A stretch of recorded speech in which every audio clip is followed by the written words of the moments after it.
Tantor Audio, a division of Recorded Books, presents Hunted by the Alien Assassin by Ella Maven. Narrated by Gillian Macy and Todd McLaren. Chapter 1. Karina. I was not optimistic about my current situation.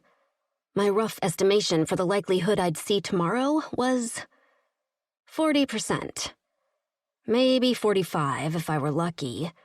But seeing as I was a human abducted from Earth, I could safely assume luck was not on my side. Anyway, my chances were less than 50%, which I'd beaten before. Today didn't seem like a good day. With my hood pulled low over my eyes, I pretended to drink my glass of grayish liquid, which smelled no better than paint thinner. Even just inhaling the stuff made my eyes water and my nose prickle. The crimson alien tending the bar in this hole-in-the-wall space station, nicknamed Bad Seed, watched me curiously with his one bulging eye. I tried to avoid his undulating, amoeba-shaped pupil as it scanned my face. One of the reasons I didn't think luck would be on my side today was because I could feel my disguise melting off my skin as my temples dripped with sweat. This had never happened to me before, but then again, things had never seemed quite this dire. And based on the direction my life had taken over the last few years, that was really saying something. The two aliens responsible for my current internal panic were still conversing with each other casually, having no idea that I, the human who was the topic of their conversation, sat a few feet away. Well known on this station, the two big Rogastics were green horned aliens who were fairly humanoid with nasty tempers. Grook was the larger of the two, a little lighter in color and a lot dumber. Vert was smaller, darker, and intelligent. But he also had an ego the size of Texas, so that knocked him down a few IQ points. They were loan sharks and made a killing since everyone on this station was trying to barter whatever they could to either hide or get a flight out. That was one of the reasons I'd chosen to lay low here after my last mission. The turnover was in my favor. There were few permanent residents, except for Grook and Vert. I listened closely as they talked. I'd been fitted with a translator implant by my initial captors, and since getting free, I'd updated as many languages to it as I could on various planets and stations. Heard Bosa might be on his way. Wouldn't want that Kaluma hunting me, Vert was saying. Heard you don't even know he's there until he caves your head in with his bat. Not even a word first? What if he's got the wrong guy? Grook asked. He's never got the wrong guy. Who do you think he's looking for? Vert shrugged. Dunno. But I did. He was looking for me, or at least human me. And today, I had on my best disguise. Haragats were small creatures, usually reaching about 4 feet tall, but their females could be as tall as 5'5". It had taken many months for me to gather all the materials for my disguise, as well as learn the jaunty gait the Haragats used. My features were still a little fine, and if anyone looked really closely, they'd know something was up. But a small Harakat-looking female drew almost no attention. They were not a coveted species by any stretch, and were typically ignored. I tuned out the Rogastics. I'd heard enough of their conversation earlier. The Kaluma hunting me must have been hired by Frentz, since that insect-looking bastard wanted me dead. Or, more likely, he wanted to make me pay for all the trouble I'd caused him. I didn't even want to think about what making me pay might mean. In all honesty, I was probably better off getting my head caved in. I didn't know much about the Kaluma species, and I'd never seen one in person. I only knew that when the Kaluma assassin Bosa was hired to find you, he never failed. My right leg was shaking with nerves, and I gripped my thigh in an attempt to stay calm. I couldn't show that I was about to lose it. I couldn't run out of here like my tail was on fire. I had to casually get up and walk out like nothing was wrong. I stood up slowly, and I steadied my legs. The roga sticks paid me no mind, and the bartender didn't even glance my way. One foot in front of the other, I walked toward the swinging door leading outside. As I pushed the door open and took a step out into the small alley of the space station, my brain whirred 1,000,000 miles an hour. I lived this long only because of my wits, but right now, they were failing me. I was letting the legend of this guy fuck with my head, and that wasn't good. I took a deep breath and gritted my teeth. He might be some famous hunter, but I was Karina Black, and while I'd been through some shit, I always came out on top.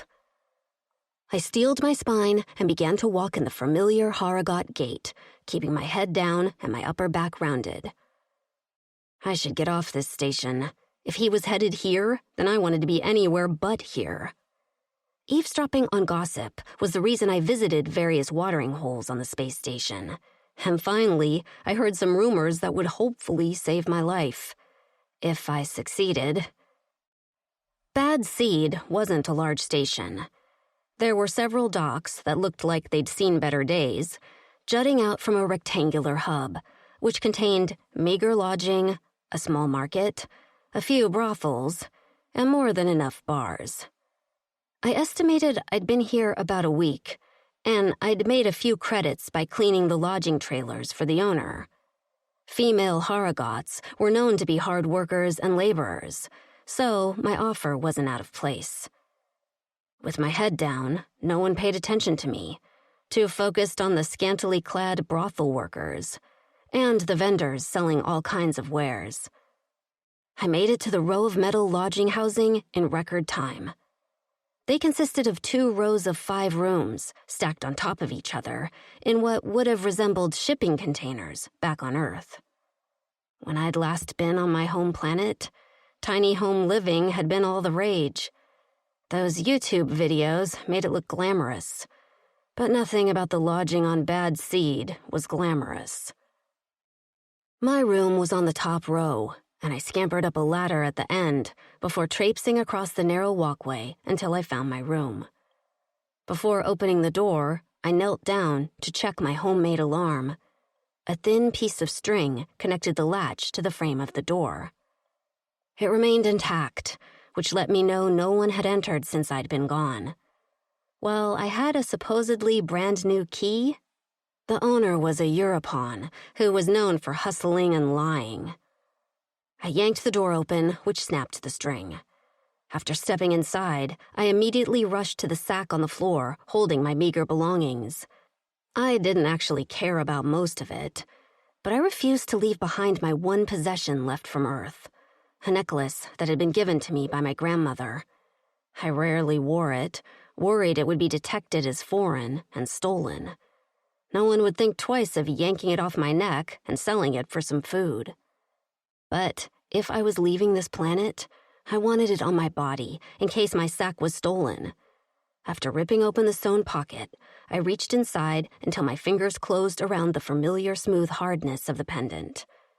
I draped the gold string over my neck and shoved it under my cloak. Just then, a quiet thunk sounded from behind me, like the latch of my door. Panic shot through me like a flare. I whirled around, fists up, but nothing was there. Just my closed door. Had I locked it from the inside when I closed it? I couldn't remember, but the lock was engaged, so I must have done it on instinct. "Keep it together, Karina," I whispered to myself. "Not much longer now." Next, I used the basin of water in the corner to scrub off my disguise. My ticket off this station was from an alien who only knew me as a human. If I showed up in my Harrogate disguise, he'd turn me away immediately. As the fur and makeup washed away in the bowl, so did my confidence. I might as well have been naked now. I no longer had the protection that allowed me to walk around freely in the station. I removed my cloak and blotted my face with the fabric. The pendant swung between my breasts over the top of my thin tank. I exhaled roughly and turned around, just as the whistling sound of something slicing the air reached my ears. On instinct, I dropped to all fours, just as a spiked bat slammed into the wall above me with a metallic crunch and enough force to separate my head from my neck. My heart leapt into my throat as I fell back onto my ass and looked up into a pair of glowing blue eyes. I'd never seen anything like the Kaluma in my life. He was massive, probably close to 7 feet tall, covered in bronze scales with wicked-looking spikes jutting from the top of his shoulders. His white hair was nearly fluorescent, shaved on the sides, and pulled back into a long braid that draped over his shoulder. White marks swirled over his chest and up his neck like tattoos. Terror iced my muscles. I couldn't move, or think. I could only stare as the giant assassin wrenched his bat from the wall and hefted it over his shoulder. How had he gotten in here? Just a moment ago, I'd been alone. The muscles in his forearms flexed as he re-gripped the bat like he was gearing up for a grand slam. A sneer twisted his full lips, and I knew I should say something. Plead for my life, ask for time, bargain. But all I could do was stare into those enchanting eyes that squinted with hatred. What had I ever done to him? This was it. My end. I'd made it this far. I'd done so much good, but I'd always known my time was limited. I reached up and grasped the end of the pendant, the one my grandmother had worn during her years working as a nurse during World War II, and my great-grandmother, who'd worn it during the Depression, refusing to sell it no matter how desperate times had been. It had brought my family luck. But apparently luck was nothing when faced with a Kaluma assassin. I looked up, expecting to see the business end of the bat crashing into my face. Instead, the Kaluma stood motionless in front of me. His face had gone slack, lips slightly parted, and his glowing eyes were locked onto my pendant. His chest heaved, and the white of his tattoos seemed to shimmer. A shudder ran through his body before his eyes closed, and he shook his head. "No," he guttered out in a deep voice full of anger. And that one word was what finally spurred me into action. Grabbing my sack, I punched the hole out of the side of the container, just big enough for my body, that I'd made the day I moved in as an escape route. Diving out, I hit the ground below on a roll. I was off running as I heard a roar echo from the containers, nearly vibrating the grates at my feet. I didn't look back. For now, I was free and on my way to the cruiser that would take me off this station. Away from the Kaluma with the spiked bat. I kissed my pendant, smiled to myself, and ran harder. I'd beaten the odds again. Bosa. I stared out through the hole of the human's room, watching as she raced away with surprising speed, dark hair flowing behind her in a brown sheet. I poked at the ragged edges of her escape route with my bat, considering smashing my way through and giving chase, but decided against it. This was the fun part, the chase. Drawing this out made me hard. It wasn't the first time my prey had gotten away from me. It wouldn't be the last. I always caught them in the end. I'd catch her, too.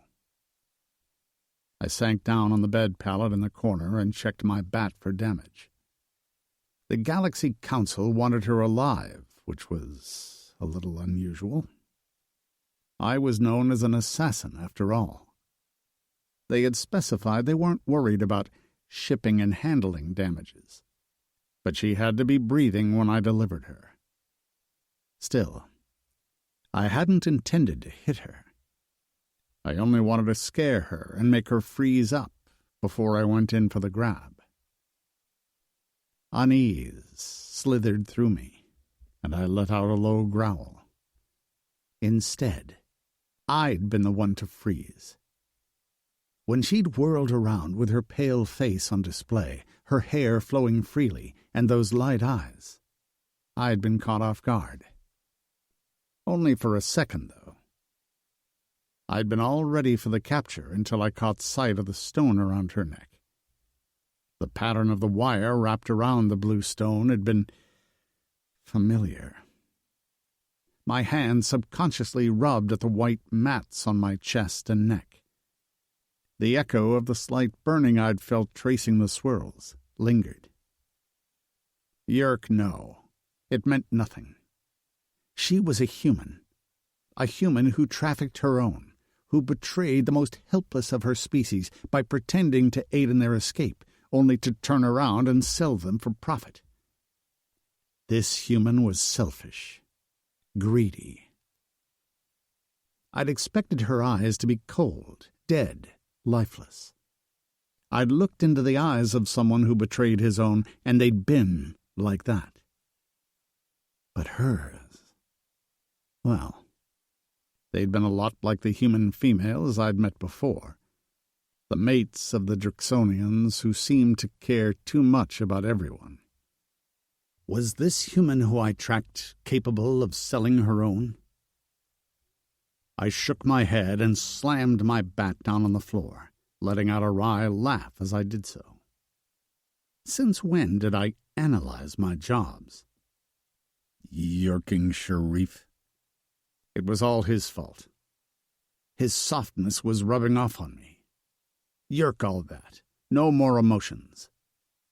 I'd enjoy the chase like I always did. With a stretch, I rose from her bed pallet. Nothing was left in the room, not even a crumb of food. She'd grabbed her sack when she'd leapt out of her hole. I had to admit that was a smart little escape hatch.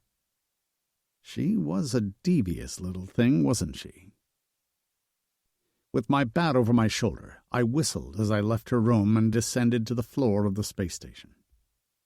I didn't bother hiding now, as my presence no longer needed to be a secret. I wondered if someone tipped her off, though. Word spread through this galaxy at the speed of light. Had she known I was on my way? As I strolled through the market, I purchased a roasted leg of artificial tarker, which tasted almost like real meat. Bad Seed wasn't known for its food, as most of it had to be processed from plants that were grown, albeit not that well, in an engineered greenhouse. It made sense she chose this space station, but she would have been better off in a larger one. All I had to do was look for who didn't fit. Her disguise had been good, I'd give her that. Everyone would have fallen for it, if they weren't me. I'd waited until she washed off her disguise to verify her real identity, but I'd been sure long before that when I watched her try to mimic the posture of a Harrogat female. As I walked, aliens of all shapes and sizes skittered out of my path.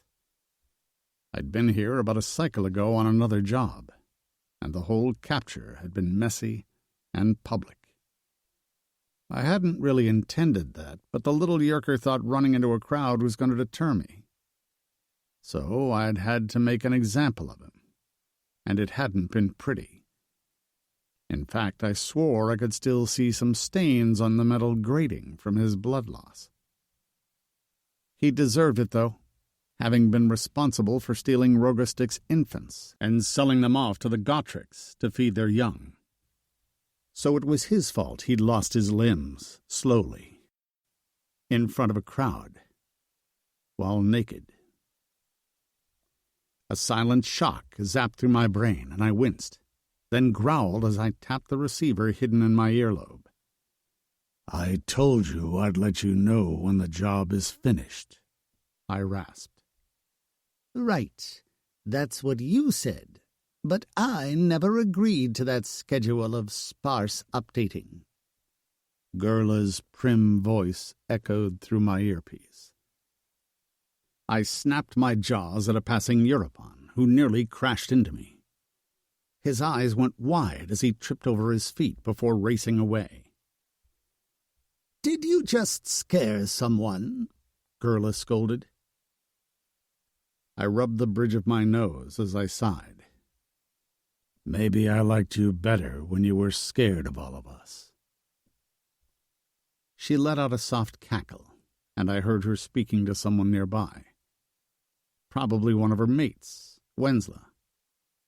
A few cycles ago, our clan had been ruled by a Pardox who had crippled our society with his paranoia and greed. Fortunately, with the help of our new Drixonian allies, we defeated him and had been working hard to rebuild ever since. The females of our clan, now free to contribute rather than live only in service to the former Pardox, proved excellent at tech. Bolstering our capabilities allowed many of us Kaluma warriors to travel off-planet with skills for hire. I was the only one who worked consistently and into the far reaches of the galaxy. In fact, I hadn't been home in a long time. I tried not to keep track. I missed the time when I could disappear and no one had a way to contact me. Now I had to wear this yerking talkbox in my ear and get zapped every time I received a call. I swore mine was calibrated with a stronger shock than any of the other warriors. So, what's the latest? She asked. I'm working on it. Can I have details? No. Bosa, she whined. You asked. I said no. There was a pause. She got away, didn't she? No, I barked out, just as I passed an Icothan vendor offering me a vivid piece of fabric. The vendor, thinking I was speaking to her, shrieked at my tone, flapping her antennae, which began to rapidly shift colors and pulse in distress. Her beak mouth clicked and clacked loudly as her whole body trembled. I held up my hands as other vendors began to crane their necks at the commotion. Forcing my tone to something I hoped resembled gentle, I said, I'm sorry. I wasn't talking to you. I tried for a smile, but that only seemed to distress her further, as a high-pitched keen seemed to leak from all her pores. Oh, for Yerk's sake, I muttered. What did you do? Gerla hollered in my ear. What is that sound?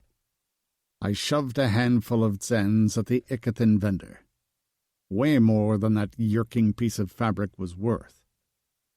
Her pulsing, flashing, and keening faded as she stared at the sack of clinking zens in her hand. Sorry, I said, not bothering to do the failed smile this time.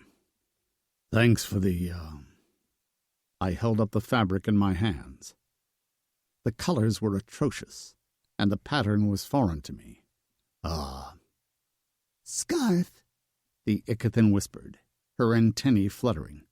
For your mate.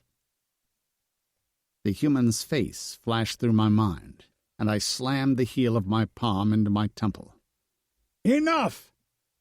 Seeing my anger, the Icothan went into another meltdown. As some of her fellow vendors rushed over to her, I gripped the ugly fabric in my fist and did my best to melt into the crowd.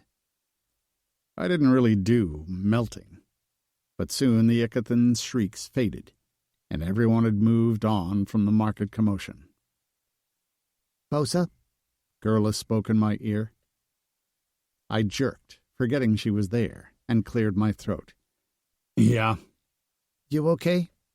I'm fine. Is everyone there okay? Mostly. Is it possible for you not to make a scene? I huffed. Look, my marks make choices. I am content to complete a job cleanly. It's not my fault they drive me to make messes. Okay, whatever. When will you be home?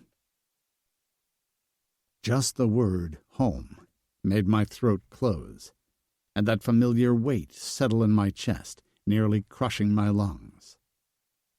I missed home.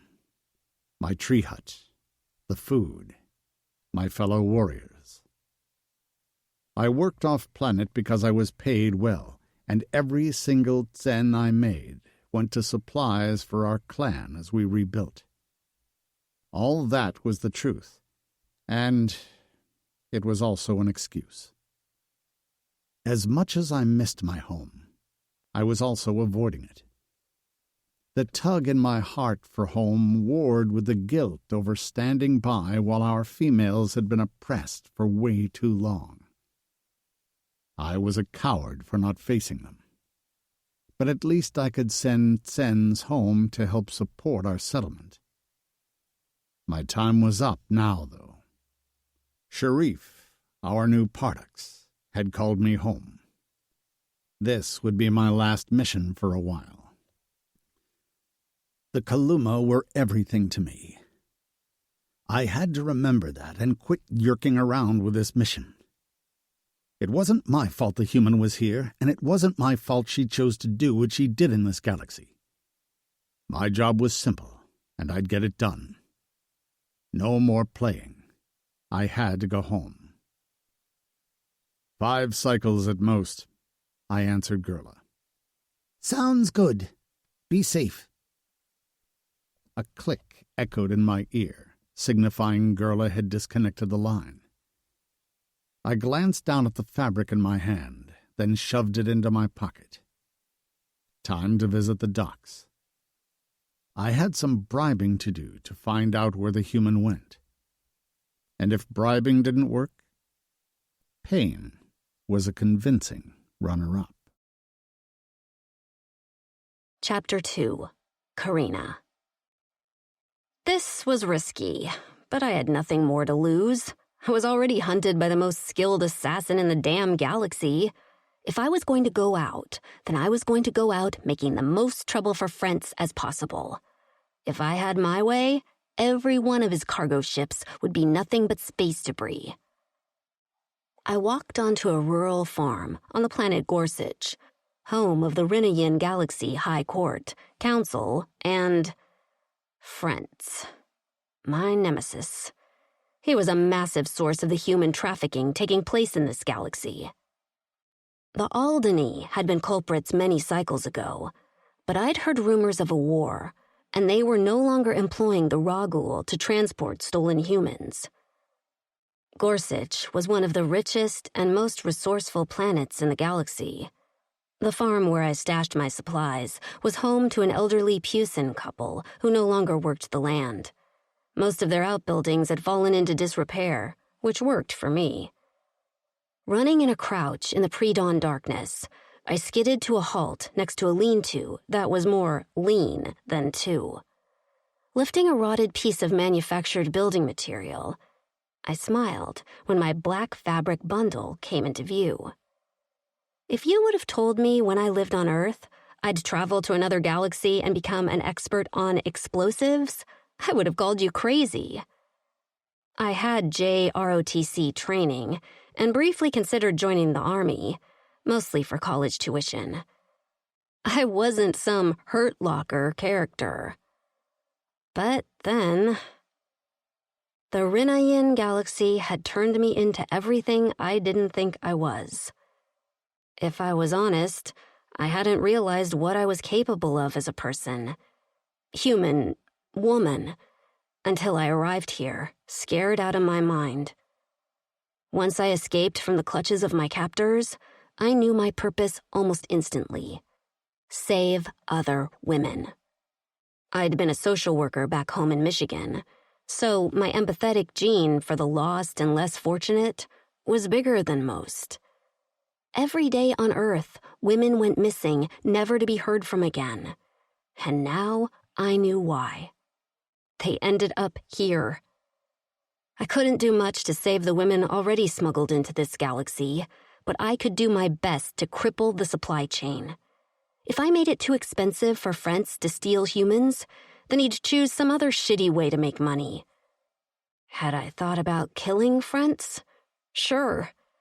But I knew another Frentz would pop up in his place. As long as there was profit, there would be someone looking to earn that profit, even if it was on the backs of sentient human beings. I grabbed the pack and untied the strips I'd ripped into the fabric. Inside held the supplies I needed to blast a cargo ship into pieces.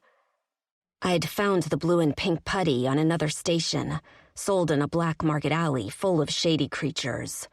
Mash the two to activate, and then all it needed was a blunt force, which I usually achieved by a well-aimed throw of a rock or other object. It was amazing how a small amount of putty could go a long way. Did I know what it was made of? No. Could it be poisoning me every time I touched it? Maybe. But again, I wasn't in it for the long haul here. What was the saying? I was here for a good time, not a long time. And a good time in this galaxy meant lots of explosions. My goal was to do as much damage as possible. This planet had been my last stop, a hub of Frentz's shipments. But I'd had to stash my supplies and flee when Frentz's soldiers got close. No way would the Kaluma think I'd walk into the lion's den. He'd probably search for me on all the small space stations and backwater planets. Right? Right. That made sense. I tied the bundle again and slung it over my shoulder. Biting my lip, I considered my options. I could hide out here for the day, but I'd lose time. A lot of it. Or I'd travel as far as I could before the sun rose. My destination? Frentz's docks. Ruin those ships, and he'd be crippled for months, maybe years. A long-ass time, that was for sure. Cargo ships weren't like cars. They weren't easy to come by. I took one step, my boots crunching on the dried grass under my feet, when a quiet thud stopped me in my tracks. I whirled around, searching for any unwanted company. Had the owners of the farm found me? Was it just a rodent? I squinted in the dim light and dug into the pocket of my cloak for my knife. It was small, but sharp as fuck, and I had been practicing throwing it. Suddenly, I was swept off my feet. I landed on my back with an oomph as all the air left my lungs.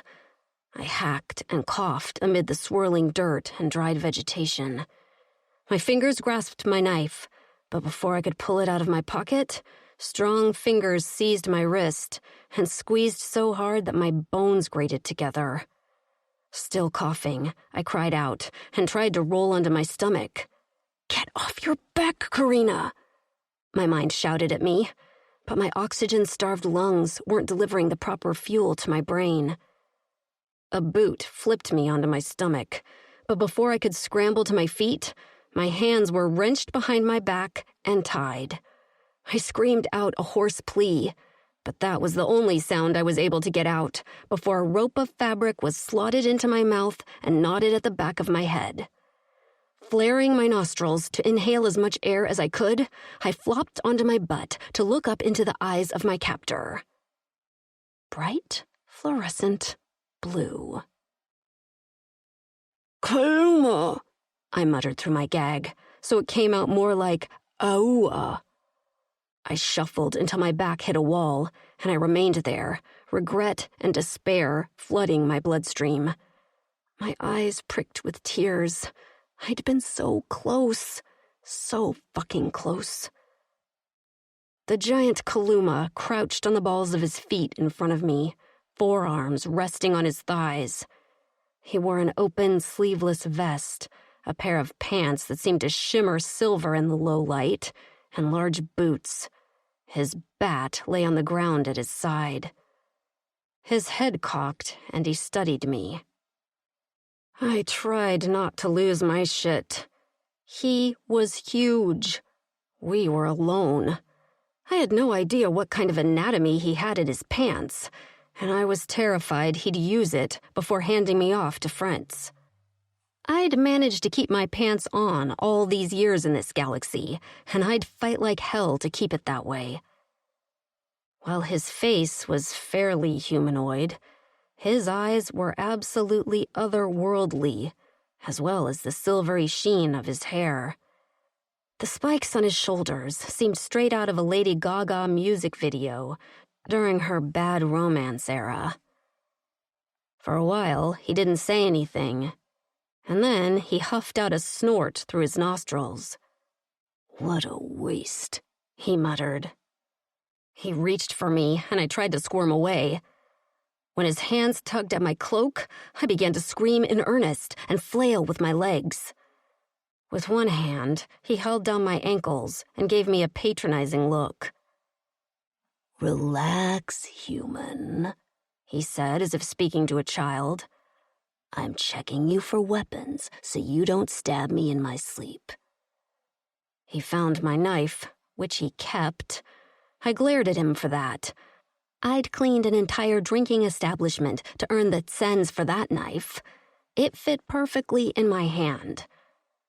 Next, he claimed the rest of my money, shoved a half-eaten strip of jerky in his mouth, and then fingered my pendant. I shook my head violently, but he ignored me, twisting it this way and that, before letting it drop back against my chest. "Did you get that on Rinnian?" he asked. I continued to glare at him. He leaned close and gripped my chin. "You can answer this without speaking. Shake your head, yes or no." Under protest, I shook my head no. His eyes narrowed. "You brought it from Earth?" I nodded. Lines creased his forehead, and his full lips turned down at the corners. "Huh," he murmured. "That's interesting." For just a brief moment, what seemed like indecision flashed in those brilliant blue eyes, before he shook his head with a jerk and began to twirl my knife with his thick fingers absent-mindedly. "So, this is how your future is going to go. I'm going to deliver you to the Rinnian Council to make you pay for the crimes you committed against your own species." I went still. The crimes I committed?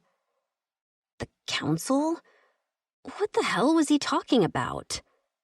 Do I give a yerk about humans? Not really. But I do care about loyalty. I'd do anything for my Kaluma. So you, little human, in selling your own kind, represent the worst of the worst to me. Understand? No, I didn't understand. Not at all. Selling my own kind? That wasn't at all what I was doing. I began to shake my head frantically and tried to talk through the gag, but it was no use. My words came out gibberish, and he seemed more amused by my distress than anything. I wriggled and flailed. He only watched me before reaching out and running a calloused finger from my temple to the hinge of my jaw. I panted, sweat dripping down my back, more pissed off than anything. If only I could talk and explain. Maybe I could persuade him. He picked up a lock of my hair and sifted it through his fingers. It had been ages since I'd had a haircut, and the length nearly reached my waist. "If I thought humans were attractive," he said in a low voice that made me shiver, "then I'd probably consider you pretty." I stopped moving, captivated by the way his eyes burned as they focused on the pendant between my breasts. My stomach warmed, and my skin broke out in goosebumps. I couldn't sort through my feelings. Was it terror? Anger? Why did I feel a warmth spreading to my lower belly? I couldn't be turned on. Nothing about this was my kink. Finally, his eyes drifted up to my face. He fluttered his lips as he rose to his feet, hauling me with him. "Good thing I don't find humans attractive, then." As he marched me forward, he continued to talk. Why is your skin like this? Too delicate. Inefficient body temperature regulation. Terrible claws. Teeth that grind and mash rather than rip. Seriously, what are humans? What is your purpose? I kicked out and slammed my toe into his hard-as-hell calf. He barely let out a grunt, and all I got for the effort was a sharp stab of pain down through my foot. Gasping, I stumbled. He let out a low chuckle. Won't try that again, will you? I appreciate the effort, though. Seriously, I wanted this guy to die a slow death. I would have paid big money, and maybe even my left arm, to see that smirk wiped off his face. I glanced back. My pack of explosives remained behind. He hadn't bothered to pick it up. All I had on me was my clothes and my pendant. I forced myself to think as he led me across the dried grasses toward a small hover vehicle. He said he was taking me to the Galaxy's council. They'd have to let me talk then. I could tell them the truth, plead my case. I had to begrudgingly respect this stupid Kaluma. He wasn't some dumb assassin. He was more like a bounty hunter who thought he was doing the right thing. If I was who he thought I was, then I'd want me captured too. Stay calm, Karina. He hadn't hurt me yet. And the best news of all, Frentz hadn't hired him. Maybe luck was on my side after all. Bosa. She wasn't pretty or attractive. I didn't like her long, fluffy hair or pale, soft skin. The warmth in her eyes didn't draw me in, and the rounded curves of her breasts and hips didn't make me feel anything. Not at all. She rode in the hover buggy beside me. I'd strapped her in, and while she sat uncomfortable with her hands behind her back, she hadn't protested too much. In fact, she hadn't protested much at all once I dug her out from her hiding spot. Was she planning something? I couldn't imagine what. I never lost a mark once I got them. There was no way she'd get away from me now. The job was almost done, which meant I could get my cents, treat myself to a feast, and then buy some extra supplies to take back home. Gerla wanted some beads for jewelry, and the twins, Grego and Uthor, wanted a stone gaming set. Originally, when I'd agreed to be an assassin, I'd told Sharif, my Parduxan friend, that I'd take any job as long as my mark wasn't a juvenile. He'd refused, telling me I had to only take jobs from the Rhenian Council to hunt down criminals. I'd given in because it didn't really matter to me either way, which was why the odd feeling that had been buzzing in my head and had now graduated to a pounding knock on my conscience pissed me the yerk off. The human deserved this, and even if she didn't, it wasn't my job to decide her punishment. The council would deal with her. Once I delivered her, my job was done, whether she was guilty of her crimes or not. I gripped the wheel and focused on the drive. Her hair swirled around us, flicking against my skin, sending bolts of heat racing over my scales. It took me a moment to realize I was hard as a rock, just from the feel of her hair on me and the scent of it surrounding us. The vers on my shaft pulsed, and my cock cap had already begun to flare. Soon it would be visible through my pants, and the only way to take care of it would be to find release. I couldn't. I refused to come, knowing this yerking human was the reason for my aroused state. What was wrong with me? I needed to find a mate back on Torin. Soon, before I started finding something else attractive I shouldn't, like a Rogastix. I shuddered, which seemed to soften my cock somewhat. At least I wasn't too far gone. The sun had risen over the horizon, throwing a pink and orange glow on the human skin. I'd originally thought her skin without tone, but now I could see all the colors. The redness of her cheeks, the pinks of her lips, and the blue lines of her veins on her temples. Oh, for Yerk's sake! I picked up her cloak and threw it over her head. She let out a squeak, but otherwise remained silent and still. There. Now her stupid skin and hair wouldn't distract me. The job was what mattered. The Tsens, my home, and my Kaluma. I wouldn't risk any of that for one stupid little human, no matter how pretty she was. "Yerk!" I shouted into the sky. The human made a squeak of inquiry next to me. "Leg cramp," I shouted over the rushing of the wind. "Just be quiet." She settled down after that and seemed to doze off as we sped over the land. We weren't far from the council's headquarters, and I wondered why she came to Gorsuch of all places.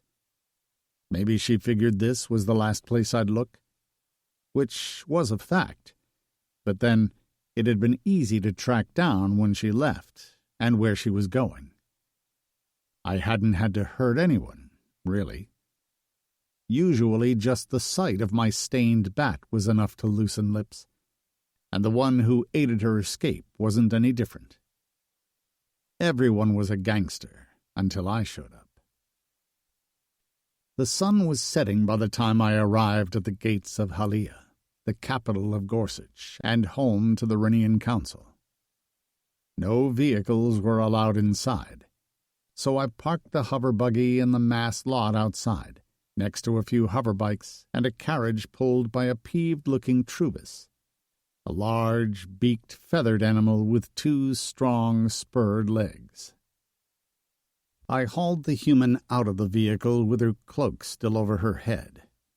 She stumbled and made a noise of protest I ignored. Her arm felt fragile in my grip, and I had to grit my teeth to prevent asking her if she was okay. I didn't care. Why would I care?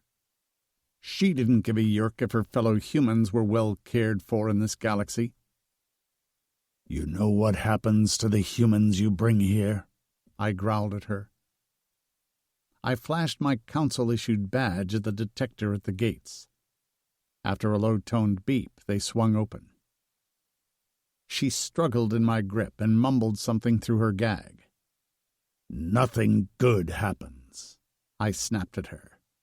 "Some species use them for breeding practice for their males. And trust me, that doesn't end well for them. They're experimented on, sold, and treated like property, since you're a terrible species with no defenses." She let out a growl, which seemed to perk up my yerking cock again. "Who made you?" I hissed at her as we walked inside the walls. Buildings rose all around us, housing Rhenian elite. "Whoever designed humans could have at least given you sharp teeth." I swore I could hear her try to snap her jaws at me. I nearly laughed. "I have claws, teeth." I jerked a thumb at my shoulder spikes. "Spikes," I snorted. "And that's not even the best part. I can also—" "Kaluma!" a voice called out. I stopped short and turned around to find one of the council members, Garquin, standing with 2 guards behind him. Garquin was an Ubilk, a former tree-dwelling species. Silver-furred and hunchbacked, they could run on their 4 paws as well as upright. His head was shaped like a circle and concave, so his eyes were almost always in shadow. He spoke from a series of 3 mouths beneath his neck, his lower lips protruding so he could scoop up grubs and insects. I kept my grip on the human. She wriggled next to me enough so that the cloak fell from her head. When she caught sight of the Ubilk, her eyes went wide, and she went perfectly still. I snatched the cloak from the ground and draped it over her shoulders. I nodded at the Ubilk as his large head turned to the human. His mouths stretched into thin lines. I see you've completed your job. I have. He gestured toward the peaked tower of the council building in the distance behind several rows of business buildings. We are having some renovations done, so when we were notified of your entrance, I came to retrieve the human and take her directly to our cells to await trial. I glanced back at the building, but I couldn't see any scaffolding. When I didn't respond, Garquin stepped closer. You can't see the workers because of the other buildings blocking the view. But the front doors aren't functional. I ignored the weird itch under my scales. Where will I get payment? I asked. Immediately he thrust forward a Tsen credit square. I took it from him and flicked the thin metal chip to verify its authenticity. Not that I had any reason not to trust him, but this was out of the norm from the way I usually did things. Usually, the council deposited the Tsens directly to Gerla while I waited. Now I'd have to take the credit square and get it converted into Tsens. My guards will take her off your hands. He motioned to the helmeted Kulks behind him, who stepped forward in sync. I stared at their yellow eyes through the slits in their helmets. Related to the Ubilk, they were big, dumb, and strong. Decent guards, but no match for me. When I didn't immediately hand over the human, Garquin sat back on his haunches and rested his large front paws on his protruding stomach. Did she cause you any problems? None, I answered. His gaze settled on me in a way that turned my stomach. I'm sure you're eager to get back home. Home. That was why I was doing this, right? So why did I feel like I was doing something wrong, handing her over to Garquin? I had to shake some sense into myself. She was a job. I got my payment. Get out and get home, Bosa. I swallowed heavily before looking down at the human. Her light brown eyes met mine, and a myriad of emotions swirled there. Fear, determination, regret. I jerked away with a low noise of irritation in my throat, shoved her at the Kulks. She tripped on her feet, but they caught her between the two of them. She shot me a glare over her shoulder. Perfect, Garquin said. Thank you for a job well done, as always. I nodded. Get her into a building soon. Humans are allergic to the sun. Garquin blinked at me in confusion, and I wanted to slap myself. Never had I cared about what happened to my mark after I turned them in. Clearing my throat, I bristled. Just a human fact. Right, Garquin said slowly, like I was a dumb yerk. Thank you for that. I took one last look at the human, and then slipped my claw in the knot of the fabric at the back of her head. For some strange reason, I wanted the stupid, ugly scarf. This is mine. As it fluttered from her mouth, I snatched it into my hands. She stretched her jaw and licked her lips before scrunching her nose and narrowing her eyes at me. You're making a mistake, you dumb asshole, her voice rasped out, dry and cracked. My spine snapped straight. What? The sun must be getting to her, Garquin said with a cackle. Let's go. The Kulks hauled her past me, and I watched as they dragged her between them, her boots barely touching the ground. Garquin gave me a nod as he passed. "Good job, Kaluma." The last look I had of the human was her tossing that mane of hair and shouting something at me that was indecipherable as the wind swept it away before it reached my ears. Glancing down at my credit square, I forced myself not to think of her any more. I was going home. Chapter 3. Karina. Kulks, the armored aliens who held me, were huge and strong. Their yellow eyes gave me the creeps. And the Ubilk behind me pounded the dirt with his large booted paws. Inside the gates, it was clear wealth existed here in spades. The buildings gleamed a bright white, almost like they were made of marble, and black opaque glass shimmered in the sun. Instead of small handmade stands of vendors, shops lined the street with wares on display outside, everything from jewelry to pelts to sweet treats. The species were varied, and I wondered if the council was also a diverse mix, or if they were all Ubilks.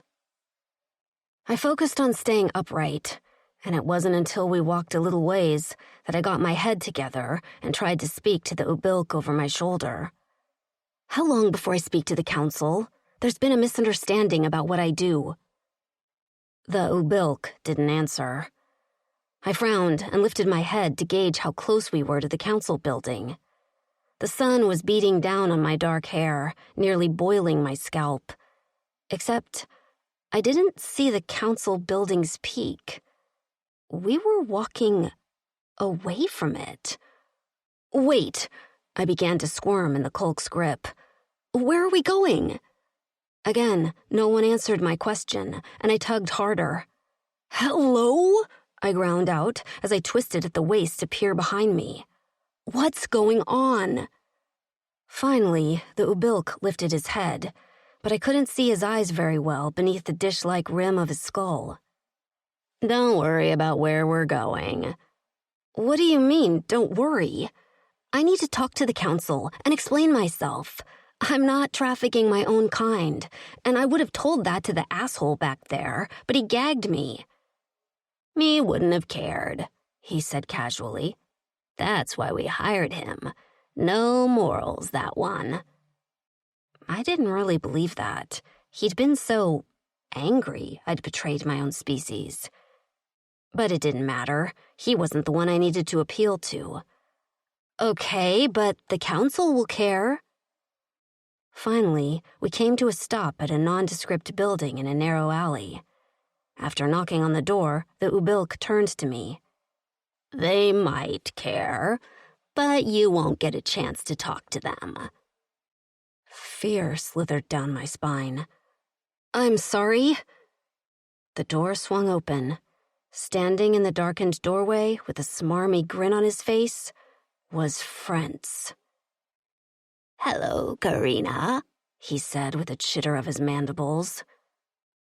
My stomach dropped, my blood thickened, and my heart pounded in my ears, drowning out everything but my own screams. Immediately, another fucking gag was shoved into my mouth, and I was hauled into the building. Frentz's guards, large Gautrix like him, picked me up with their front legs and skittered down the stairs. My head bounced against a hard thorax, and I was too stunned to cry. There was no council, no trial. I heard Frentz and the Ubilk talking, saw the exchange of credits just as we reached the bottom of the stairs. The Gautrix turned a corner, and my betrayer and captor were out of sight. Torches lit the dingy, damp stone walls, and a chill entered my blood that I had a feeling would never leave as long as I lived, which I predicted wouldn't be much longer. Tears pricked my eyes. For some reason, I wished that stupid Kaluma was here. Something told me he'd care, no matter what the Ubilk said. But it didn't matter now. He had his payment, and he was probably already on his way to his home planet. Me, all but forgotten. I was tossed into a cell, and the door slammed shut.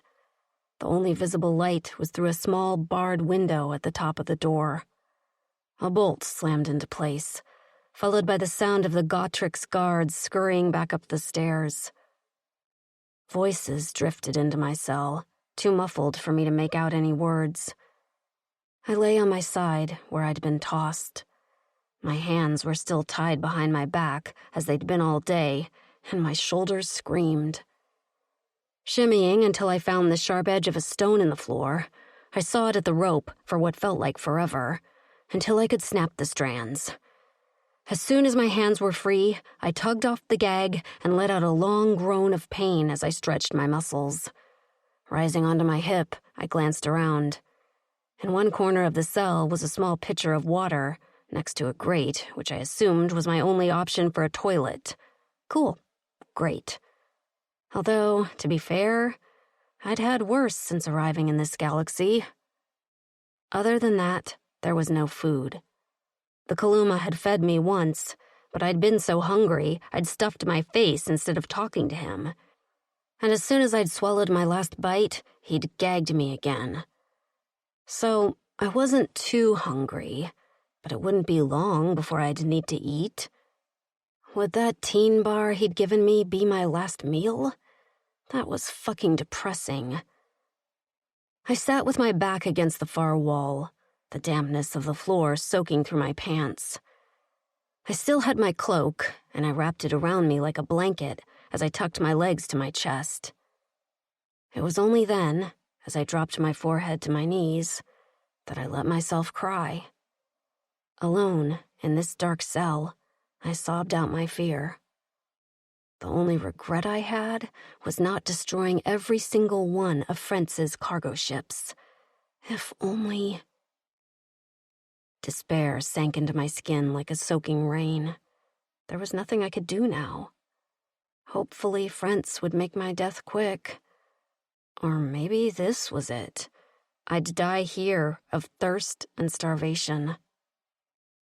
I swiped at my wet cheeks and blinked into the darkness.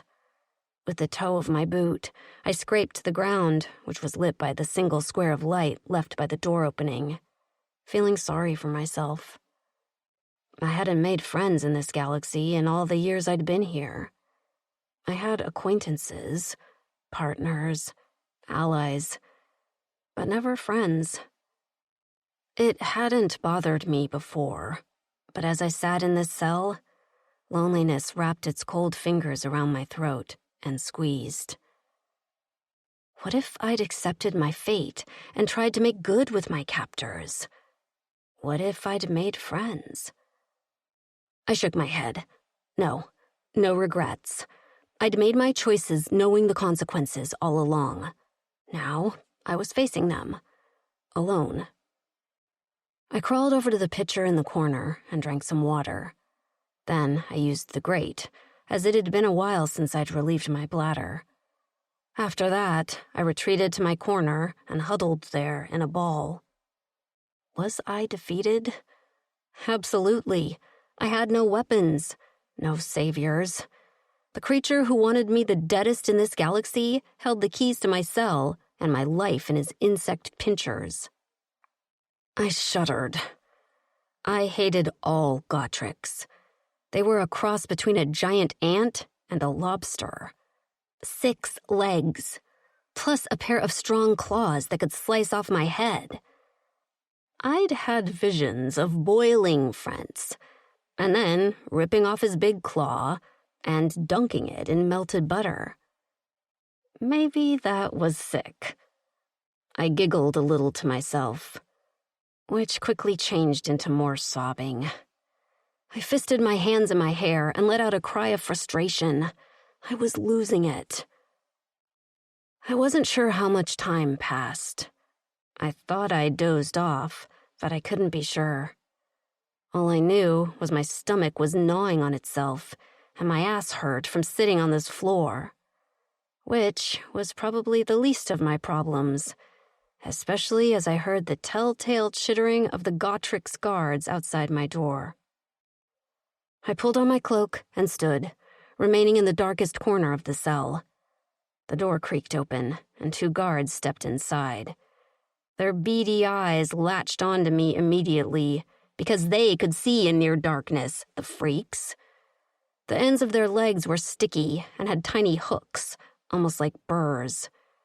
They snatched the sleeves of my cloak and tugged me out of the cell. They didn't speak to me, but the excited clacking of their claws didn't bode well for my future. They led me in the opposite direction from where I'd been brought in, so deeper into the bowels of wherever we were. "Where are we going?" I asked, not that I thought I'd get an answer. "Friends wants to see you," one guard stuttered. The other snapped his claws near my face and then made a clicking sound in his throat I knew was laughter. I didn't want to see Friends. I didn't want him to snip off my limbs one by one with his blade, or beat me with his giant claws, or set me on fire. Suddenly, a thought occurred to me. The Gautrix exoskeleton was extremely flammable. I'd witnessed it firsthand when I'd lit up a cargo ship. Any nearby Gautrix that caught even a spark of fire went up in flames. The Kaluma's thoughts on human design entered my mind. I wonder what he thought about the Gautrix's weaknesses. The guards holding me didn't actually have a grasp on my arms, a mistake on their part. They held only my cloak, which was too large, so I could slip out of it easily. If I could get my arms free and grab a torch on the wall, I might just be able to light up these Gautrix bitches and run like hell. Would I be caught? Maybe. If I fought hard enough and caused enough casualties, maybe Frentz would make the end of my life quicker. That really was my only hope now. Freedom was a distant dream. The hallway was beginning to widen, which meant we were probably reaching some sort of underground cavern, where Frentz likely was. I could see a light in the distance and could hear the distant murmurings of more Gautrix. Long shadows stretched out into the hall. It was now or never. 1, 2, 3. I slipped my arms out of my cloak and ducked to a crouch. The guards didn't even realize they no longer had hold of me until I rose behind them and snatched a torch off the wall. After shoving the flame into the thorax of one guard, I then slashed at the second one. Immediately, they let out ear-piercing screeches and clicks as their bodies lit up like dry hay bales. The sound was deafening, and I stumbled back, falling onto my ass before recovering on a scramble. More screeches could be heard in the distance, followed by what sounded like an army of insect legs stampeding toward me. Finding my feet, I took off at a dead run. I had no cloak, no protection, just a thin shirt, leather pants, and boots. My destination was the stairs, and my heart pounded in time with my feet. Suddenly, freedom didn't seem so far away. At least I'd get to see the sun again. I imagined Frentz had eyes all over this city if he was in league with the council. But maybe, just maybe, I'd find an ally. Suddenly, I slammed into what felt like a brick wall. I heard the crunch of my nose right before I fell back onto my hip. Gasping for breath, I looked up. At first, I saw nothing, which made no sense. What the hell had I run into? Then, a series of clicks reached my ears, but not the sound of Gautrix. This was more like a waterfall. Appearing before me, seemingly out of thin air, stood the Kaluma. He stood with his feet braced apart, his bat in one hand, his gaze leveled on me in pure anger. Blood trickled from my nose, and I swiped at it, as all hope quickly fled from my heart in one fell swoop. The ground shook, with Gautrix running toward us from behind me. I was trapped. I wasn't getting an ally. I felt like I had déjà vu as I stared at the end of the bat and waited for it to swing. Except it stayed still. Confused, I glanced behind me. The rest of the Gotreks were held up trying to put out the still flaming bodies of the guards, but it would only be a matter of time before they reached me. I could see Frentz through the flames, his mandibles spitting his venom irritant as his eyes promised me death. I turned back to the Kaluma and stumbled to my feet. "Make it quick," I spat at him. He'd been watching the Gotreks as well, and now his gaze shifted to me. His fluorescent blue eyes narrowed. "Stupid human," he muttered. "Let's get out of here. Should have known better than to trust the council." My knees buckled, and I would have hit the floor if he didn't grab me and haul me into his arms. Bosa. The human weighed next to nothing. How had I not noticed that before? Or maybe I had noticed, and had been trying not to feel sorry for her. Red blood trickled from her nostrils to stain her lips and drip off her chin. I took one last look at friends before bolting away. I'd watched the human take out the guards with a sick sense of pride, and she'd been fast as she sprinted away. But the Gotreks would have caught her. But she was with me now, and my speed was 5 times hers. I took the stairs 3 at a time before bursting out into the alley. I couldn't blank with her, so this would be a race in the shadows. Luckily it was night, so I could at least remain undetected from most of the eyes in the city. I hadn't realized how deep the corruption in this city ran. After leaving the human with Bilk, I'd grown increasingly suspicious. As much as home called me, the truth called me more. There had been something not right about the situation, and once I began to do some digging, I'd overheard a conversation with Garquin and his guards. That was when I found out the truth. The human wasn't a betrayer of her own people. She had escaped from Frentz, and he was determined to get her back and make an example out of her. I delivered her right into his hands. As I ran crouched along the wall of the city, I cursed my conscience.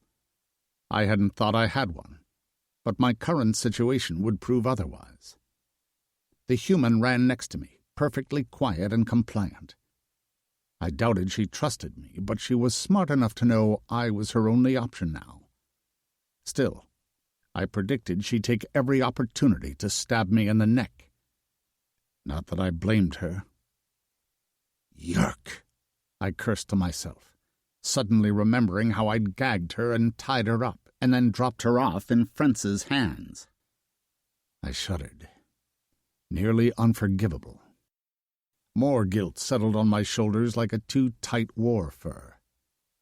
I'd get this human to safety and then get back to jobs I liked. Jobs where I could maim evil creatures without feeling like I was doing something wrong.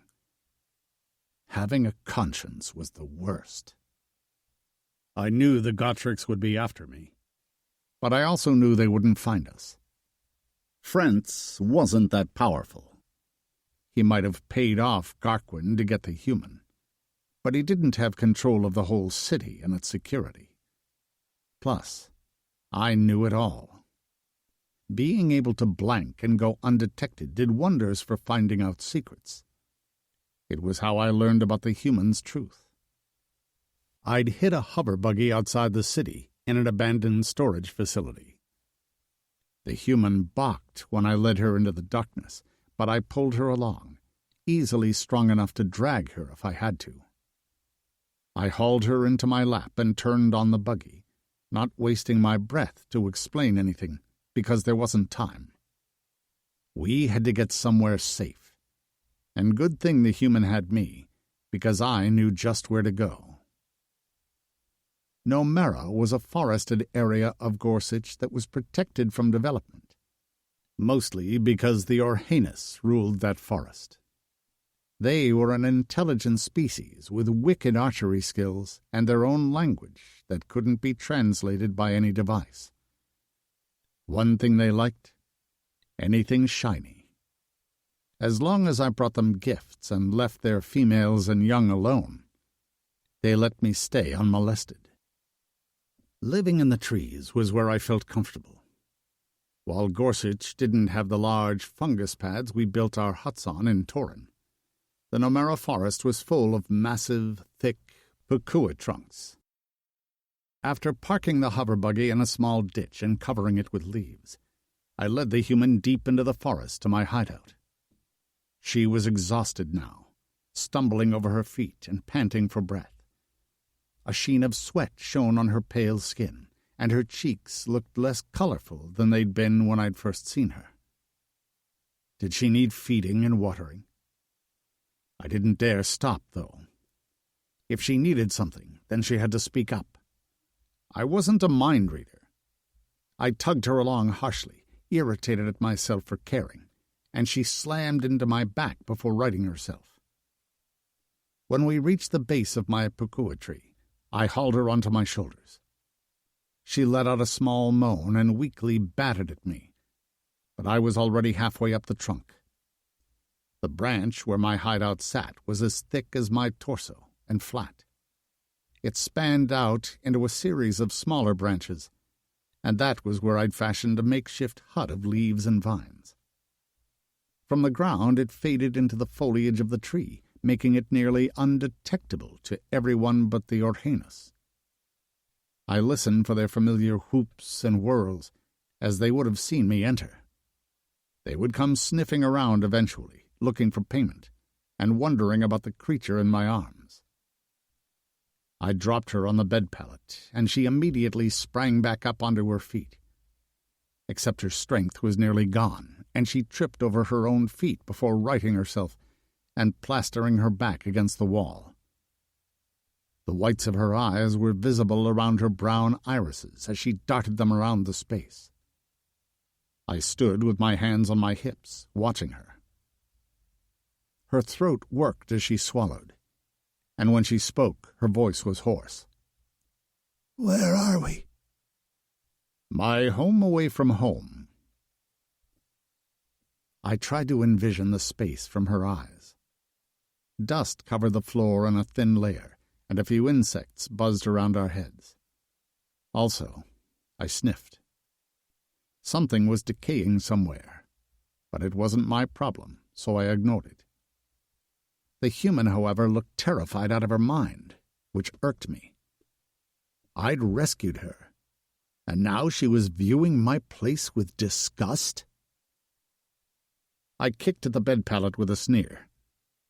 I apologize if it's not up to your standards, but I suggest not being picky about it. Staying here is better than getting boiled alive by Gotrik's venom. She wrapped her thin arms around herself and trembled. Oh, God! I knelt and rooted in a basket where I kept dried meats, nuts, and berries. But instead of food, I found the source of decay. Picking the rodent up by its tail, I held it up in front of my face. Well, now I know why it stinks in here. The human's skin turned a sickly shade, and she clapped a hand over her mouth. I tossed it through a small break in the vines and wrinkled my nose at the basket contents. We're not eating anything in here. I squinted at the human. Are you hungry?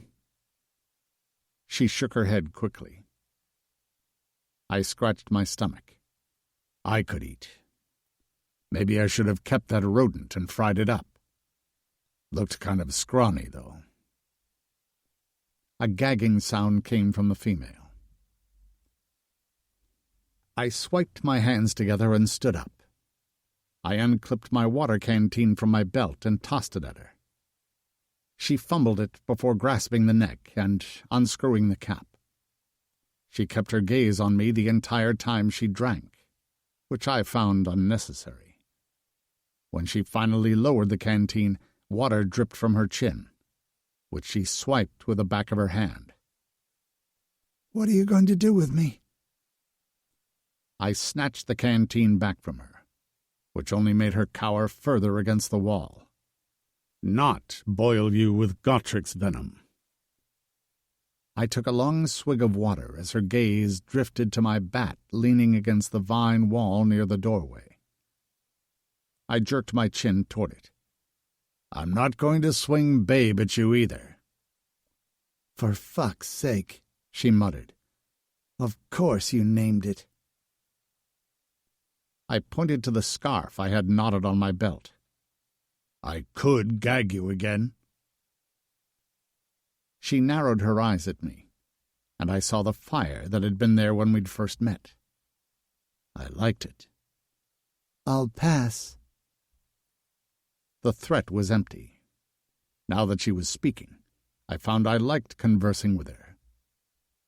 I sank down into a chair in the corner and stretched out my legs in front of me with a groan. She slowly dropped onto the bed pallet, but kept her wary eyes on me. "Why am I here?" I yawned. "Why are any of us here? What's the purpose of life? Is there a higher power?" "You're really annoying," she muttered. "Gag," I reminded her. She let out a small growl that made my vers pulse. "What are you going to do with me?" I eyed her thoughtfully. I'd always been a little impulsive, but this might have been the most spontaneous decision I'd ever made. I preferred being alone, and if I were to have company, I certainly only wanted fellow Kaluma.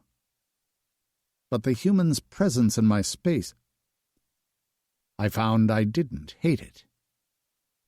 "I'm not sure yet," I answered with smirk. "Convince me of your skills, and I'll decide if I'm going to keep you or not." Chapter 4. Karina. Had I found the most smart-ass alien in this whole galaxy?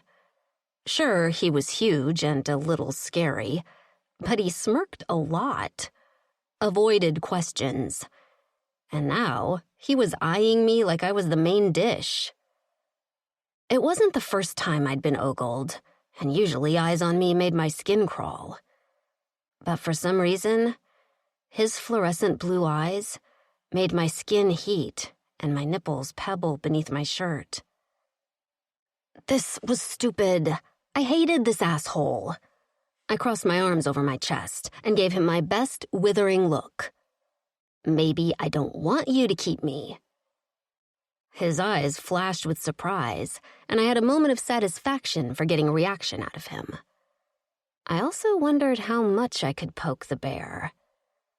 Being antagonistic was probably the wrong move, but I was tired, pissed off, scared, and felt sick over the rotting smell of that dead furry thing.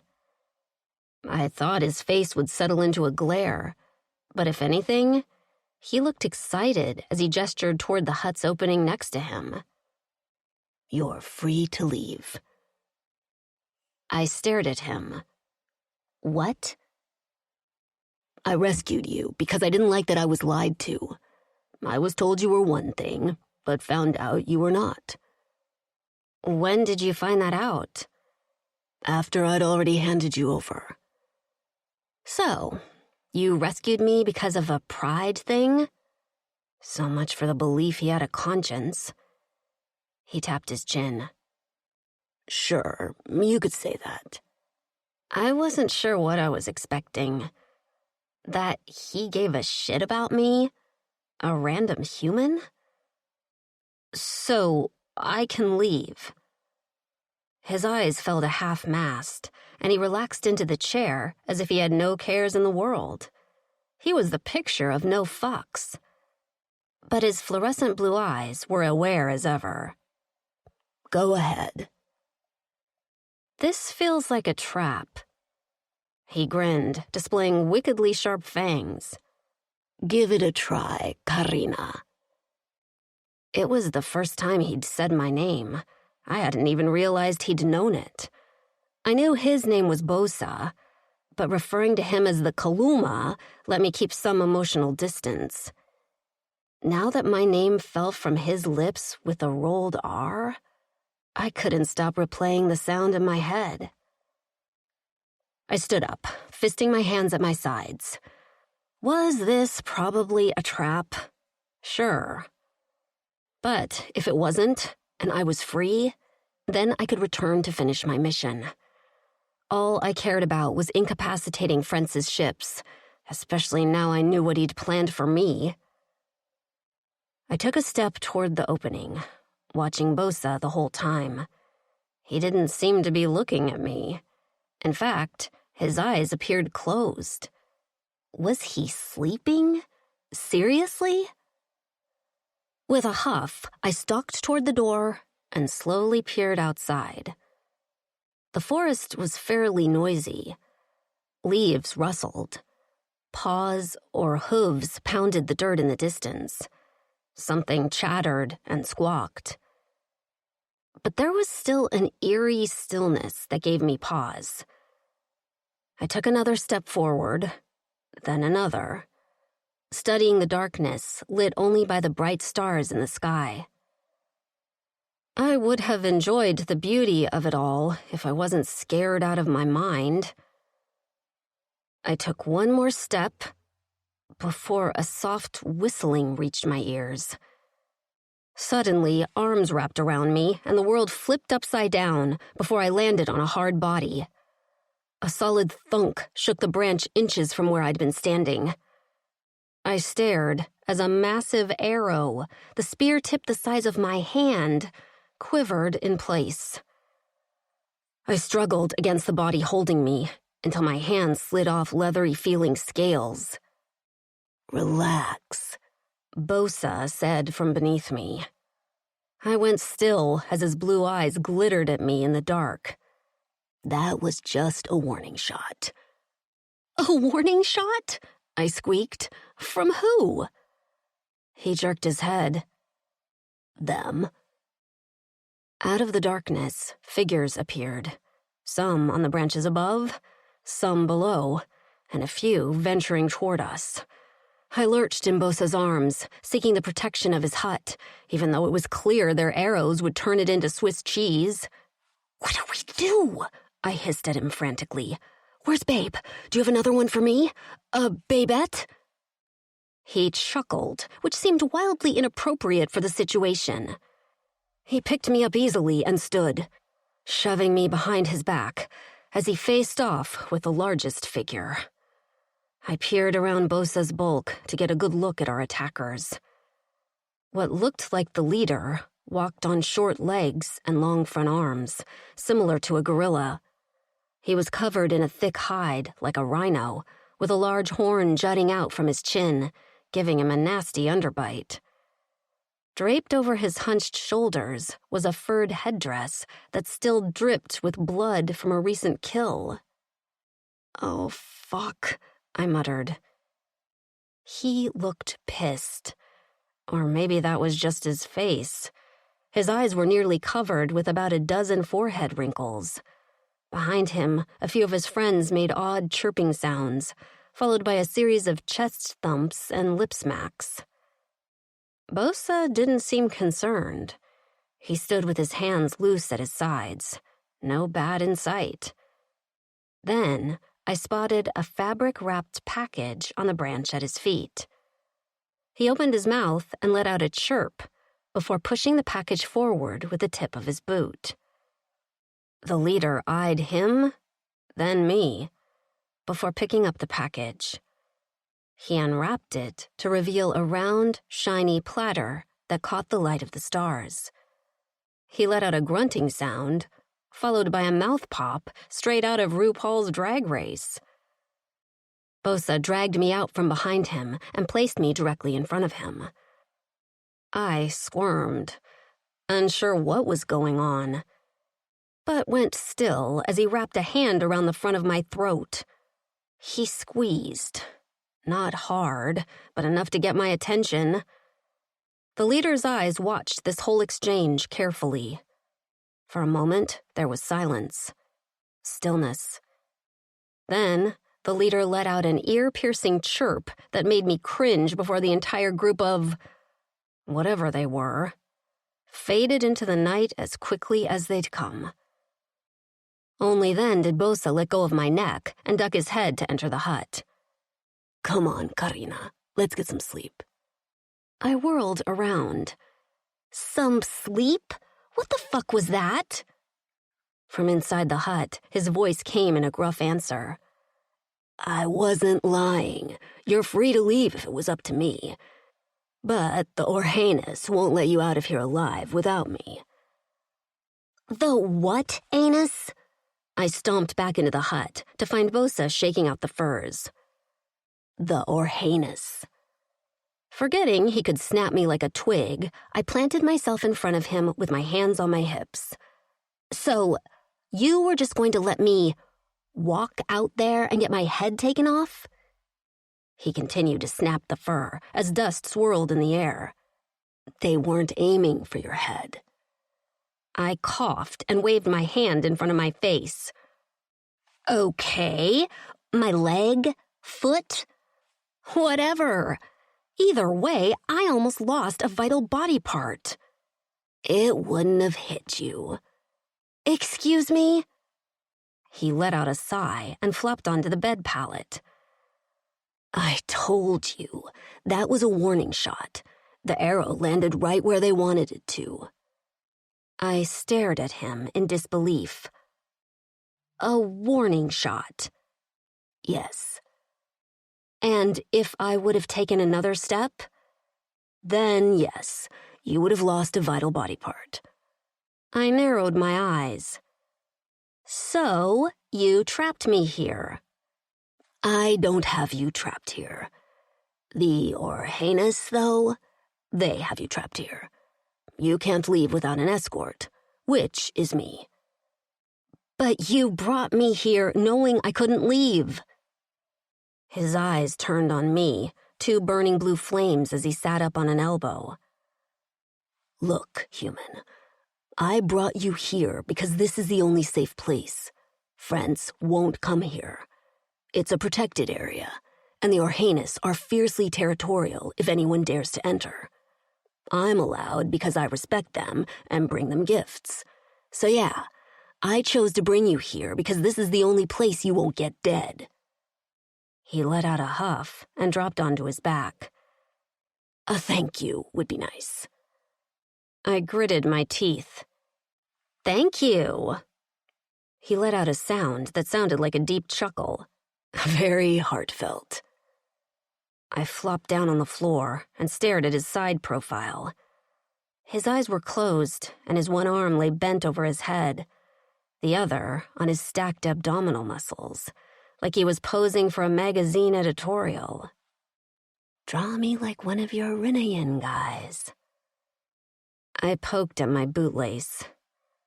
I was tired as hell, but too keyed up and feeling vulnerable to lay down and sleep. So, what's the plan? I don't have one. You can just drop me off somewhere. I've survived this long on my own. No. My spine snapped straight. Why not? He finally rolled his head to face me, and his eyes opened to small slits. Friends will hunt you to the ends of the galaxy. What did you do to piss him off so badly? I thought you heard the truth about me. I heard you escaped, and he wanted you back to make an example out of you. I cackled. That's not the whole truth. This perked him up, and he rolled onto his side, propping his head on his fist. For a moment, I felt like I was at a sleepover with friends sharing gossip. So, the truth. I hugged my knees to my chest. You won't believe me. Try me. I destroy his cargo ships so he can't steal humans from Earth.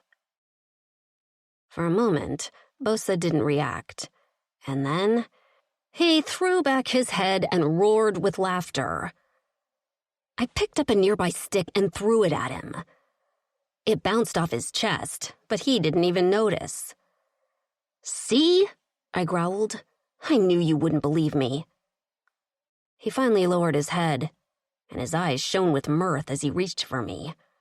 I let out a squeak, but couldn't avoid his hand closing around my wrist. He hauled me onto the pallet next to him, and I gasped at the warmth of his body pressed up against me.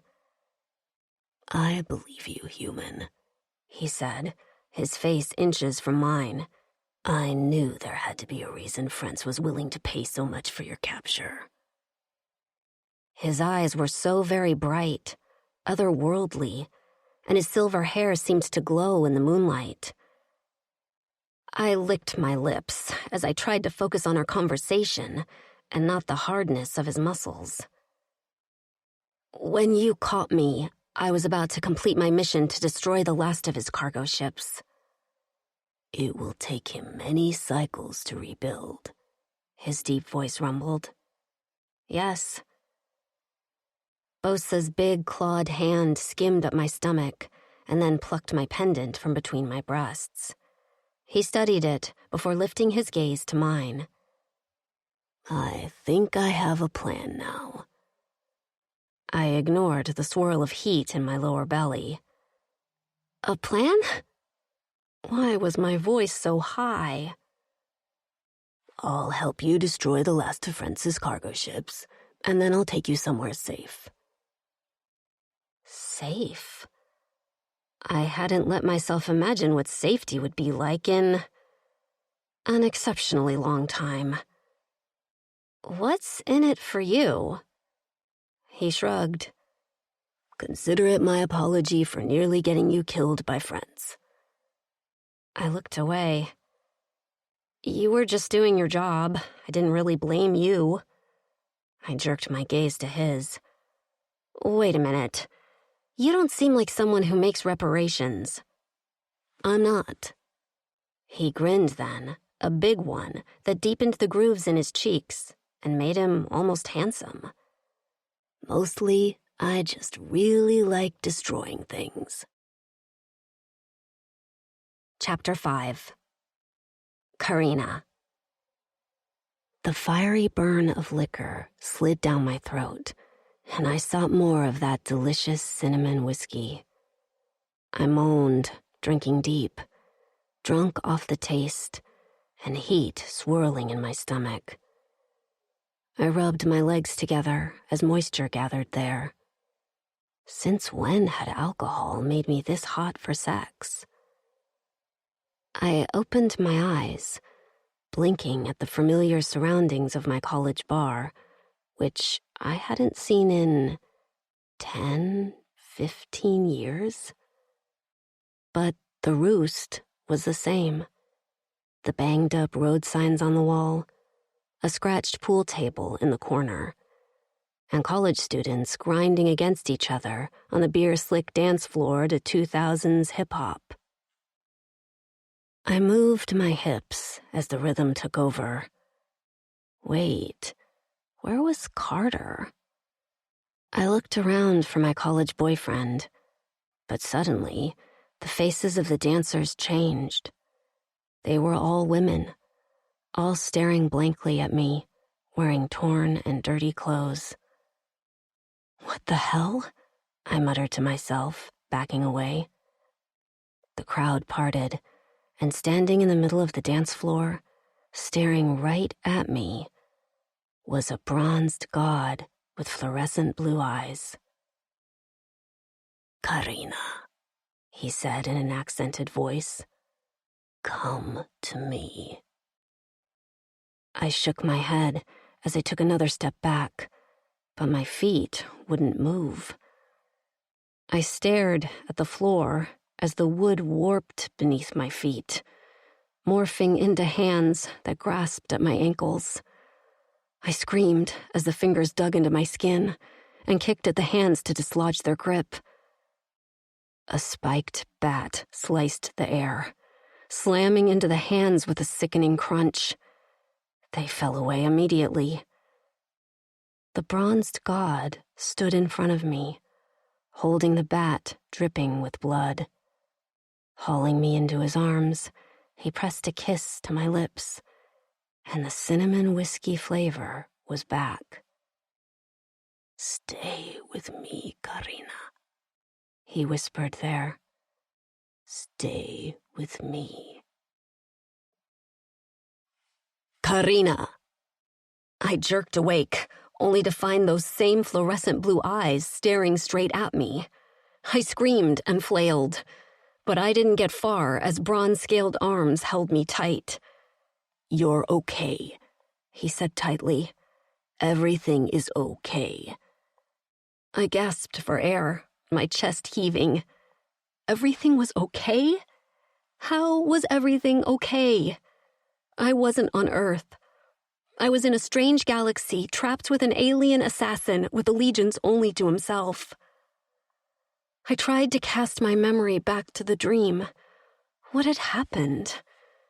I squeezed my eyes shut as frustrated tears leaked out of the corners.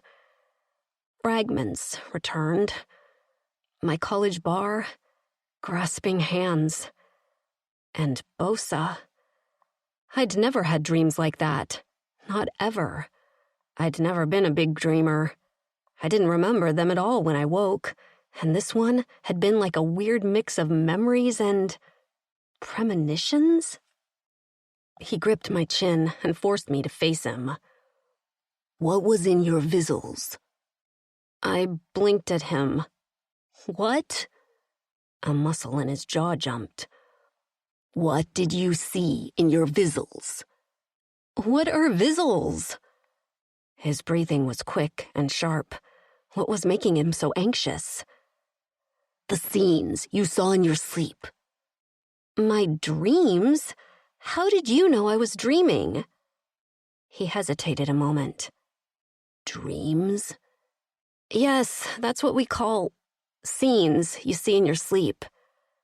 "Have you always dreamed?"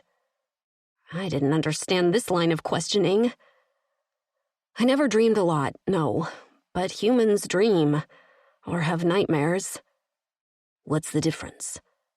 Nightmares are scary. "You screamed. Was this a nightmare?" Why are you asking so many questions about this?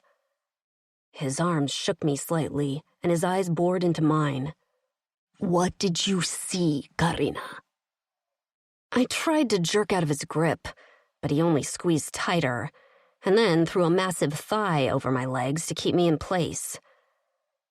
I didn't bother wasting my energy trying to get away, but my skin broke out in goosebumps at being trapped. "You," I muttered. His nostrils flared. "What about me?" I squirmed. "I told you to fuck off, and you actually fucked off," I shouted at him. "It was great." "Tell me." "Why?" I demanded as I continued to wriggle in his iron grip. "I don't want your platitudes about how everything is fine. Everything is not fine. You could decide to kill me on a whim, and I wouldn't be able to do a thing about it. You even admitted that you liked destroying things." Suddenly, his giant body was over mine. With one hand, he gripped my wrists over my head, and with the other, he held my throat tightly. I could feel the chain from my necklace digging into my skin. "Get off me!" I hissed at him. He didn't move. "You think I'd rescue you from friends to kill you myself?" I let out a roar of anger. "I don't know you!" His fingers squeezed my neck, and I forced down a swallow, even though my mouth was dry. "Listen, human. I don't make promises to many, but I can promise you one thing. I won't kill you, and I'd cut off my own arm before I hurt you." "You're hurting me now," I whispered weakly.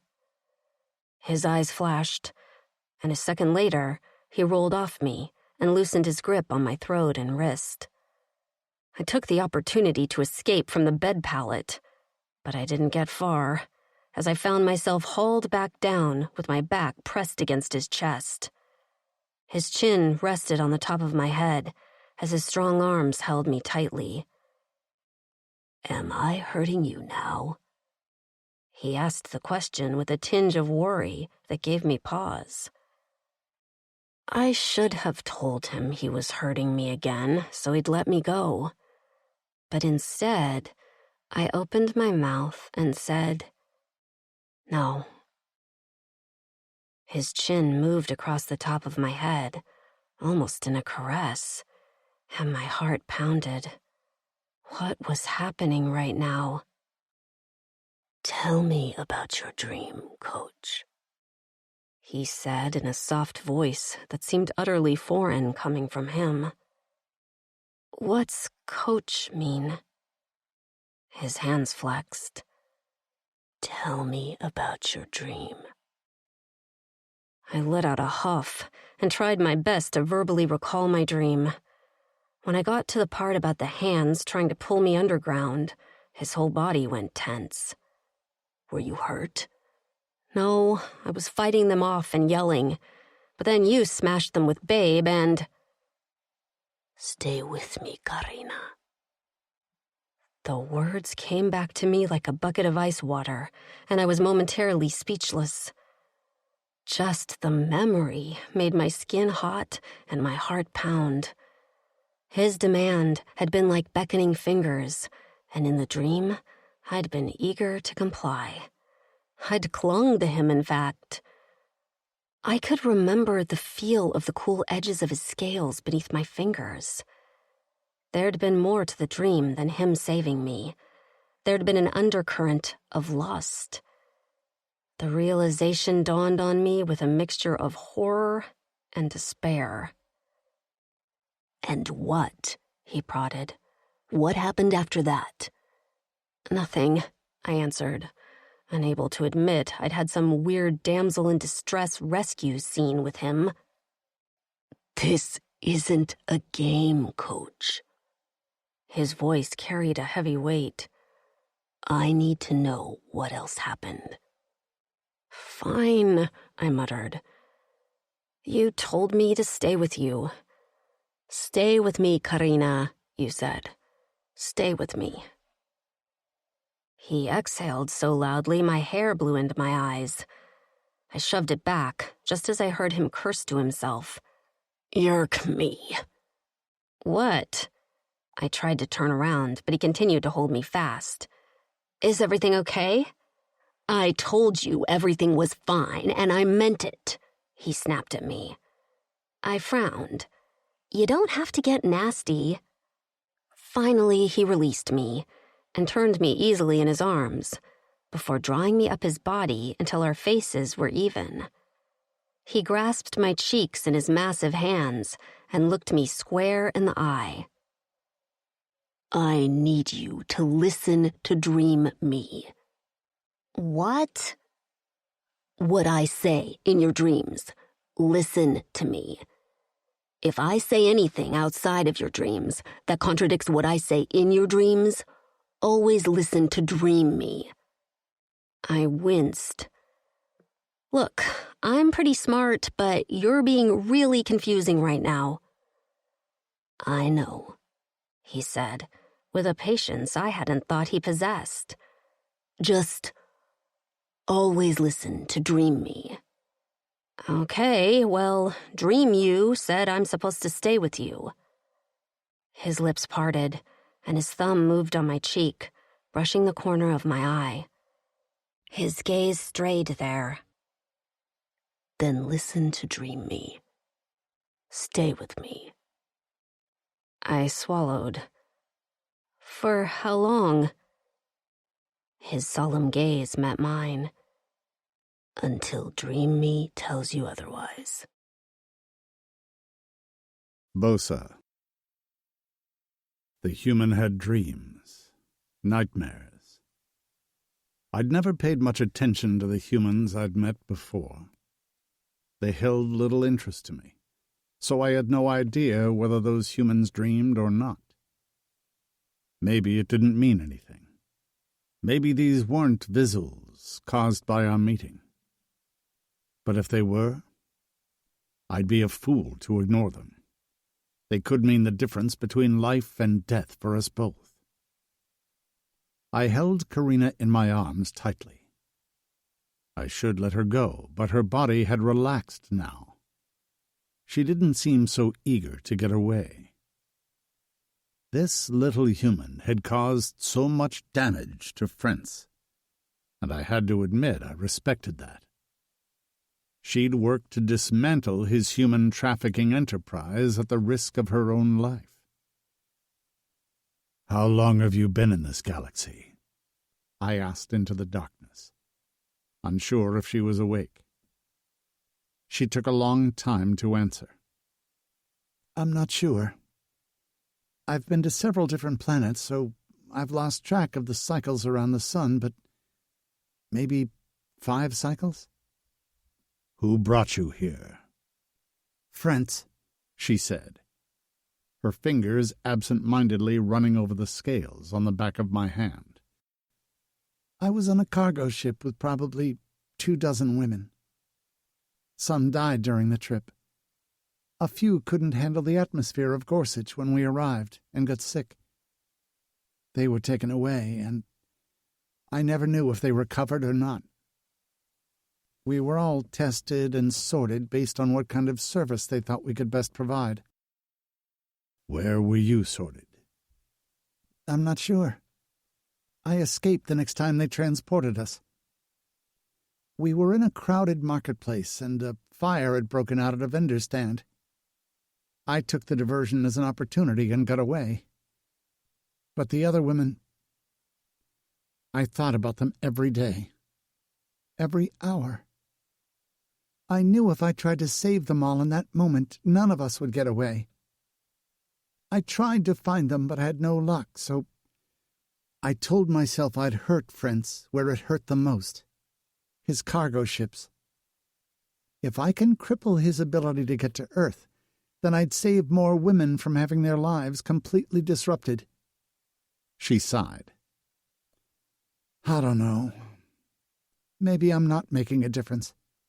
But I don't know what else to do. I never expected to live this long, so I'm just trying to make the biggest impact I can before my risks catch up to me." "Your chances of living longer have improved since I'm helping you." She laughed, and the light sound made me wonder what her life had been like back on Earth. "Arrogant." "Confident." "Whatever." "You never tried to return to Earth?" She was quiet for a long moment. "I've thought about it, but I don't think I want to go back. I'll never be who I was. I'll go back and babble about aliens and giant insects and bronzed gods with fluorescent blue eyes. They'll lock me up." "Bronzed gods?" She let out a cute, frustrated sound. "Anyway, no.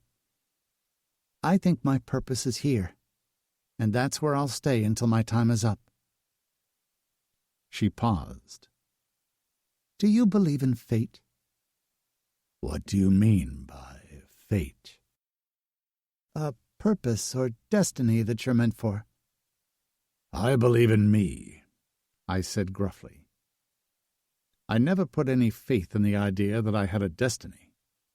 I made my own luck, my own fate. "Why does your answer not surprise me?" she muttered. "If I get killed tomorrow, then it's because I made a mistake. I didn't swing Babe hard enough, or I didn't listen to my surroundings." "You can say what you want about why you rescued me, that it was a pride thing, but I think you have morals, a conscience. Do you only work for the Council to apprehend criminals?" "Yes, but that's only because my Pardux requested it." "What's a Pardux?" "The leader of our Kaluma tribe. Sharif is also my friend, and after everything that happened—" I didn't want to tell her about the dark times. "I do this for him, for my fellow Kaluma. I take the jobs he wants me to take, and the cents I earn go right back to helping us rebuild." She seemed to perk up. "Rebuild? Why are you rebuilding?" "It's time to sleep." I unwrapped my arms from around her and rolled over. For a moment she didn't move. Then I felt her shift in the pallet and press up against my back. "I hit a taboo topic?" "Sleep," I muttered. She snorted and snuffled in closer. "What are you doing?" "I'm cold, and you're warm. Deal with it." When I felt the corners of my mouth lift into a smile, I had a dawning sense of dread that I was in trouble. I was already growing too fond of this human, and that would only cloud my decisions. Chapter 6. Karina. I yawned and stretched my arms over my head, feeling a little chilly. I blinked my eyes open to stare at the patched roof of Bosa's tree hut. I flopped my hands back at my sides and smacked my lips. I'd slept surprisingly well. No more dreams, thank God. Looking around for Bosa, I realized I was alone. I sat up quickly as panic flared in my chest. "It's okay," I whispered to myself. "He'll be back, right? Right, he'll be back. He wouldn't leave me here with those ape things lurking. No way." I crawled out from under the furs and grabbed for a canteen of water. After chugging some, I used the toilet, which was really just a hole in the floor with a pipe leading to the ground. Still feeling cold, I once again retreated to the bed pallet. Outside the hut, the forest was waking up. Distant animals grunted and pawed at the ground. When I heard the familiar chirps of the Orhanus, I threw the fur over my head and huddled into a ball against the wall of the hut. Seriously, where the hell was Bosa? And why was I already relying on him for my safety? I'd made it this far on my own. Uncovering myself, I looked around for something to use to defend myself. Not that I had hope for a long-range weapon, but close range? For possible Orhanus human melee? Those things could probably rip my head off with one hand, but at least I'd go down swinging.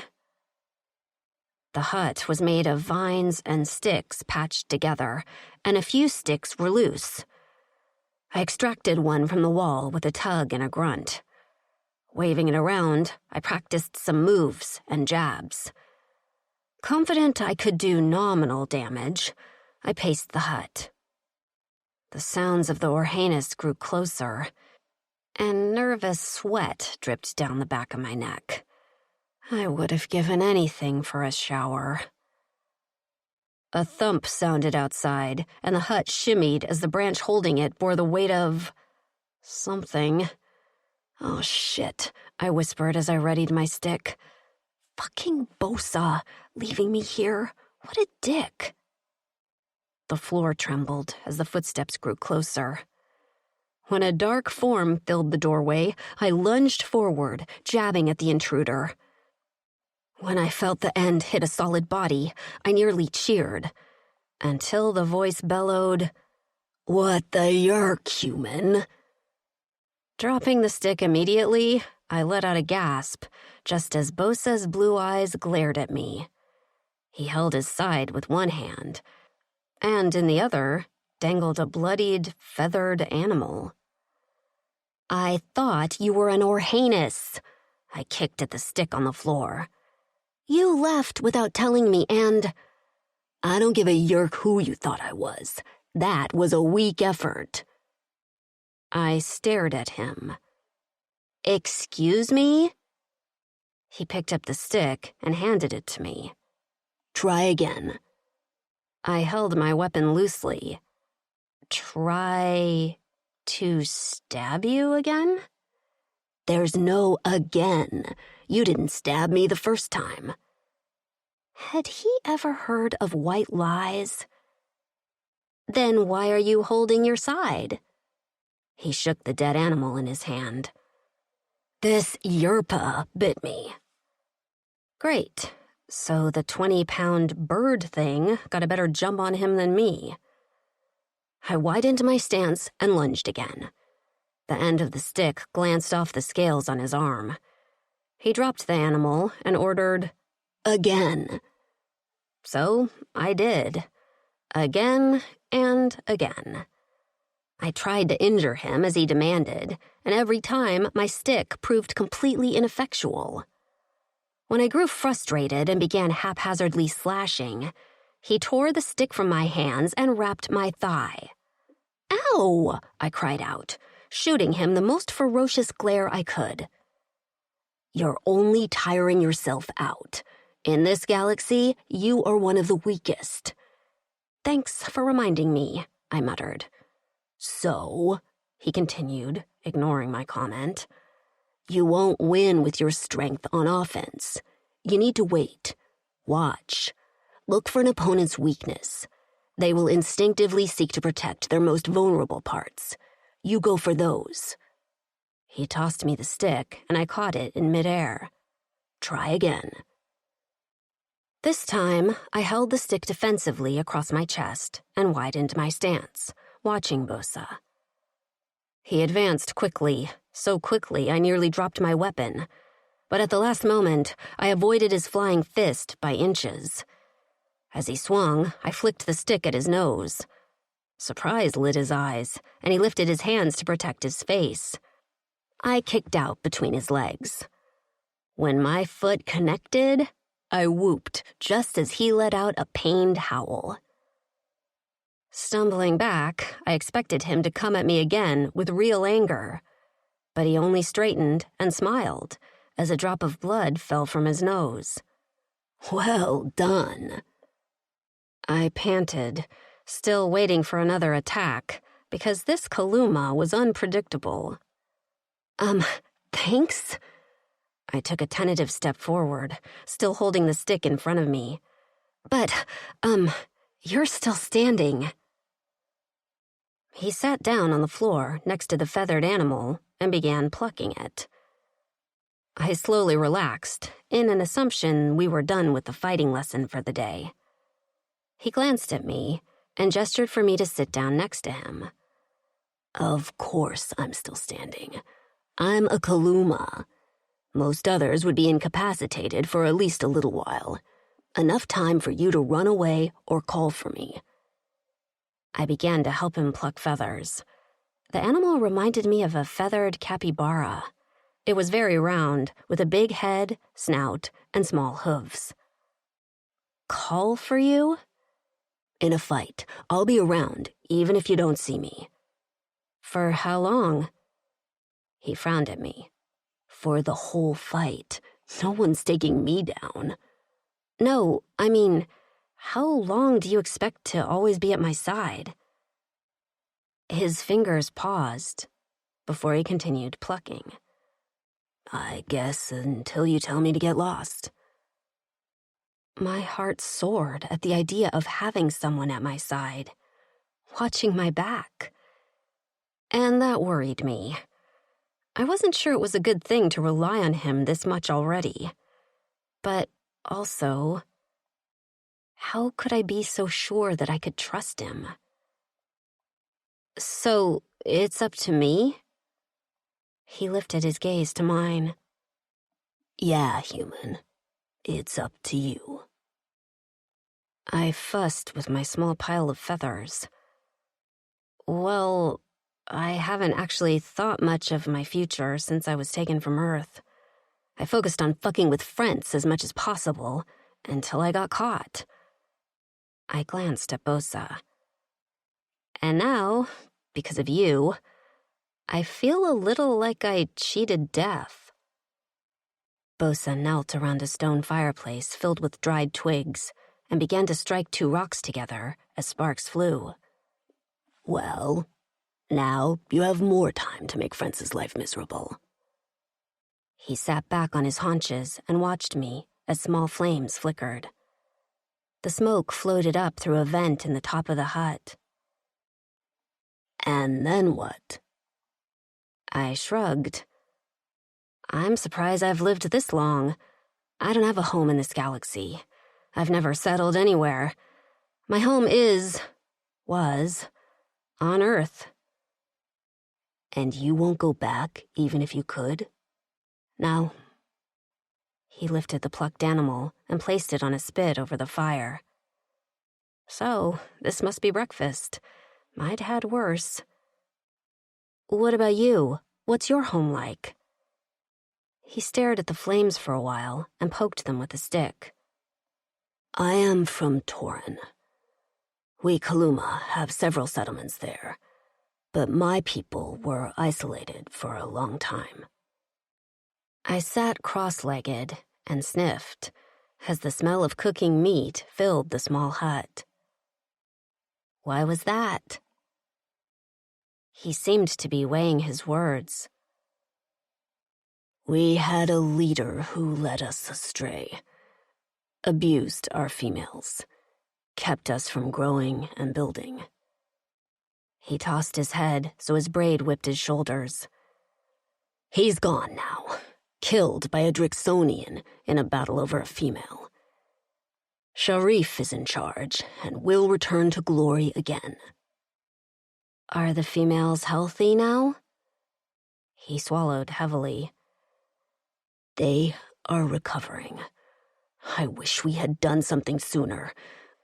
But us warriors had convinced ourselves loyalty to my Pardux was what mattered the most. He tossed a stick into the fire, and the flames hissed in response. It doesn't matter anymore. He stood up and wiped his hands. That's why I work for the council. Any cents I make go toward purchasing supplies for the tribe. We spoil the females now, since they bore the brunt of our inaction. The vehemence in his tone stirred something within me. He sounded like he was about to march into battle, and I wondered how he walked around so well, with the weight of guilt on his shoulders. Do you have a mate? No, he answered quickly. We don't have many females left, and they choose their mates. I was chosen to work off planet rather than mate. He didn't seem angered by it. Are you okay with that? His eyes turned toward me with a fierce, defensive glare. I will do whatever is best for my Kaluma. So, if they are the priority, why are you helping me? His gaze hardened for a moment before his expression went slack. He tilted his head back to gaze at the ceiling of the hut. His throat worked as he swallowed before he lowered his chin to meet my eyes once again. I already sent home the cents I earned. They are taken care of. But why? If you keep asking me, maybe I'll decide to take off back home and leave you at the mercy of friends, he growled, irritated. Quit prodding. I rolled my eyes. Look, I need to be sure you're not going to stab me in the back or betray me. I'm asking you questions to know you better. He jabbed a finger in my direction. I promised you I'd fight at your side, and that promise means something from a Kaluma. I'll prove it with Babe next time we encounter an enemy. Until then, you need to eat, because you seem too skinny. Of course I'm too skinny, I groused. I don't eat regularly. He tore a hunk of cooked meat off of the spit and shoved it at me. Eat. I snatched it from his fingers with my teeth and chewed. The meat was a little tough, but it had a decent taste. He watched me chew with a satisfied look on his face before he helped himself. Bosa. I'd just finished eating when a zap echoed in my ear, and I winced at the shock. Bosa? The human asked. Are you okay? I tapped my earlobe. What? Is that how you greet me? Gurla's voice shrieked. I called the council to confirm we received payment, and they had no idea what I was talking about. Where did these Zens come from? Where's the human? Calm down. I sank onto the bed pallet while the human watched me with wide, wary eyes. The job wasn't ordered by the council. Turns out Frentz paid a member to contract me for a personal job. The human wasn't betraying her kind. She's been destroying Frentz's cargo ships, and he's eager to catch her. Gerla let out a low whistle, and I heard her muttering to someone next to her. Probably Wensla. Finally, she came back on the line. The human is with you now? I glanced at Karina. How did you know? Wensla. That female knew everything. She was one of the few Kaluma who had visuals since birth. She's with me now. Gerla hesitated before speaking again. Is she unharmed? She's fine. I just fed her a yerpa. So, what are you doing with her? I was so tired of questions about my plans, my motivations. Couldn't I just do what I wanted to do? I'm going to do a few things here in Gorsuch and then come home. A few things? Yes. Like none of your business. If you hear anything about me, just tell everyone I'm home and injured, so I can't possibly be causing mayhem in Gorsuch. They must have the wrong Kaluma. I don't like the sound of this. I'll take a higher-risk mission next time to make up for not working right now. Bosa, Gerla sighed. That's not what I care about. I'm worried about you.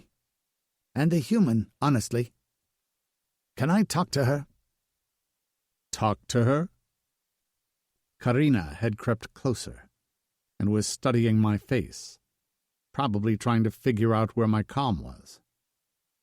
Her face lit up at my words, and she held out her hand with a greedy smile.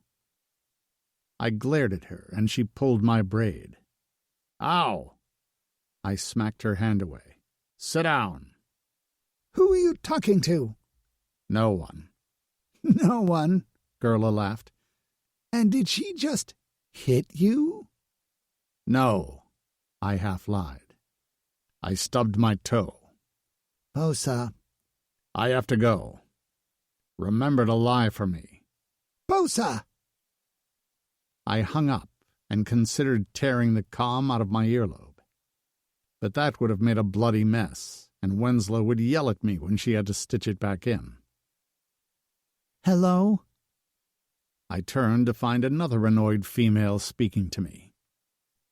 I questioned many of my life choices at that moment. Yes? What? Who? She stomped her foot. What's going on? I have a comm in my ear so I can speak to Gerla at home. Karina plopped down on the bed pallet next to me. Gerla? She's in charge of accepting which jobs I take and making sure I get paid. I see. But she's not your mate? She has two mates, Wensla and Brooke. Oh. Karina picked at the edge of a fur. She wants you to come home? Yes. She also doesn't want me in trouble, or dead. Karina was quiet for a moment. Maybe you should just go home. If you get me out of this forest alive, I can do everything else on my own. I'm not going to have this discussion again. I kept my voice firm. I'll help you because I want to. She let out a long sigh. Fine. I'm not going to bring it up again, then. Good. Great. She huffed and crossed her arms over her chest as she looked away from me with her chin in the air. I never thought I'd like the fire in a human's eyes. No human females had ever made me glance twice at them. In fact, I found most of them annoying and a burden to their mates. Then again, the Drixonians were a different breed, catering to their every female's whim. Did human females like that? Maybe Karina was trying to get rid of me because she found me unbearable. "Do you want my help?" I asked. She turned her head slowly to stare at me. "I thought we weren't having this discussion again." "I asked you a question." "Of course I want your help. I'd be stupid to turn down a capable partner." But did she want my help? Would she have gladly accepted the aid of any alien bigger and stronger than her? I opened my mouth to ask, but then quickly shut my jaw. Ridiculous. Why did I care about that? She should be thankful for me. I didn't need to beg her to let me help her. I rolled away from her, annoyed at myself, just as a loud whoop rent the air like a siren. Immediately the forest came alive with the war cries of the Orhanis. That meant Numera was being invaded, and I could only guess the reason. Us. I snatched my ready bag of supplies, Babe, and hauled Karina to her feet. She came willingly and without question, as the danger in the air was tangible. "What's happening?" "Someone's here. The Orhanis will likely kill them, but they'll know we're the reason for the attack. And no matter how many gifts I give the Orhanis, they'll come for us next, because we brought danger to the forest." "Oh, shit," she whispered, as we burst out of my hut. Halfway across the branch, laser fire pierced the dried wood of my makeshift home, and the entire structure caught fire. Karina screamed as flames raced toward us. Grabbing her around the waist, I snatched a dangling vine and leapt off the branch. She pressed her face into my chest, and her hair flew around us as we soared through the air. Letting go of the vine, I grabbed for the branch of another tree, spinning us under and around until I flipped so my feet landed on the branch. The tree shook, the leaves rustled, but it held us for now. I didn't have time to rest. Orhanis war cries were mixed with Gottric's clicks. Frentz had found us and sent a small squad to take us out. "Yerker," I muttered to myself, as I leapt from branch to branch, Karina still in my arms. She didn't speak, and when I glanced down, her face was a pale white. I shook her in my arms. "You're safe with me." She nodded, and her throat bobbed as she swallowed. Laser fire shot up from the forest floor, and while the Gottrics couldn't climb trees, they were deadly with their aim. I could see arrows sailing in the direction of the laser fire. The Orhanis were even more accurate. If they were firing their arrows at us in the trees, we'd be dead already. I had to get us out of the forest and away from the Orhanis before they defeated the Gottrics, because the Orhanis would absolutely win, no doubt. This was a suicide mission for the big insects. Frentz was a fool. I was always more comfortable in the trees, as it reminded me of my home. But I didn't have time to mourn my safe haven on this planet. When I reached the outskirts of Numera, I reluctantly leapt to the forest floor, as the trees here were younger and the branches wouldn't support my weight. I would have blanked, but Karina would still have been visible to our enemies. I raced toward where I hid the hover vehicle, but just as we burst out from behind a dense patch of bush, 2 Gottrics slid to a halt in front of us. The larger of the 2 peeled back his mandibles, and before I could move, spit a wad at Karina. She ducked, but a spray of venom hit her shoulder. Immediately her skin sizzled into boils, and she screamed at the pain. The sound wrenched from her throat, tore into me like a knife blade. I would not fail another female in my life. With a roar, I didn't even bother reaching for Babe. This was going to be a hands-on job. I went for the larger one first. Before he could spit more venom, I reached for his first set of legs. With a yank, I tore them out of his abdomen. Blood spurted as it let out a screech of pain. I kicked out, catching it in the thorax and sending it slamming into the trunk behind it.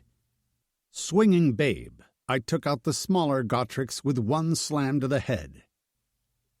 The bigger one was still alive, crawling toward me on its remaining 4 legs, leaving behind a trail of venom and blood as it spat in my direction. Lifting Babe high over my head, I slammed it down onto the Gotrix's head. The crunch was satisfying. Karina was panting as I picked her up and raced for the hover vehicle. No more Gotrix in Nomera. The Orhanus wouldn't leave the forest. I glanced behind me to see a few peering at me through the trees, but no more arrows came our way. I was getting a reprieve, but I knew I wasn't welcome back. I gave them a salute over my shoulder and sped off. Chapter 7. Karina. My blood had turned to fire. That was the only explanation for the pain ravaging my body. I gasped, seemingly unable to draw in air. A loud buzzing echoed in my ears, and a voice in the distance was saying my name, but I couldn't answer. I was too busy trying to breathe. Wind blew through my hair and over my skin, increasing the pain radiating from my shoulder tenfold. I was dying. That fucking Gotrix. I hadn't known their venom would hurt this much. Instead, it was like acid, and I was going to die. Suddenly, the air calmed, the buzzing stopped, and my body was jostled. I tried to focus on what was happening, but my eyes were blurry with tears. All I could see were blue eyes. "Hurts," I whimpered. "I know, Coach," a deep voice answered me. "Hang on. I'll take away the pain soon." How? I wanted to scream. Maybe he'd put me out of my misery. I could barely move my limbs now, as they were locked up in agony. Was I entering rigor mortis already? Ugh, this was a terrible way to die. Tears leaked out of my eyes, and I couldn't even manage to sniff. A sharp prick on my arm, a different kind of pain, made me flinch. The fire in my blood fizzled out with a hiss as ice water flowed instead. Shivering, I could hear my teeth chatter. This couldn't be good either. I was definitely dying. What?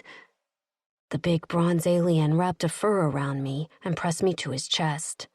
Rocking slightly, he cradled my head. "You're okay. You're okay. You're okay," he repeated, until his deep voice settled into my bones.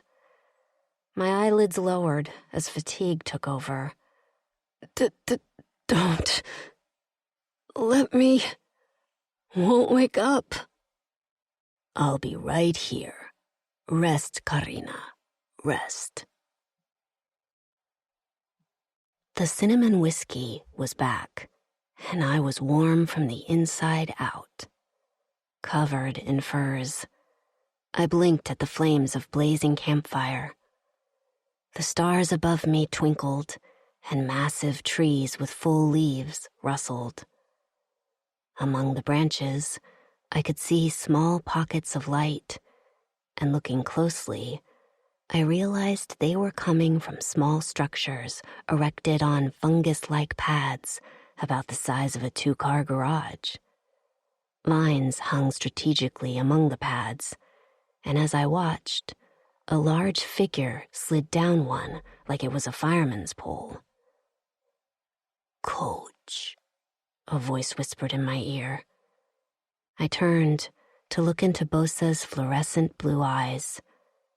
He reached for my thigh, squeezing it with an intimate familiarity. I sucked in a breath as a different kind of heat lit my blood. He nuzzled my ear. "I ache for you." His deep voice sent a shiver of pleasure down my spine. just as his hand slid up to cup me between my legs possessively. "Let me inside, Coach." His tongue lapped at my earlobe, and I closed my eyes as I let out a small gasp. "Trust me." When I opened my eyes again, I couldn't move. I panicked a moment, until I realized that my limbs weren't frozen. I was just swaddled up in a large fur like an infant. When I tried to speak, my voice failed me, so I smacked my dried lips and tried again. "Bosa?" The ground under me moved, and I realized I'd been held in Bosa's arms this whole time. After he placed me on a bed pallet, his eyes peered down at me as he touched a palm on my cheek. "Are you cold?" "No," I whispered. My dream was still vivid in my mind, and I felt feverish. What had that been about? Now I was having full-on sex dreams about my alien partner? I refused to look him in the eye. What the hell was going on with my subconscious? He didn't seem to notice my inner turmoil, too focused on my health. He slowly peeled away the fur to release my arms, and I stretched them over my head. The skin of my shoulder pulled, and I grimaced at the pain. Out of the corner of my eye, I could see the skin was still red and angry, but at least the blisters had burst. That did a lot to douse my dream-induced arousal. Bosa was carefully packing a cloth with a green paste. I glanced around me, but couldn't determine where we were. Underground, maybe. The walls and floor were dirt, and there were no windows. A flame flickered in a lantern in the corner. He hovered over me as he placed the wrap on my shoulder with the cool paste on my skin. I let him maneuver my arm. His expression was grim, and he was focused on his task in a way that caused his eyes to glow even brighter, and his high cheekbones to stand out in stark relief under his eyes. His jaw was set, and I could feel his anger simmering below the surface. When he'd faced off against those Gotreks, I'd been in indescribable pain, but I'd forced myself to remain alert during the battle in case more showed up. But it had only been 2. Bosa had literally ripped the limbs off one Gotreks. This wasn't like picking a crab for dinner. This was an 8-foot-tall, giant, predator-like insect, taller than Bosa, and he'd dispatched both with a deadly battle lust in under a minute. When it mattered, he didn't fuck around. He'd defended me when he could have just left me. He'd promised me the next time that he had to use Babe would be proof he intended to keep me safe. And he'd kept that promise. He secured the wrapping on my arm with a bone needle before running his hands over my skin in a cursory way as he tested my temperature.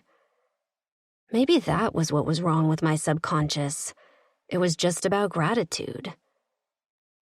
"How am I alive?" I asked.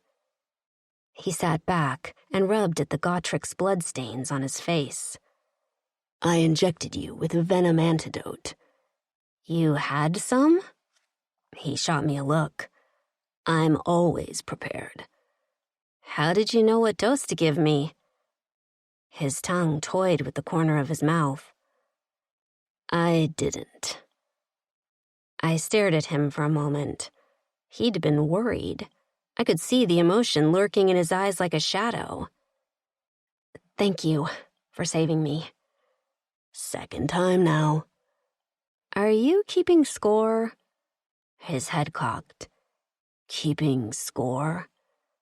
"Like in a competition. Because if so, you'll win. I don't think there'll be a time when I have to save you." He grunted. "You never know." I bit my lip. "I'm sorry your home is ruined." "It wasn't a home, just a hideout." He'd called it his home away from home, so he was definitely downplaying this. Still, He shrugged. It's okay. where are we now? He squinted in the dim light. Another hideout. I have a few.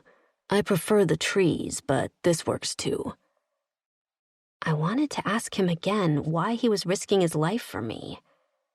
He watched me carefully and beat me to speaking. You're about to ask a question.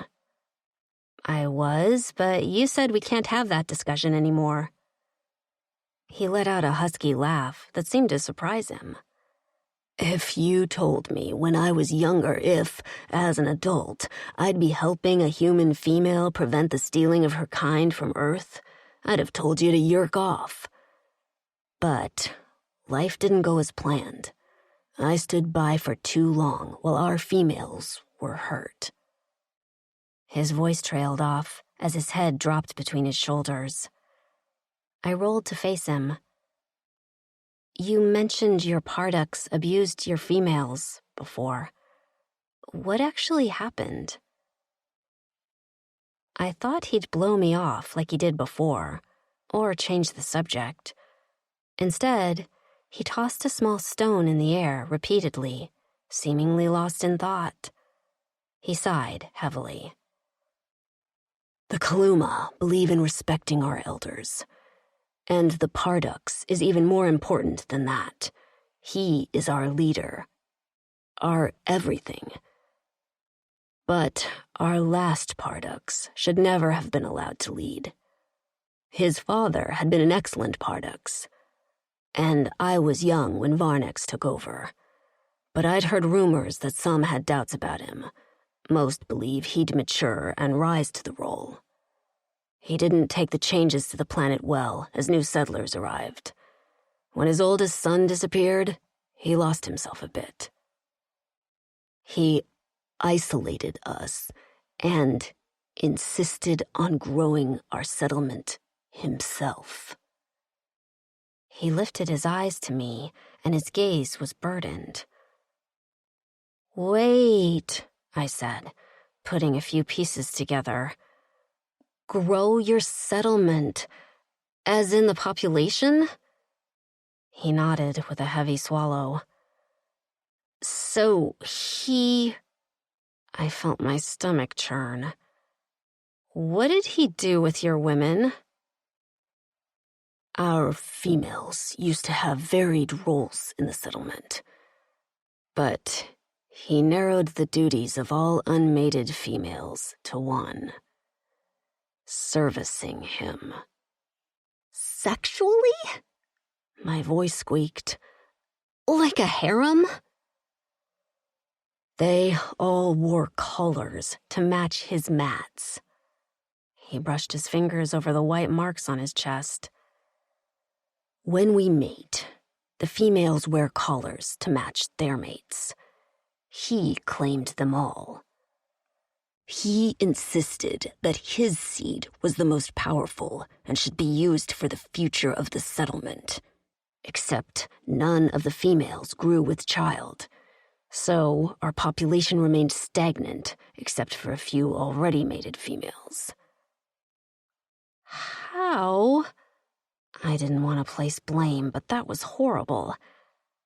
How did it get that far? He was good at convincing everyone that what he did was best for the settlement. I was still a novice, and I'd always been raised to obey the Parducks without question. Still, there was a time when I could have done something, and I didn't. He tossed the stone against the wall. I listened to it clatter to the ground with an aching heart. For him, for the women. It was easy to see these aliens as their roles. Assassins, warriors, pilots.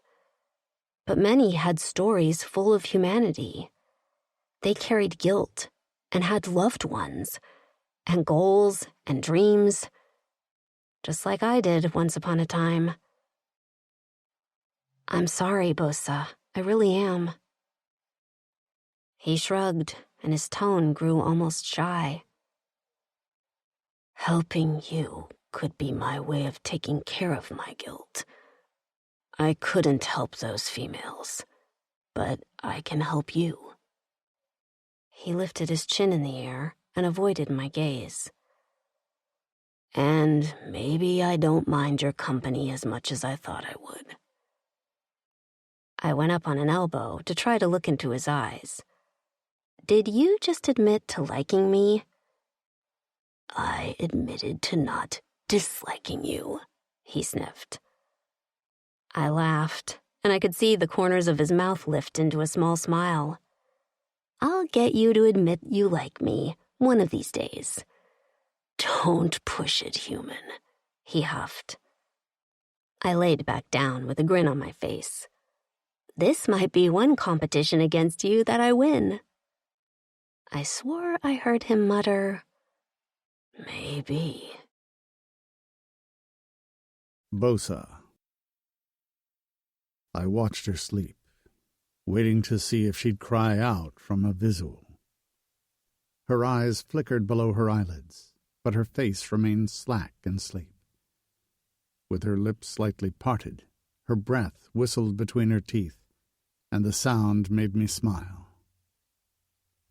Reaching out, I ran the pad of my finger down the bridge of her nose. She didn't stir, and I couldn't resist continuing my perusal, brushing her lips and tracing the column of her throat. When she wrinkled her nose and smacked her lips, I quickly drew my hand back, afraid I'd be caught.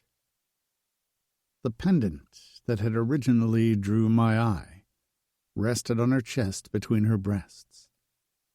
The pattern was nearly identical to the marks on my chest. I didn't believe in her fate or destiny, but there was something about this human. I wasn't the only assassin in the galaxy. Someone else could have done the job. They would have delivered her without looking back, and by now she'd be... My lips curled back in a soundless snarl. I marveled at how she'd survived this long on her own. I had always considered humans helpless, beneath me.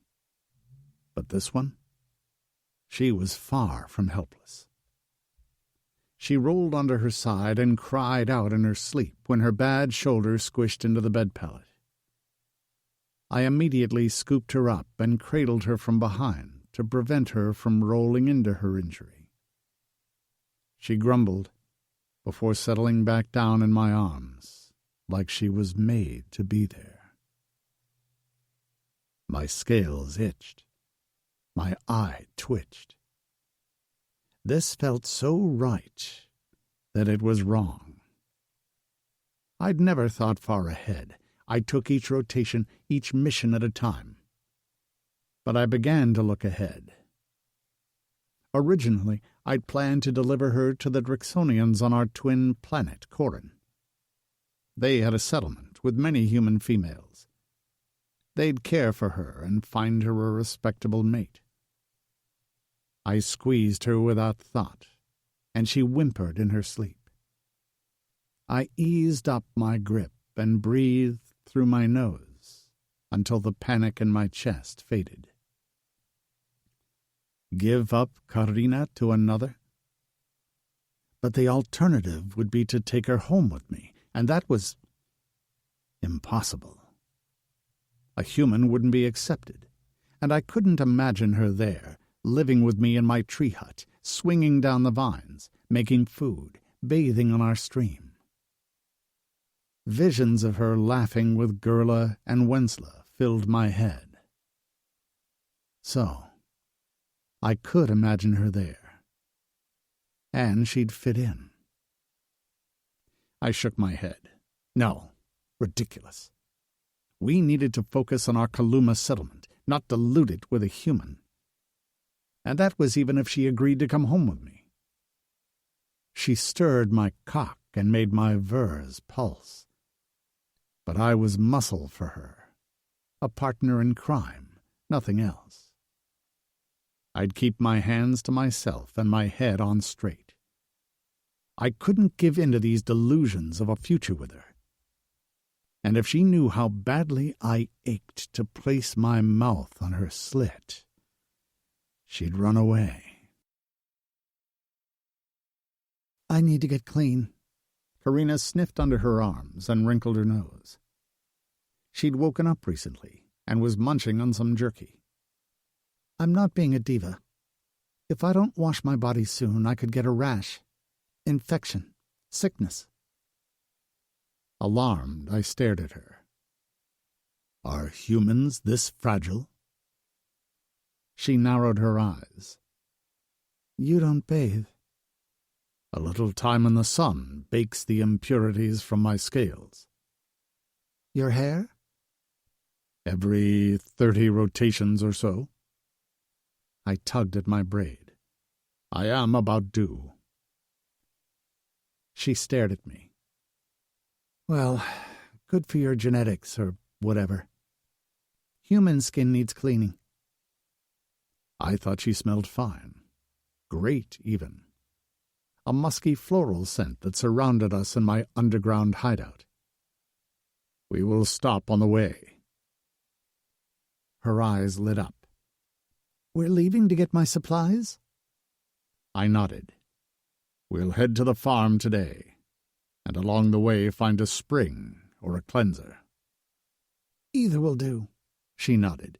I mean, I'd kill to get my hair wet, but at least an air cleanser will clean me. I checked her shoulder, and while she tried to bat me away, muttering about how it felt better, I prodded the irritated skin. She was healing well, and I was so thankful I'd had the anti-venom with me. I had Wensla to thank for that.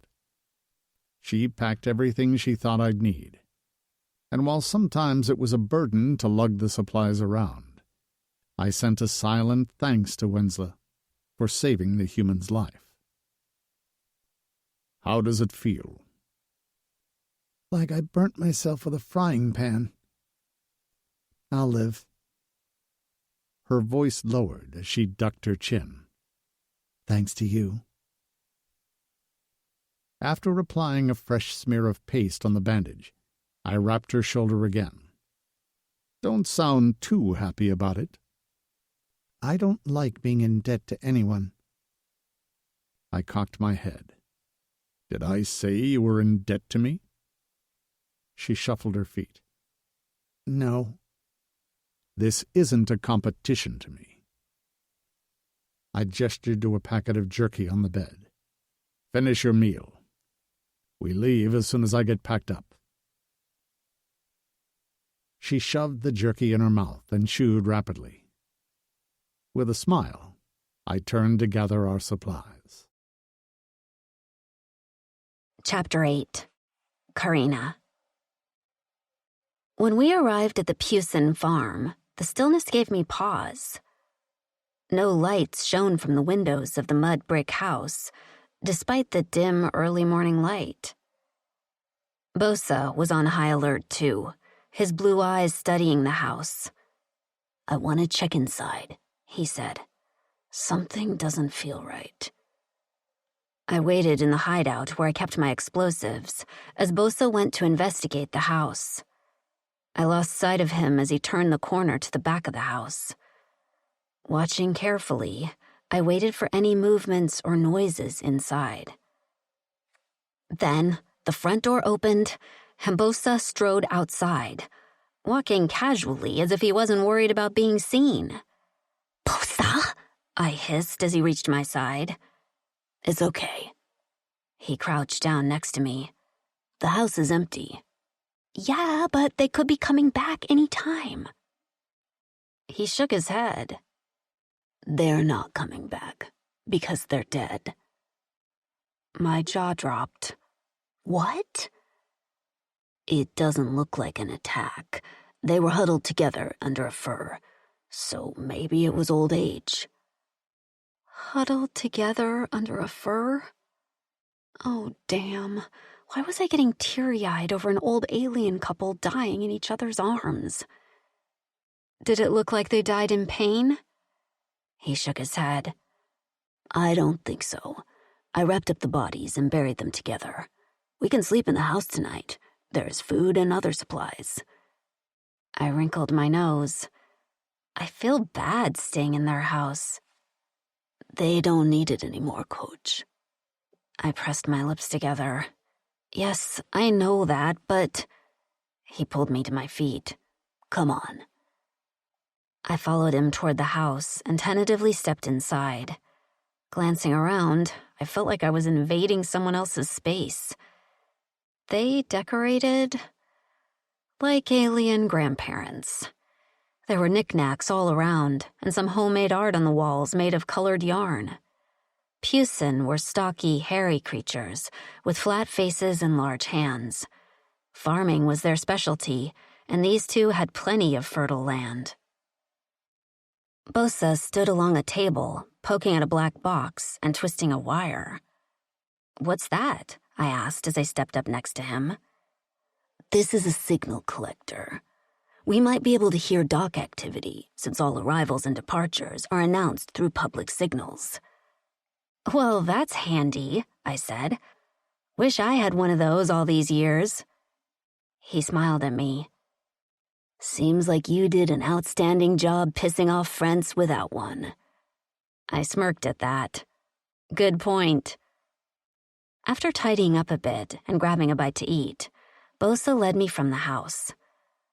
Honestly, I really wanted to sleep. "Where are we going?" I promised you. "Promised me what?" He only grinned as we ventured into a dense forest around the farm. My feet tripped on large roots, and insects the size of walnuts buzzed around my head. I batted them away and rubbed at the back of my sweaty neck. "Bosa!" I couldn't hold back the whine in my voice. "It's hot." He only smiled as he finally stopped in front of a large leaf the size of a Corolla. He tilted his lips up in a smirk as he shoved the leaf to the side. You said you wanted to bathe? What lay beyond nearly took my breath away. At one end of a small, sparkling, clear pool, a waterfall trickled down, barely hiding the narrow alcove behind it. I wanted to weep. Water. Glorious, clean, fresh-smelling water. I inhaled deeply and let out a satisfied sigh. Happy? Bosa asked. I couldn't hold back the face-splitting smile. Very happy. His gaze dropped to my mouth, and the mats on his chest and neck seemed to shimmer for just a brief moment before he turned away with a jerk and showed me his back. Then bathe, he spat gruffly. We don't have much time. I glared at his back, unsure what caused his drastic mood swing. Stay like that. I'm undressing. Don't peek. Like I want to see a naked human, he snorted. Like I want to see a naked human, I mimicked, and I swore he huffed a laugh as I shucked off my clothes. Taking a running leap, I let out a yelp as I cannonballed into the water. When I surfaced, I turned to find Bosa glaring at me, his clothes drenched. I remained submerged up to my neck. Should have stayed out of my splash zone, Kaluma. I laughed as I filled my mouth with water before spitting it out in a stream in his direction. He shuffled out of the way, still glaring. I cupped my hand to send another spray of water in his direction, when his hands went to his pants and he began to lower them. Hey, I called out, squeezing my eyes shut as I whirled around. Warn me before you go pantsless. You think you're the only one who wants to bathe? He asked. I squinted one eye open when I heard a splash behind me. Turning around slowly, I didn't spot him until a figure emerged from the water. Bosa tossed his head back, his loose hair flying in an arc as he smoothed his hands over his face and back through his long white locks. Like some sort of Love Island montage. Turning his head, he speared me with those fluorescent eyes, and for a moment I forgot to breathe. He stood in the shallower edge of the pool in waist-deep water. Clear droplets ran down his scales to settle in the muscled grooves of his stomach and his hip bones. Jiminy cricket on a tractor, I muttered to myself. When I'd first met Bosa, he was as alien as everything else I'd met on this planet. I hadn't viewed him as a gender, really, just a thing that wasn't human. But now, I knew him and his personality. He was a full-fledged being to me, with his own thoughts, feelings, and motivations. As he stood with the sun glinting off his bronze shoulder spikes, I only saw a tall, gorgeous, stacked male. Keep staring like that, Karina. My name rolled off his tongue like a promise. And I'll get curious about the parts of your body hidden beneath the water. I tried to deny I'd been staring, but the words jammed in my throat. No point in lying to him. I'd been staring. And a stupid, stupid part of me wanted to know what he looked like below the belt. Did he have human-like anatomy, or something else? His eyes burned even brighter as he took a step toward me. Curious about something? I stared at him, unable to tear my gaze away as he drew closer until he was barely a foot away. The heat from his scales warmed my face, and my nipples pebbled as I imagined what it would feel like to be pressed up against his chest. Karina. He nearly purred, and I had to break the gaze before I leapt into his arms. "Stop," I whispered, feeling feverish and so unlike myself. I hadn't had much of an appetite for sex for years. I hadn't wanted sex with any creature I met here. But this arrogant Kaluma was something else entirely. The water swirled around him as he halted. Does your shoulder hurt? His tone shifted to one of concern. "No," I said. What's wrong? A loud buzz filled the air, silencing my words. I covered my ears with my hands as the ear-piercing noise felt like it was coming from inside my brain. Bosa lunged for me, hauling me into his arms as he sprinted toward the waterfall. When we reached the alcove, the tops of the trees were shaking violently, like something was flying through the air. "Bosa!" I called out in panic. Inhale, he ordered as we reached the alcove. "What?" "Inhale and hold your breath," he whispered harshly in my face. "Trust me, Karina." I did, so I inhaled and held my breath. Bosa plunged us under the water. Holding me with one arm, he stroked with his other while kicking as he swam under the rocks surrounding the wading pool. Realizing what he was doing, I kicked out too. I tried not to panic when I looked up and saw nothing but solid rock. Up ahead, a beam of sunlight shone through the water, and we surfaced there in a small cave. Bosa hauled me out of the water, where I gasped to catch my breath for a few minutes. I felt like a drowned rat, naked and panting in a cave with only a small beam of sunlight from a hole 20 feet above us. I peered up, seeking the warmth of the light as I shivered, but Bosa yanked me away from the patch of light. "They won't come in here, but they'll look from above," he said as he smushed us as far back against the rear wall as he could. My teeth chattered. "Who?" "The Godricks," he said. "They were flying their hunting copters. They'll send radar into the water looking for us, but their heat seekers won't penetrate this rock. As long as we stay hidden, they won't find us." I shivered. "Fuck!" "What's wrong?" He frowned at me. "Why are you shaking?" Cold," I murmured. It had to be 50 degrees in this cave, and I was naked and wet. My hair clung to my back and forehead like a drenched blanket.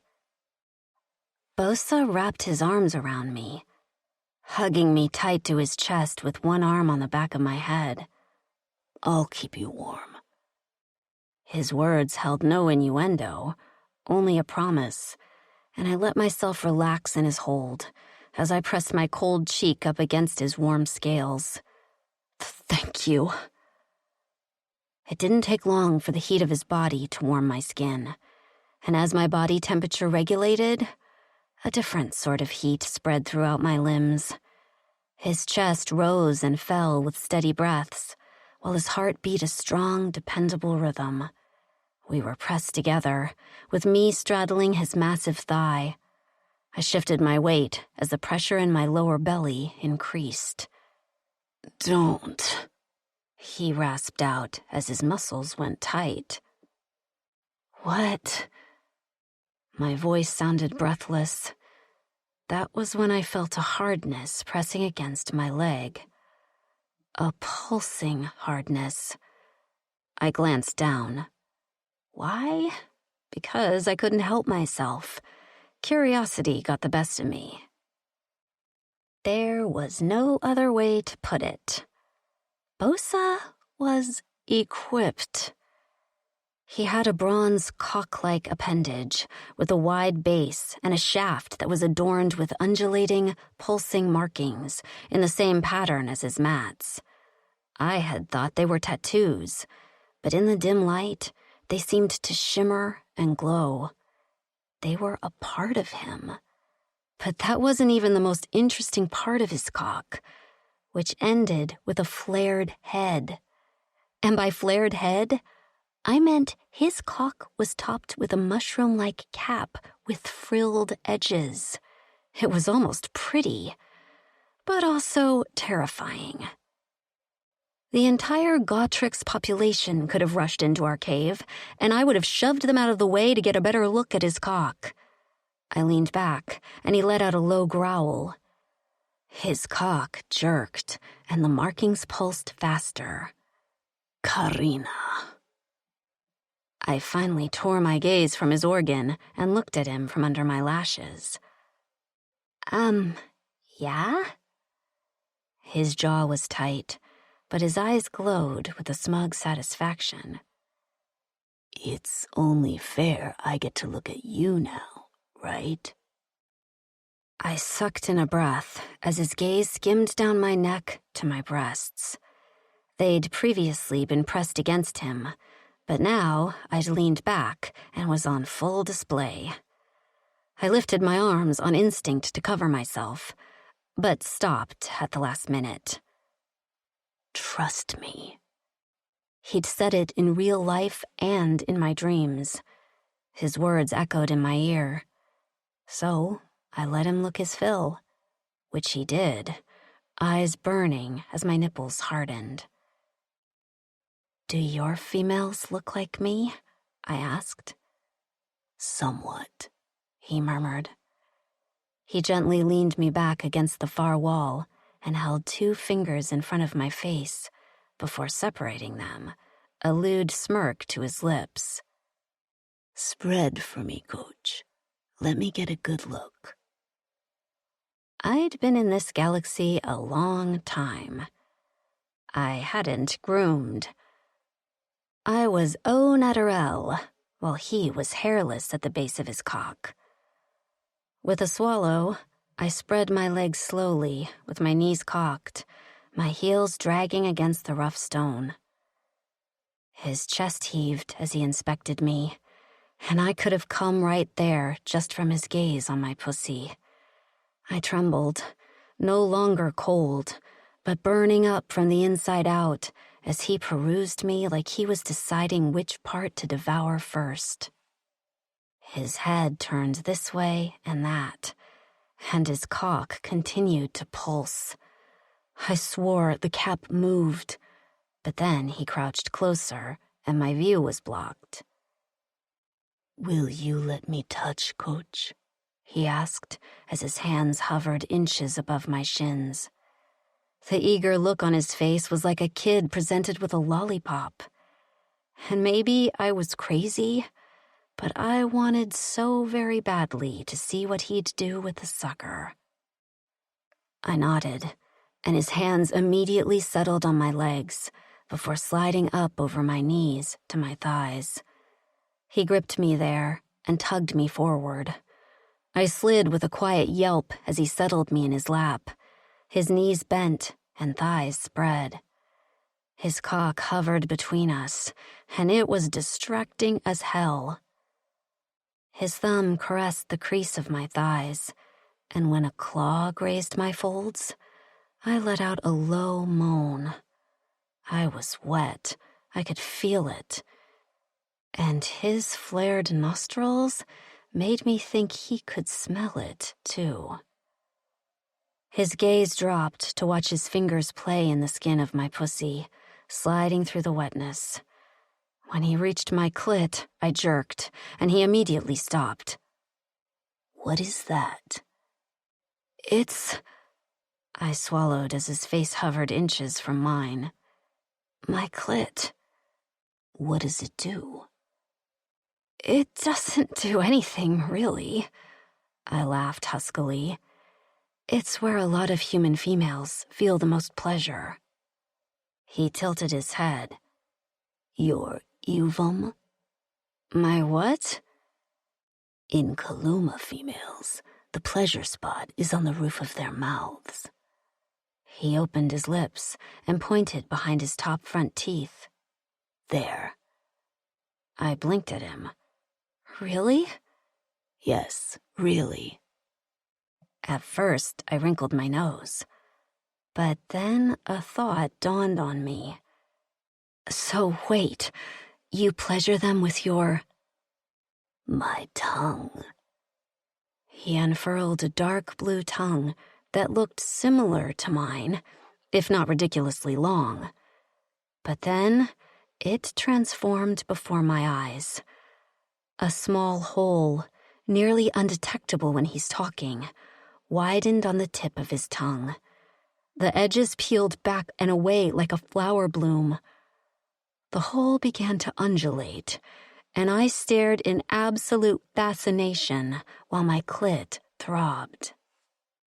"Let me show you how it works," he said in a deep voice that I felt in every cell of my body.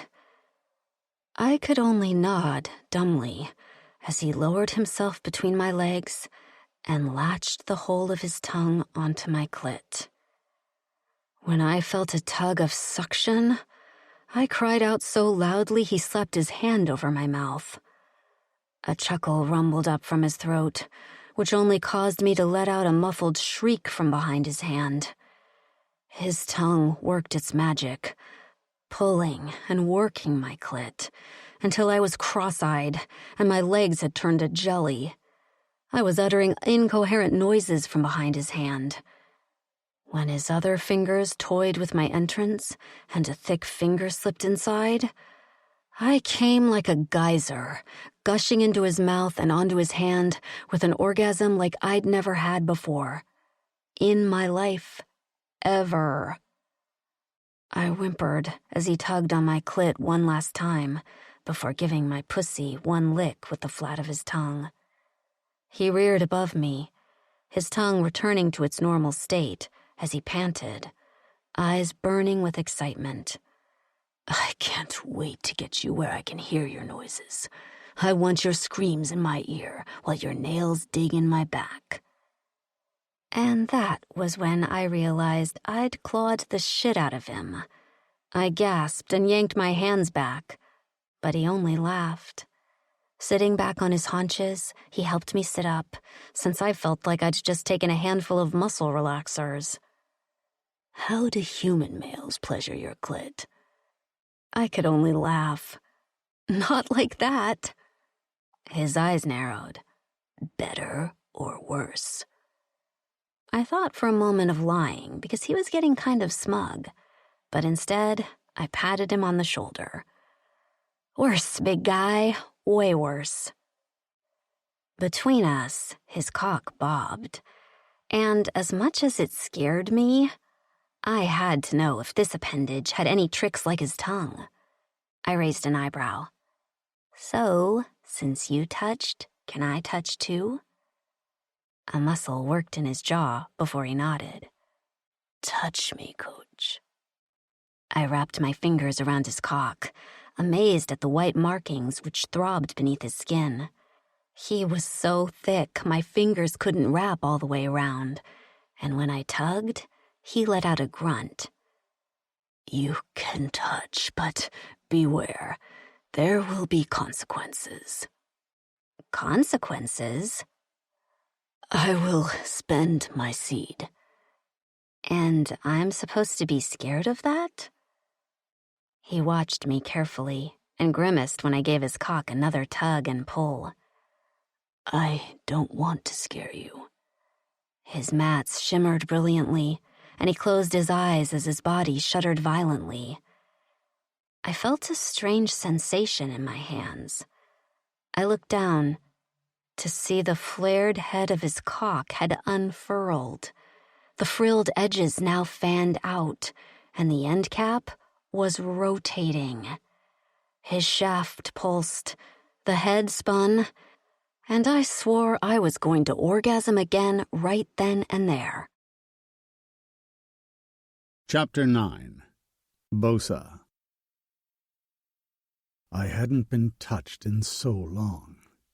Not since I was still a youth and snuck away with a female to the stream near our settlement. That had been fumbling and messy, and I clung to the memories long after everything changed, and I thought I'd never meet a mate. I didn't even take myself in hand, convinced I didn't deserve to feel pleasure, not after what the Kaluma females had been through. But when Karina wrapped her thin fingers around my shaft, while my vers pulsed against her palm, I couldn't pull away. When my cap began to spin and I knew I was close to releasing my seed, it took all my willpower not to throw Karina onto her back and plunge into that sleek, tasty heat of her slit. "Karina," I rasped out, as I held on to my control by a hair. "Please." The smell of her was all around us, and her flavor coated my tongue as if taunting me I couldn't have more. "Let go," she whispered, her eyes shiny and glowing in the dim light as her wrist twisted and she squeezed the shaft right under my cock cap. "Let go, Bosa." With a surge forward, my cap erupted, spraying my seed from small holes in the flared end. My vision went white, and a dull roar sounded in my ears. Heat spread from my gut and groin out to every limb as I bucked into her hand. She gasped as the clear liquid coated our skin, and the scent of my release mingled with the aroma of her wetness. I panted as I nearly collapsed. But at the last moment she wrapped her arms around me and drew me against her breasts. I lay half on top of her as I caught my breath, while her fingers stroked my hair. For a moment I let myself wonder what it would be like to have this forever, a mate who cradled me in her arms. And that was when I jerked myself upright. Karina started below me, her eyes going wide as I peered down at her. Her stomach and thighs were slick with my seed. "Bosa?" she asked quietly. "Are you okay?" No, I was not okay. Because as I studied the brave creature below me, I came to the realization I didn't see her as a human anymore, or an other, or as a non-Kaluma. I saw her as Karina, my brave coach who fought back in a foreign galaxy against her captors to protect her fellow females. She couldn't go home while I'd been avoiding mine. I'd previously seen her as less than, but in reality, I wasn't good enough for her. So why did she make my mats shimmer and my vers pulsate? Why was I appearing in her visuals? That was the beginning of the Linux bond. But there was no way that was possible with a human. The Kaluma males used to choose their mates, until Varnex tainted that ritual. Now we allow the females to choose. As much as I wanted to claim her, I couldn't. It went against the new settlement rules I believed in wholeheartedly, and even if I didn't see her as human, my settlement would. No way would Sharif accept this. My torso swayed as my head pounded with too many thoughts. I'd lived with one for many rotations, guilt, and it had become my best friend and worst enemy. It fueled me while preventing any real happiness. I'd covered myself in that guilt with a layer of disdain that proved to be an asset in my work. Hey. She reached for me. Again I allowed her to lay me down beside her. Talk to me. Is this a physical thing? Do you need to sleep after you come? I understand that. I could go for a nap too. Or are you working through something in your head? Bosa? Her words pounded my skull until I felt like it was going to split open. I'd just experienced the best pleasure of my life, and yet I couldn't just enjoy the aftermath because my mind had decided now was the time to think every thought. I finally sliced through her questions. I haven't been home since I started taking off-planet missions. She remained silent, but her hands slid up and down my back slowly in a caress. I haven't felt worthy to face our females, who suffered the most from our inaction. I downplayed my guilt earlier. It eats me up, Coach, every day. Oh, Bosa, she whispered. And just my name on her lips in that heart-aching tone caused my heart to lurch. Her fingers flexed, and I felt her drop a kiss on my head. I didn't lie when I told you why I was helping you. I do like destroying things. I do want to absolve my guilt. I also wanted to avoid going home, since my Pardux told me I had to return after this mission.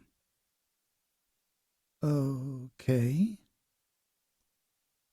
She drew out the word as her fingers once again toyed with the ends of my hair. At first you were a female I could help. It was about me and my selfish need to relieve my guilt. And now, it's not that anymore, Coach. Now I'm staying for you. Because I don't want to leave your side. Because I think...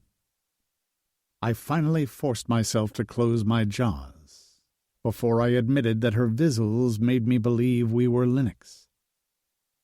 It didn't make sense to me. How could I be Linux with a human? It seemed biologically impossible. Our bodies formed a Linux bond with our mates, but usually it developed over time. Everything about her visuals made this feel urgent, in a way that concerned me. All I knew was I couldn't leave her.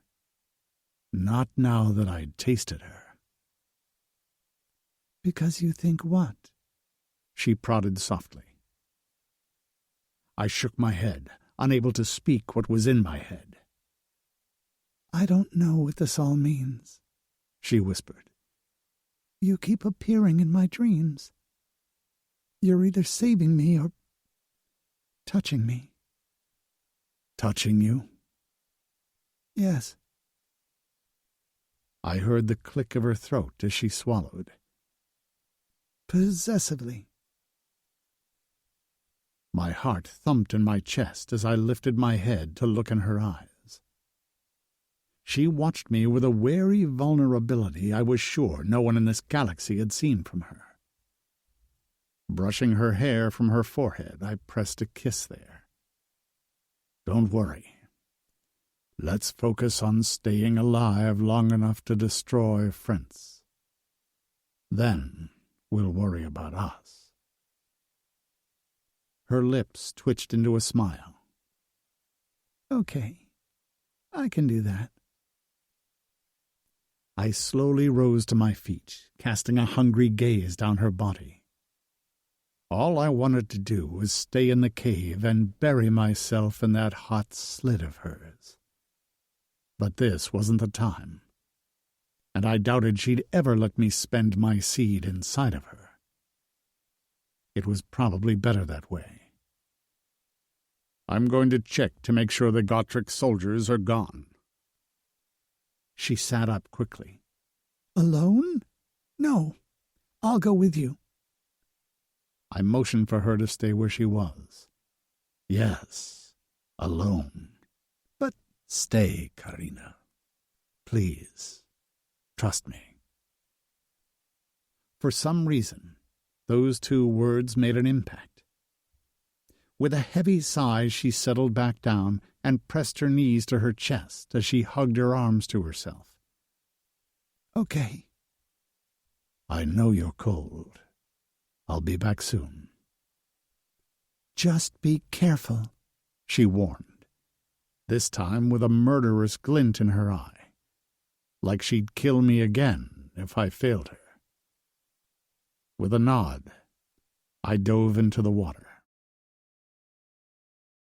Karina.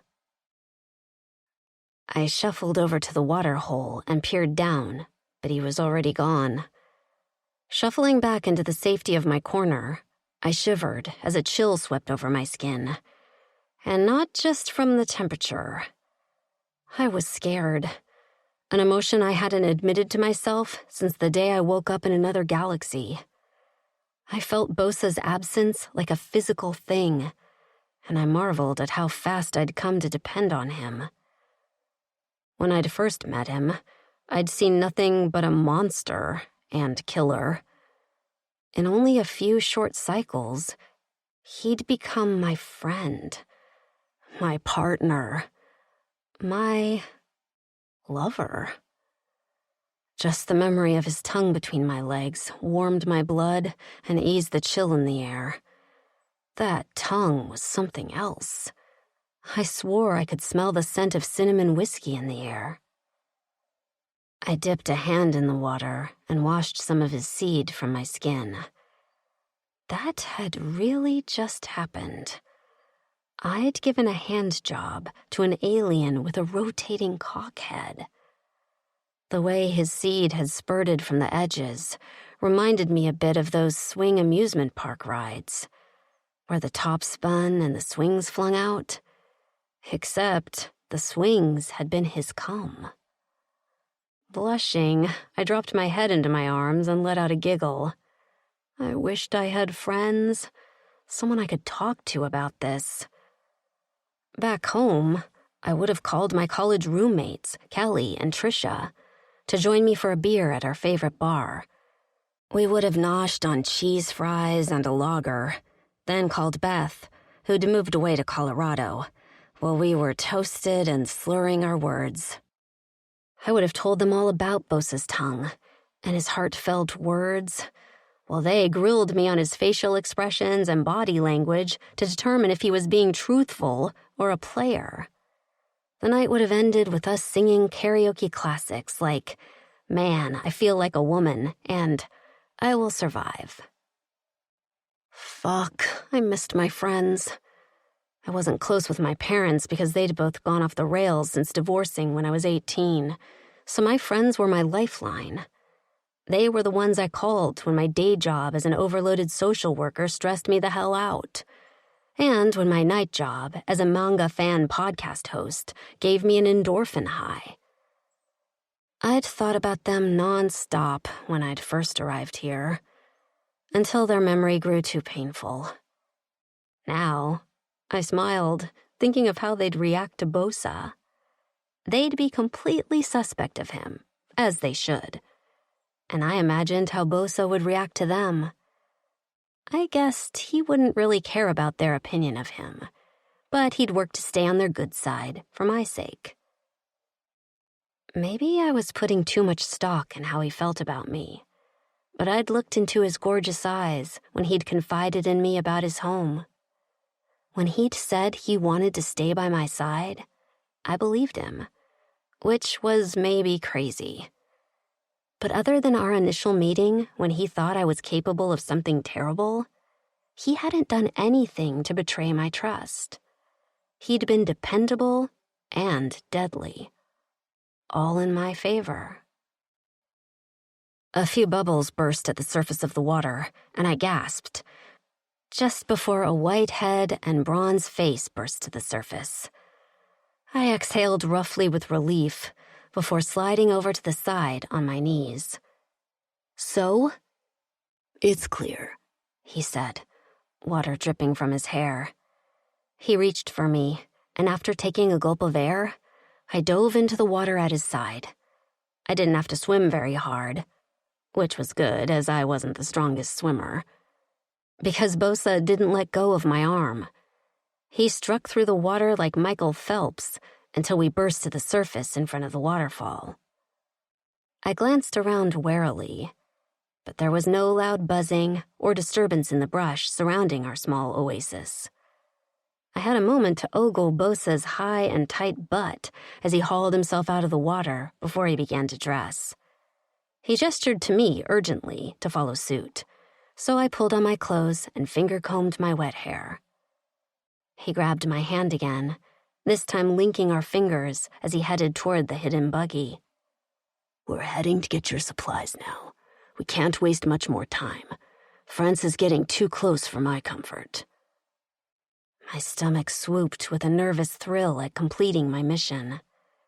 "I agree." He straddled the buggy, and I found myself appreciating his physique now that I knew what he looked like beneath his clothes.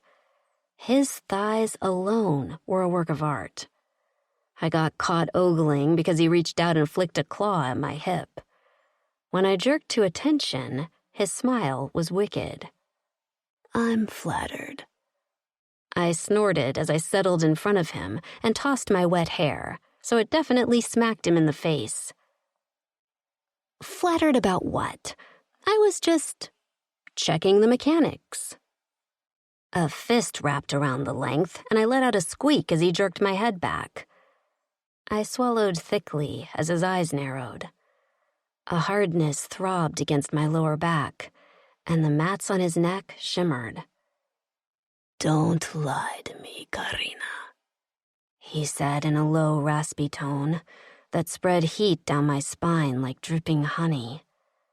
He rolled his hips, and I gasped as I felt his shaft pulse through the thin material of my shirt.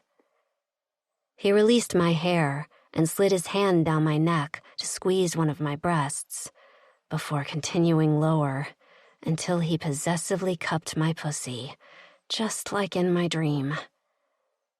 "You can stare at me all you want, because I intend to look and touch you as much as I want." His tongue played over the rim of my ear before sucking a patch on my neck. My vision swam, and I couldn't help but buck against his hand. "Bosa," was all I managed to whisper. His eyes turned a little softer as his thumb carefully brushed my lower stomach. "I don't know what will happen to us, Coach. Whether we will survive this rotation or the next. I haven't had anything for myself ever in my life. And even though I know I don't deserve it, I plan on tasting your sweetness as much as I can before our time is up." I blinked at him, my head spinning. "If you knew we'd live until we were old and gray, would you keep me?" His other arm came around me, and he pressed me tightly to him while burying his face in my hair.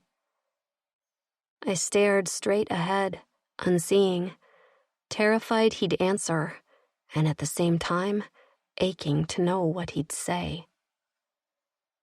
"I don't let myself think about the future, Coach," he said. "I can't." "I get it," I whispered, because I did. That was also how I'd lived my life since I'd been taken from Earth. "You'll live a rotation at a time with me?" He punctuated his last two words with sharp squeezes to my torso. I swallowed and squeezed my eyes shut. "Yes," I said softly, "I will." His lips grazed the top of my head, and only then did he release me before starting the buggy. We were in the air and off before I caught my breath. Chapter 10. Karina. By the time we arrived back at the farm, the sun was setting. Bosa told me to stay inside while he went out to gather firewood, and I looked around for the expeller. Finding none, I wondered how the Pusin relieved themselves, but then I wasn't quite sure of their anatomy. Needing to pee, I quickly stole outside. I could hear Bosa in the distance, working at some dried logs. Finding a well-hidden area in the nearby forest, I pulled my pants down and squatted, exhaling happily when my bladder vacated. All I could hear was the distant sound of Bosa chopping wood and the splatter of my urine. A breeze rustled the trees above my head, startling me for a moment. "Calm down, Karina," I muttered to myself. As soon as I finished peeing, I yanked up my pants. A lock of hair fell into my eyes, and I blew it away just as the rustling grew louder. Freezing for a second, I listened more carefully before peering up to the branch canopy. The leaves weren't moving. They were still, and yet the rustling sound was louder than ever. Panic sent my heart plunging into my feet, just as the sound stopped abruptly, plunging the forest into silence. I blinked into the dark, wanting to scream for Bosa, but also not wanting to draw attention to myself. Black shapes emerged slowly, creeping around the tree trunks. Frozen in terror, I watched as the starlight caught on a large, round, shiny orb. An opaque film descended over the orb, before peeling back again, like a blink. It was a giant eye, or really, 100 tiny eyes that made up one large one about the size of a beach ball. Below that were 2 fangs, slick with what I could only imagine was venom. And attached to that eye was a spider-like body the size of a sedan, covered in thin hairs. 6 legs crept toward me, and rising from its back were 2 massive, scorpion-esque stingers that waved in the sky threateningly. "Oh my God," I whispered, my muscles locked in horror. The rustling sound came again, louder now, and I realized the spider thing was making the sound with its mouth by rubbing little skin flaps against its fangs. Before I could open my mouth to let out a shout, a leg swept under my feet and sent me slamming onto my back. The air rushed from my lungs, and I gasped for air, just as small hooks on the ends of its feet snagged my pants and tugged me under the massive body. My arm brushed the hairs on its legs, and a burning pain singed the skin there, like my skin had been held on a direct flame. I tried to focus through the pain and the fear as the spider thing continued to walk backward, tugging me with it. Probably taking me to its lair, where it would lay eggs inside my live body so its young could eat me from the inside out. What had Bosa told me? Find its weakness, exploit it, then run as fast as I could. I scrabbled with my hands on the forest floor, still gasping for breath through the pain. My hand closed around a stick, and I swung it, catching the spider on one of its legs. The spider shifted to the side, and I caught the sight of one of its stingers plunging down.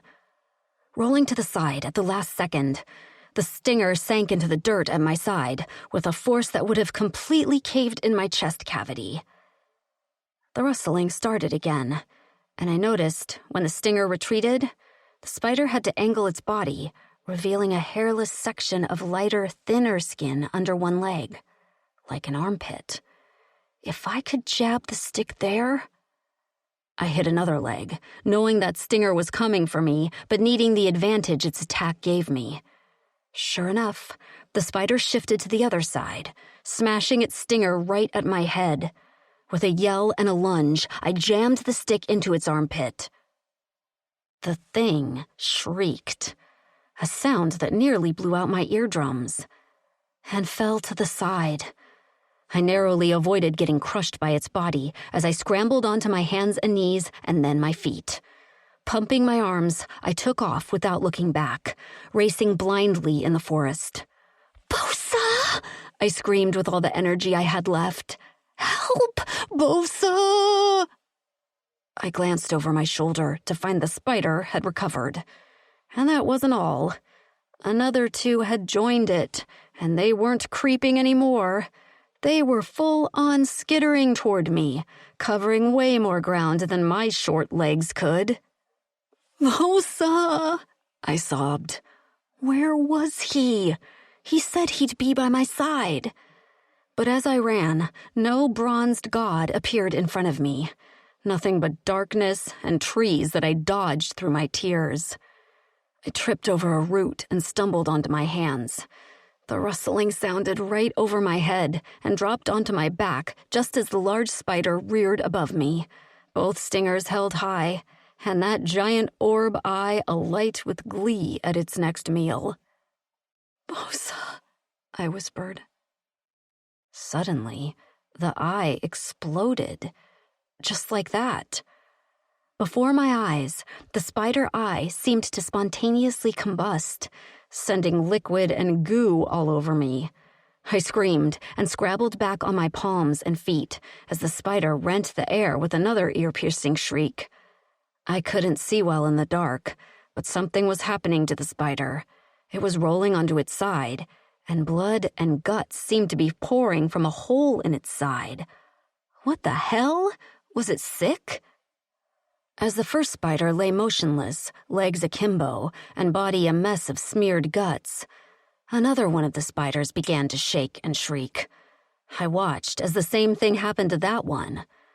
I told myself to get up and run, but just as I stumbled to my feet, a series of clicks echoed in the forest. I'd heard that sound before, back when I'd run from Frentz and right into Bosa. I blinked into the near darkness, trying to focus, just as a bronzed figure appeared on a branch over the top of the last living spider. Bosa stood there, materializing out of thin air like a damn magician. He was covered in a sticky fluid, and his chest was heaving. Hair loose and wild, he let out a roar as he leapt from the branch, babe over his head. He smashed it into the head of the third spider, which didn't even get a chance to shriek as its body collapsed in the bloody pool of its comrades. Holding my burned arm, I panted as Bosa lifted his hand. Streaked with dirt, guts, and grime, eyes wild and filled with bloodlust, he had never looked more like a warrior. Sobbing with relief, I collapsed forward onto my knees. Bosa rushed toward me, catching me just as my body pitched forward. "Coach," he whispered, brushing my hair from my face with shaking hands. "Are you okay? Did the widow sting you?" I shook my head and pointed to my arm. "Burns." He twisted my arm to peer at it. "The hairs have an irritant. I need to make a poultice, but it will heal." With Babe strapped to his back, he lifted me into his arms and began to run. I stared at him, still processing what had happened back there. Was that you who fought all the spider things?" "The widows," he said, barely panting as he sprinted toward the house. "Yes. But I didn't see you. His eyes shifted down for a brief second. I can blank. Blank? He burst through the door of the house and kicked it shut behind him. I can blend into my surroundings to appear invisible. Setting me down on the bed pallet, he immediately began digging through his pack for supplies. You can? I blinked at him. This was brand new information to me. How did I not know this yet? Why haven't you done it before? He glanced at me. Because you can't blank. Why would I disguise myself when you'd be the only visible one and the target? He pulled out a packet of dried leaves and then spit on them before mashing them into a paste. I didn't even question when he smeared the whole saliva mess on a bandage for my arm. Sure, spit on me. At this point, he could have peed on me, and I would have thanked him. That was how to treat jellyfish stings, after all. What was a little spit in an alien galaxy? So, wait, you could have blanked when we were running from the Orhanus, and you didn't? He wrapped the bandage around my arm, and immediately the cool paste soothed the irritated skin. Yes, I'm a bigger target. Better they hit me than you. My jaw dropped. Even back then, he could have easily gotten rid of me. I wouldn't have blamed him if he wanted to save his own skin, but instead, he'd protected me at his own risk. Jesus, Boza. I don't know what that first word means. He finished wrapping my arm and sat back on the balls of his feet. Does anything else hurt? I could really only stare at him in awe. Show me. Confusion flickered in his eyes. What? Can you show me how you blank? A small smile tilted his lips. It was almost shy. It's not that exciting. It is to me. Anything for you, Coach, he said softly. Still crouched on the balls of his feet, he seemed to shimmer before my eyes as a series of clicks echoed off the walls. In seconds, he was gone, disappeared before my eyes. Holy cow, I whispered before reaching out. My hands grazed the familiar feel of his scales, but I couldn't see him. Squinting, I could just barely detect a faint blur in front of me and the outline of his body, but it was nearly undetectable, and I wouldn't have seen it if I didn't know how he was positioned. A thumb swiped at my lips, and I turned my head to give the digit a play bite. My teeth closed on nothing, but I heard a chuckle near my ear. You're hurt, a disembodied voice said from somewhere behind me. Just relax. I turned my head to look behind me, even though I knew I couldn't see him.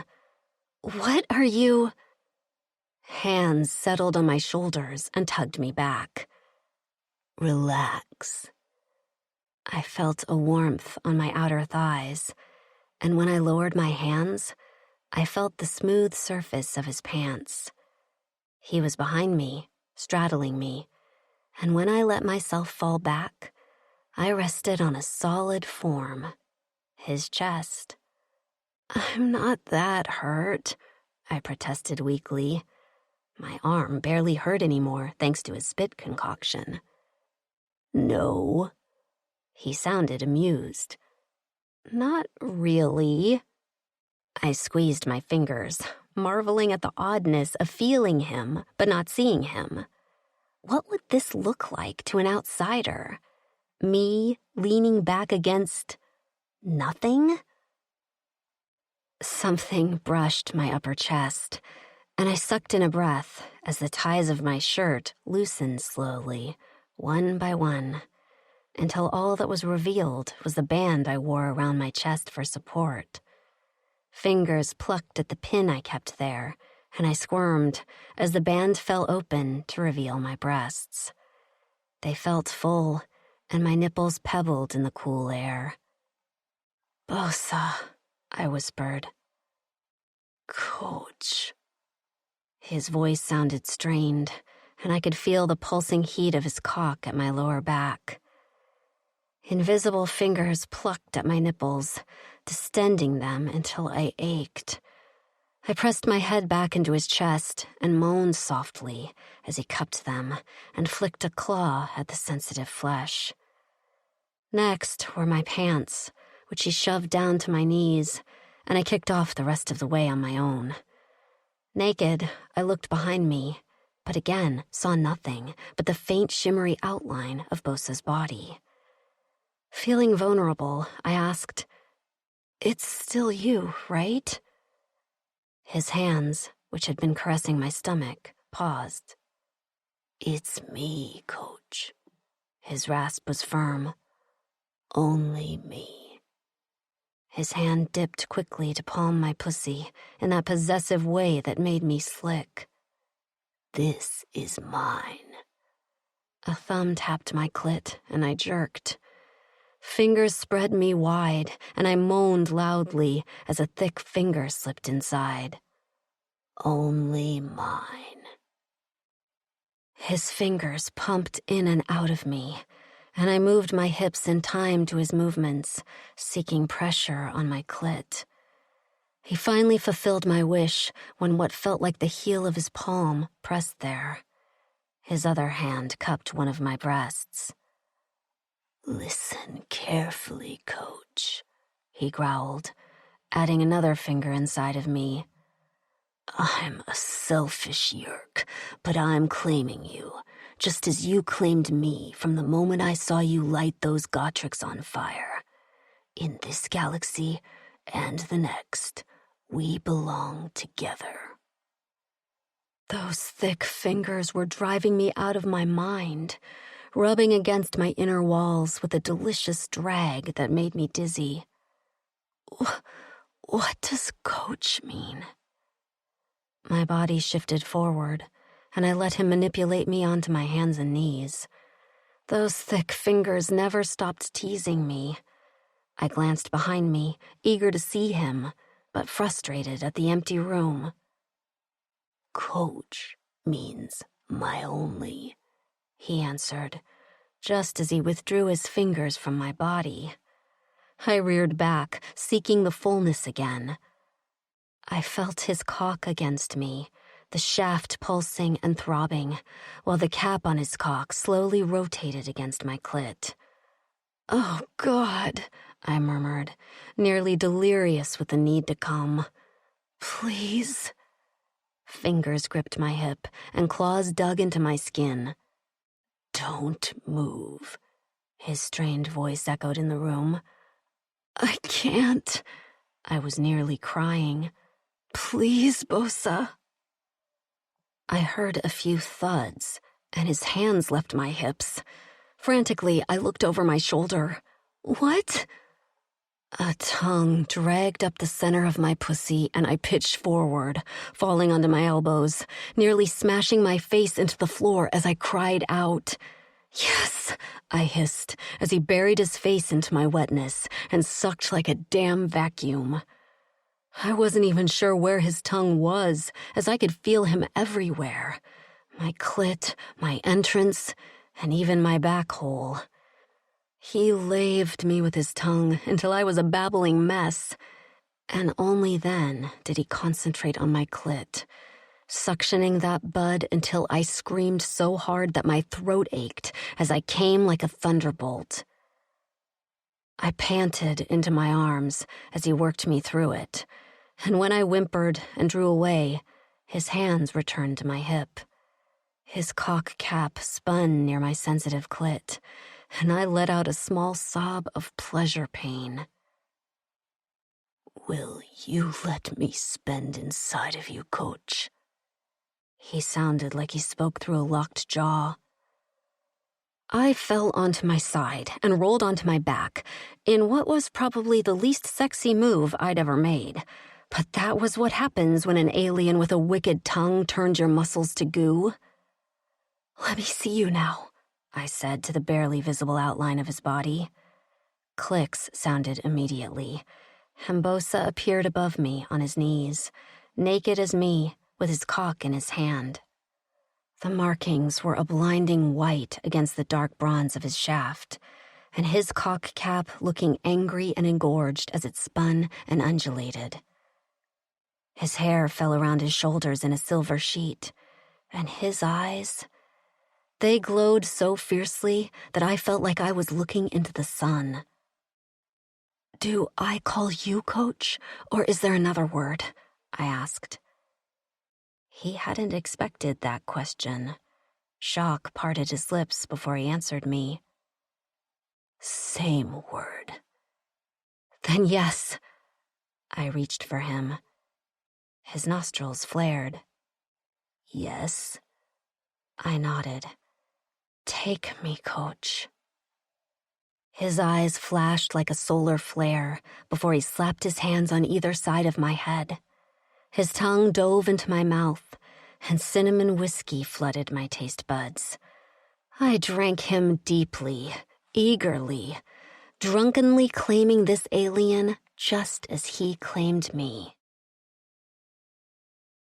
Chapter 11. Bosa. I sucked on her tongue with mine, and she moaned so sweetly that my cock jerked.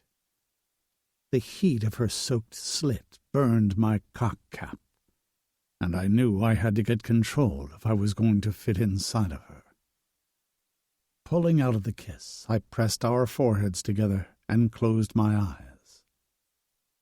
"Give me a moment," I gritted out through her clenched jaw, afraid I would release before I was even inside of her.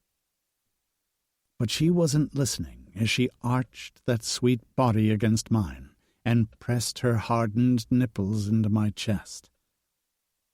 "Bosa, fill me."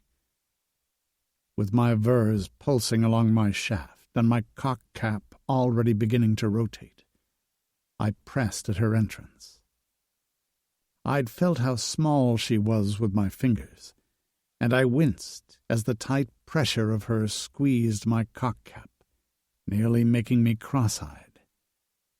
Then she wriggled her hips, and miraculously, she opened for me beautifully, sucking me into the heat of her body. My instincts took over, and I surged inside to the hilt with a jerk. She gasped, and I went still, cradling her head to my neck. "Did I hurt you, Coach?" "No." She rolled her hips cautiously. "You just surprised me." Her nails dug into my back, and I gritted my teeth. "I'm so full, and I can feel the pulsing of the marks on your cock." "Vers," I said. She arched against me more powerfully. "Whatever they are, they feel amazing. And your cock." Her eyes went wide as she undulated her body. "I can feel it rotating and rippling inside." She whimpered, and the sound went right to my balls. Please move, Bosa." I pulled my hips back and then snapped them forward. She cried out, clinging to me with her blunt nails as she sunk her teeth into the scales on my chest. After that, I couldn't hold back.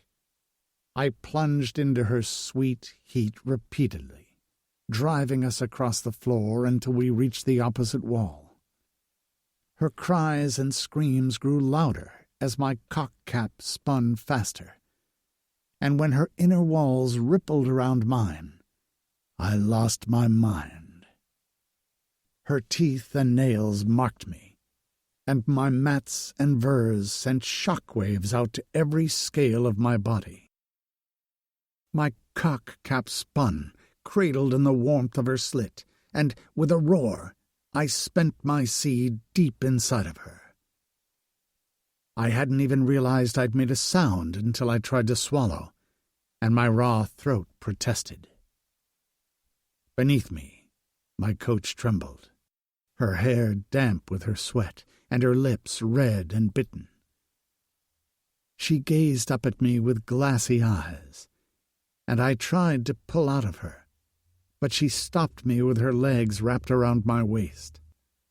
"Hold on," she whispered roughly. "I can still feel you." She twitched and trembled as her eyes closed on a slow blink. "Tell me you're okay." My voice was all grit. A slow, sleepy smile curled her lips. "I'm great, Bosa." Her fingers smoothed over my shoulders. "You?" I remained nestled inside my coach, while she was soft and pliant in my arms. Of course, I'd never been better. Perfect. Her smile widened. "Good." When her muscles went lax, I reluctantly pulled myself from her body. Her limbs flopped on the floor, and I finally got a good look at the wreck we'd made of the room. We'd knocked over a table, and the shards from a broken mug lay close by. Karina lay on the wooden floor, her skin streaked with dust. The fire I'd made was nearly out, and I was still covered in the filth of the widow. This wouldn't do.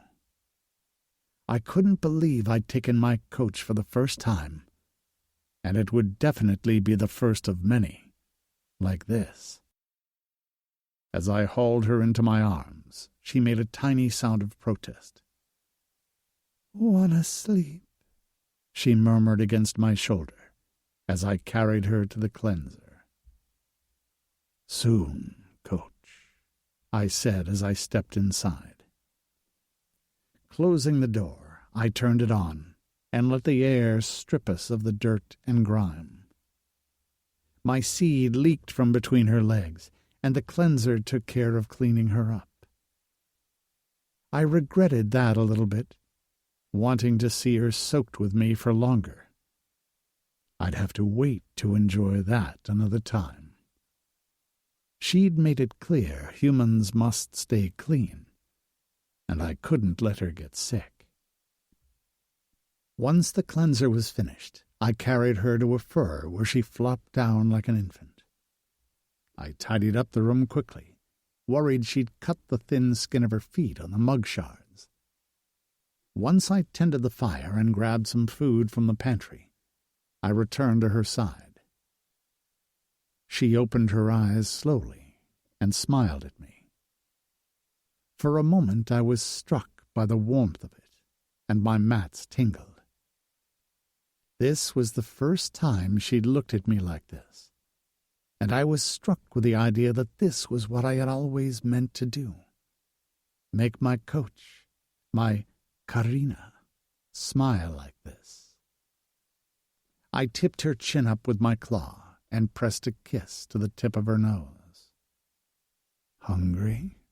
I asked her as I cradled her head on my arm. She stretched her neck toward the baked loaf I held in my hand. "Carbs, yes." I didn't know what carbs were, but I enjoyed the way she tore a hunk off the loaf with her blunt teeth and chewed happily. I held it for her until she was finished and pushed it away.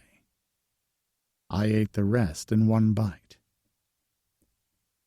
She shoved a leg between mine and buried her face against my chest with her clasped hands tucked under her chin. "We're safe here, right?" She was safe because she was with me. "We're safe because I'm here."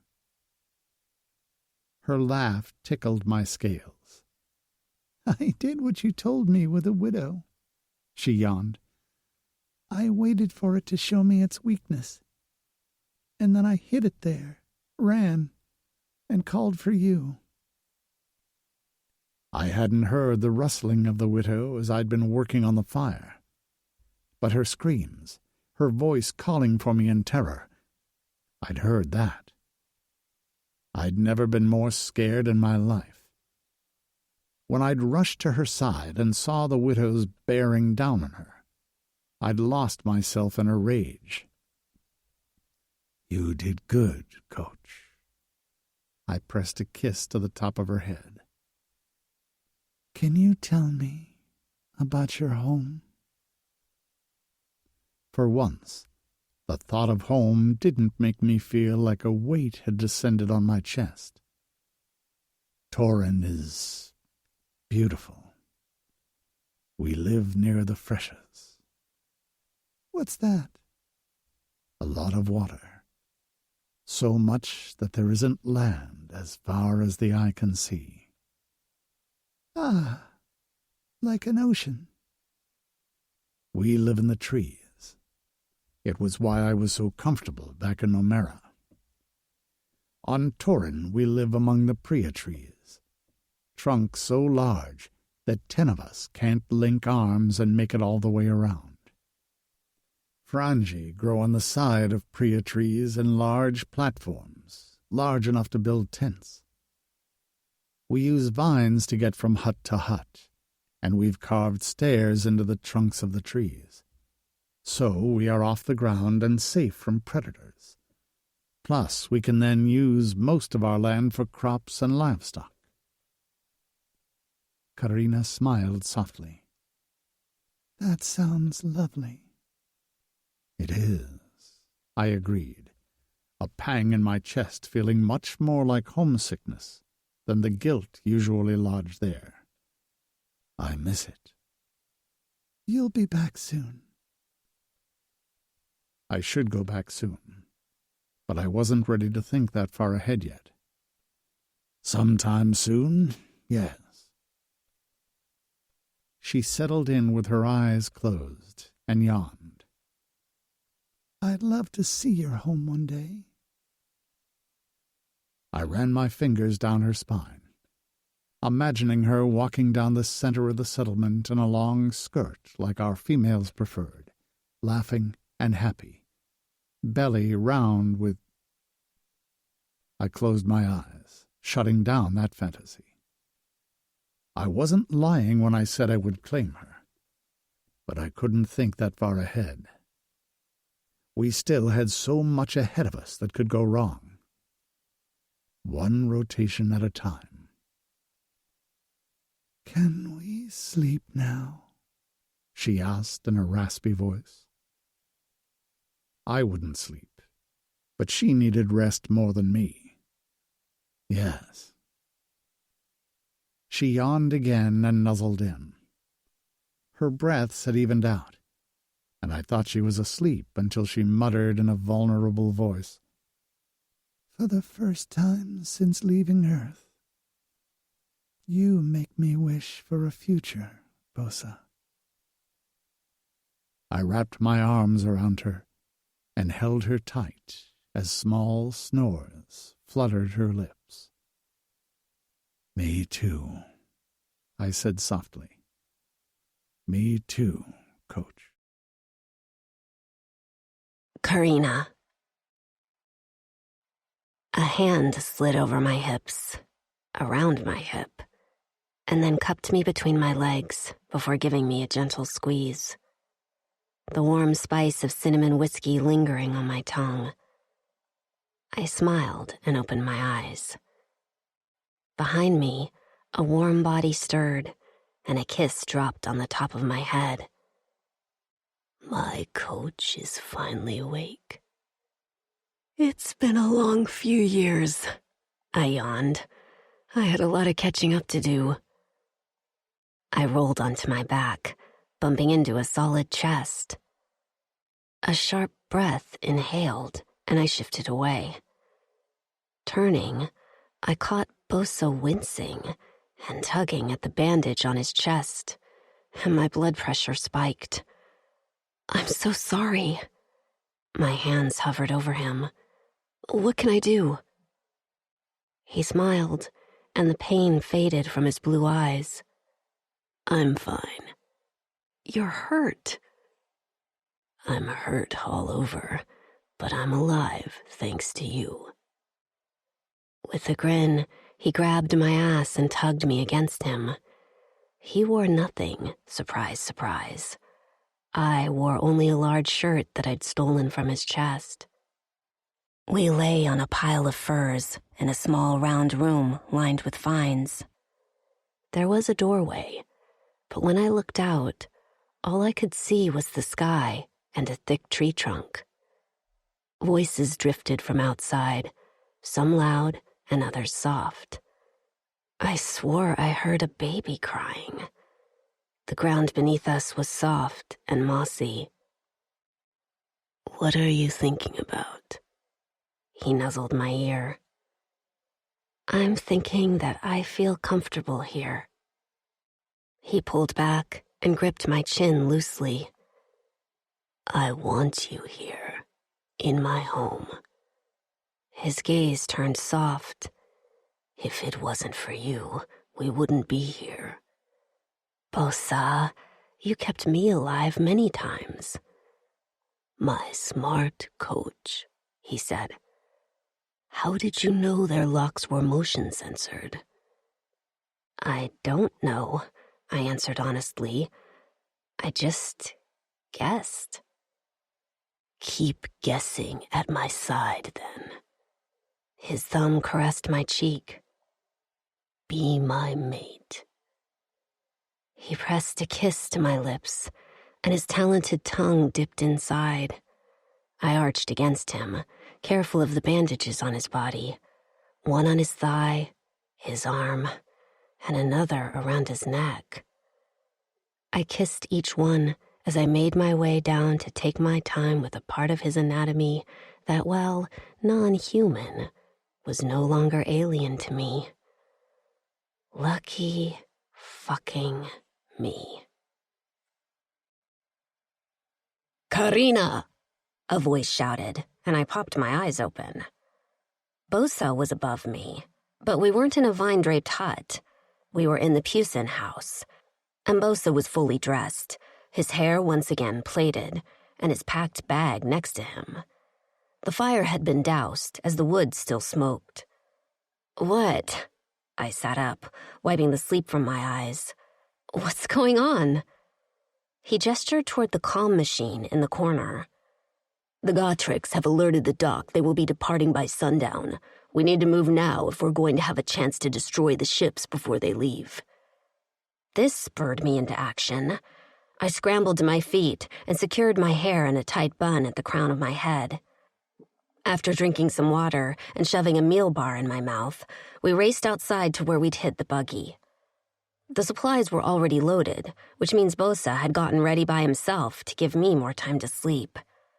Before I straddled the buggy, Bosa wrapped a hand around my arm and hauled me against him. He pressed a strong kiss to my lips that caught me off guard before he released me with a smack to my ass.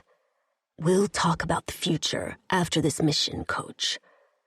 I nodded, still reeling from that urgent, desperate kiss. "Okay." "Last night." He clenched his jaw as his eyes lifted to scan the horizon over my head. He heaved a rough exhale before meeting my gaze again. "I meant every word." "I know," I said. "So did I." A smile creased his cheeks, but it didn't reach his eyes. I didn't like the concern that lurked there with a shadow of fear. Since I'd met him, he'd been confident and powerful, arrogant even. I would have given anything to see that smirk return. "Hey," I pressed a hand to his chest. "We can do this. I've done it dozens of times without getting caught. And now I have you, which doubles my chance of success. I'd say our odds are about 75%, which is truly the best estimation I've ever had." This time, he let out a snorted chuckle, and finally his eyes glowed with mirth and a small bit of cockiness. "Only 75? I clapped with glee. There's my brash bastard alien boyfriend. I knew you were in there somewhere.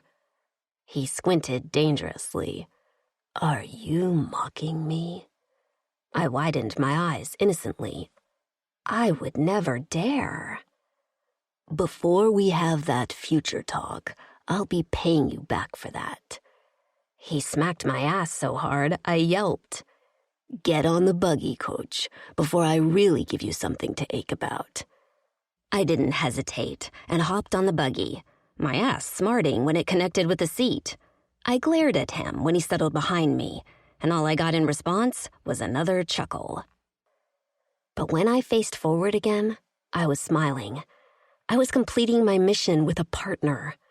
It felt good not to ride out alone with a hollowness in my chest, wondering if what I was doing even made a difference.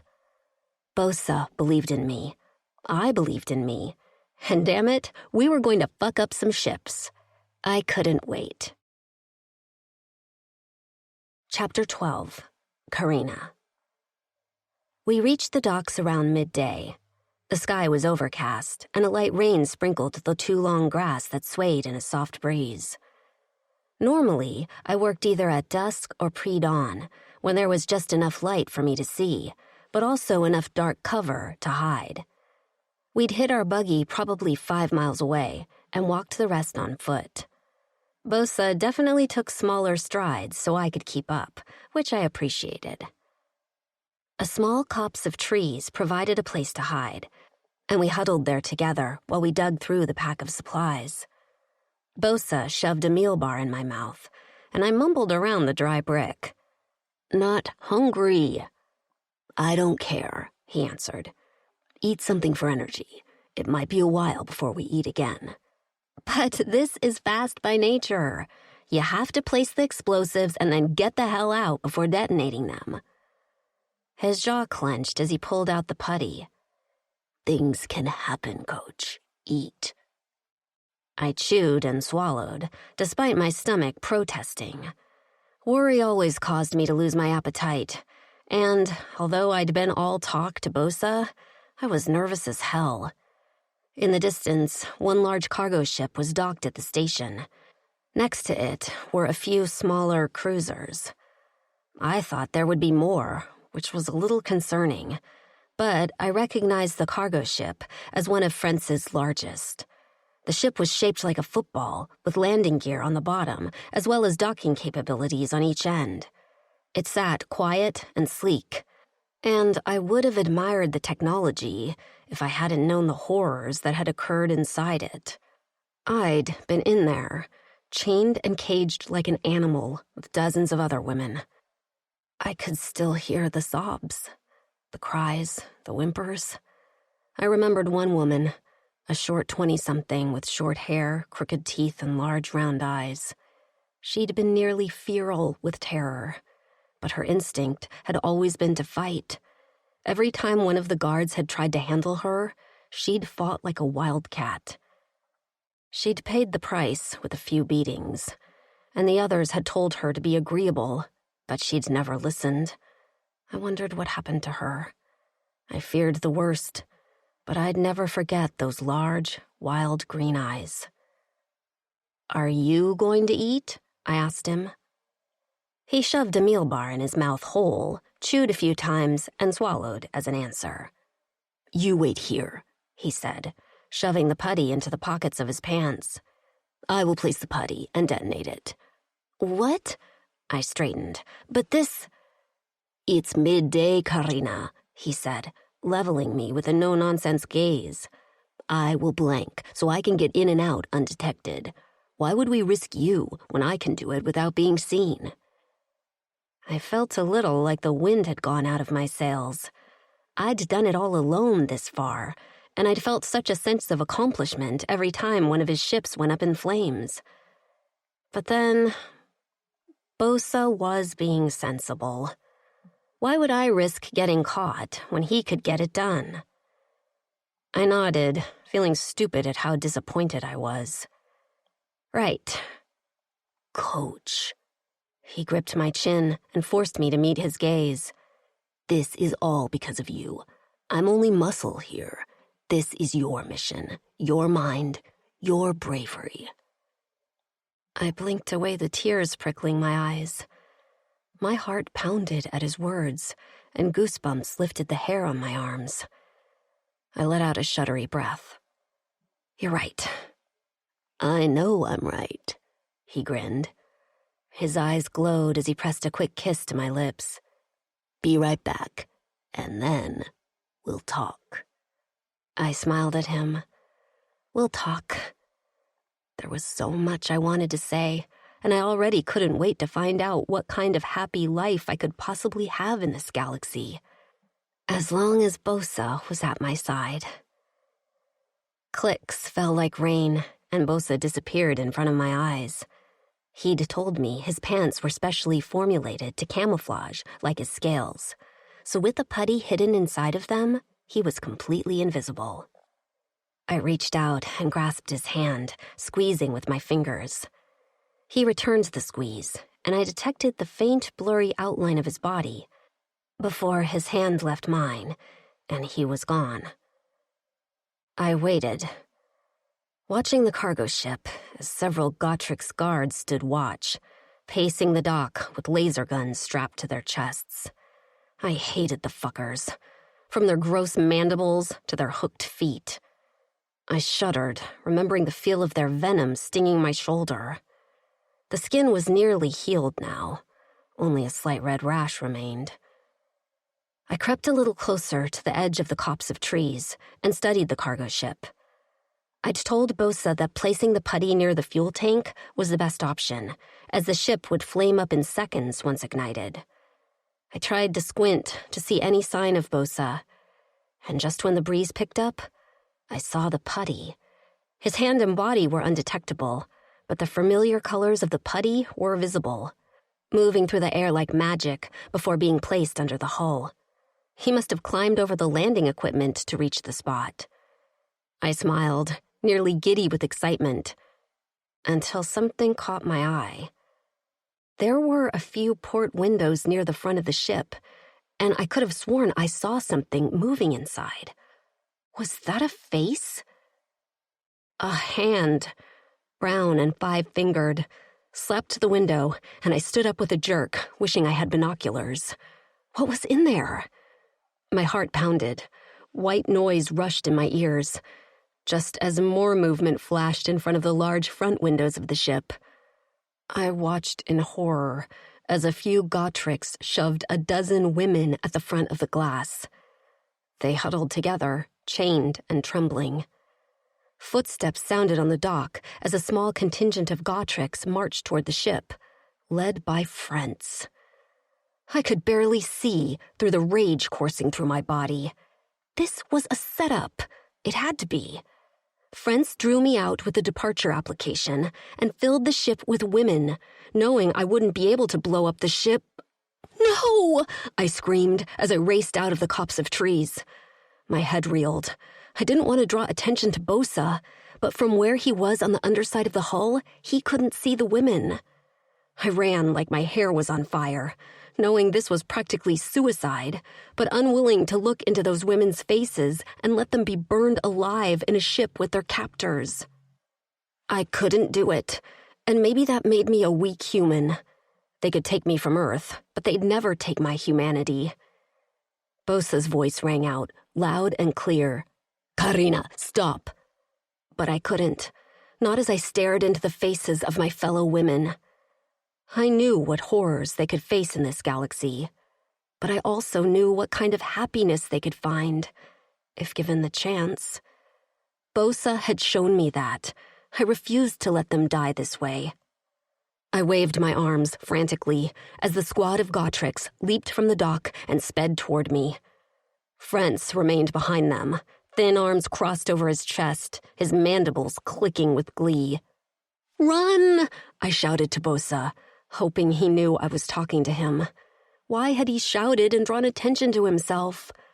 I took a sharp turn away from the cargo ship and ran harder. The Gotrix would catch me, but hopefully this would give Bosa time to get away. Laser fire rang out, pinging the ship, and I looked over my shoulder. stumbling when I saw a bronze body materialize as it fell from the hull of the ship. He hit the ground with a thud, and I opened my mouth on a blood-curdling scream. No! How had this gone so wrong? Gotrik's shrieks pierced the air, and I felt a hook tangle in my hair, tugging with a sharp jerk, so that my feet flew out from under me, and I landed on the ground, on my back. Above me, several Gotriks hovered.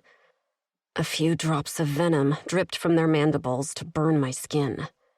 Fritz's voice boomed from somewhere behind me. Bring them both. I was hauled over the shoulder of a Gotrix, and I glanced around frantically for Bosa. When I saw him being dragged by one arm, his lifeless body bouncing on the hilly dirt, I couldn't hold back my sobs. Now off the ship, the women were dragged away in the opposite direction, while Bosa and I were taken to a small structure near the docks, empty of everything but chains bolted to the wall. It was like they'd been waiting for us, which only made me suspect even more we'd been set up. They snapped a chain around my ankle and propped Bosa against the wall, his arms chained together over his head at the wrists. He wasn't conscious, and a large laser fire wound in his shoulder still smoked. I couldn't reach him, and I ignored the Gotrix around me as I rasped around my tears. Bosa! Bosa! Fritz emerged from the crowd to crouch at Bosa's side. Wake up, Kaluma. He dug a leg hook into Bosa's wound, and he opened his eyes on a pained shout. Stop it! I cried, hating the glassy, fevered cast to Bosa's eyes. Stop! Fritz turned to me, his antenna twitching as he wrenched the hook from Bosa's shoulder, taking blood and tissue with it. I watched in horror as he plucked a laser gun from his holster and aimed it at Bosa's leg. Does this make you angry, human? Does this hurt? He fired a shot right into Bosa's thigh. Stop! I screamed, sobbing hard as I fought against the chain. Bosa barely reacted to the shot. His body shuddered, and he gazed at me through half-opened eyes. Blood dripping from his lips, he murmured, Calm down, Coach. I intended to make you pay by taking a limb at a time, Friend said to me. But I see that hurting him hurts you more. And I never liked this Kaluma anyway. He killed a few of my soldiers. Fritz slapped Bosa, who again didn't react, except to flash him a bloody smile. So, the only way you can get back at me is when I'm chained? So honorable, friends. The Gotrix stood on his back legs and kicked Bosa's side, right in his ribs. We'll see if you're still laughing tomorrow when I cut your tongue out of your mouth. I plan to make this last. It's enjoyable for me, and painful for the human. He clicked his mandibles at me. Say your goodbyes now. He won't be able to talk tomorrow. He motioned to his guards, who walked out of the building. I heard the solid clunk of a bolt locking into place, leaving Bosa and I alone in a dingy room with one dirt-frosted window. Wincing as my ribs protested, I slid across the floor to Bosa's side. I went to touch him, but stopped myself at the last minute, hands hovering over his body as I was terrified I'd hurt him more. Bosa, I sobbed. I'm so sorry. The pain in his eyes clouded the fluorescent blue. Don't be sorry. He grimaced as he sought to sit up straighter, then gave up when his leg failed. Don't try to move, I ordered him urgently. Let me think. I have to get us out of here. You get out of here, he whispered harshly, holding my gaze even as his pupils swelled. I'll create a diversion. No matter what, you have to get free. What are you talking about? I cried. A diversion? How? There is a whole army of Gotricks outside. Enjoy the stillness between chapters. Let the music cradle you gently until we resume. Thank you for being a listener.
He wasn't thinking clearly. I could tell.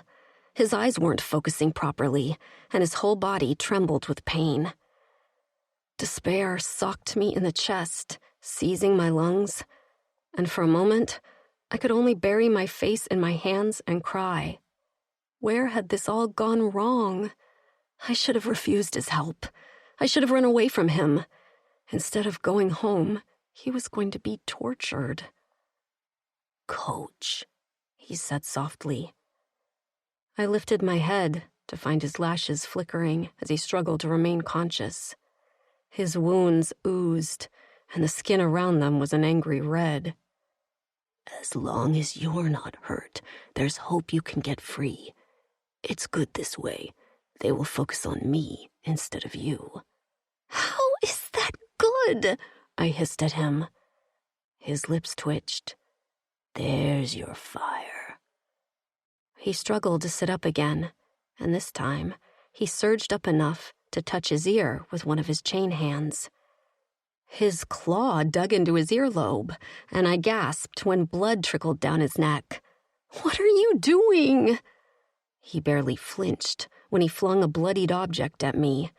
I bobbled it in my hands before holding a small round disc between my fingers, about the size of my thumbnail. "What is this?" "You can use that to call my home. Gurla will answer. Tell her that you're my Linux and you need to be rescued. They will send someone." "But what about you?" "Coach," he said again, licking his lips. "Be reasonable. I'm not getting out of here." "Why can't you blank?" I asked. He shook his head. "I can't blank when I'm in this much pain."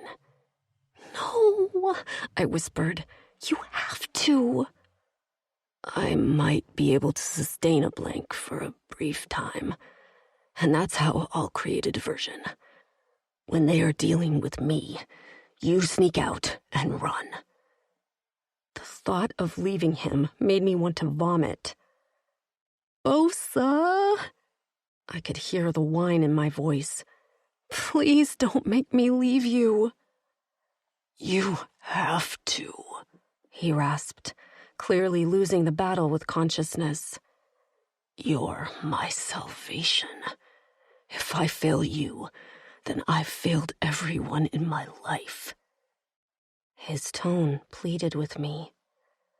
"Don't let me die with the guilt of failing you too. Please, Coach." His words were like body blows, each scoring a direct hit until the bell sounded. He won this round. He won the whole battle. I closed my fist around his comm device as a violent shudder shook my body. I opened my mouth and screamed out my rage until my voice gave out.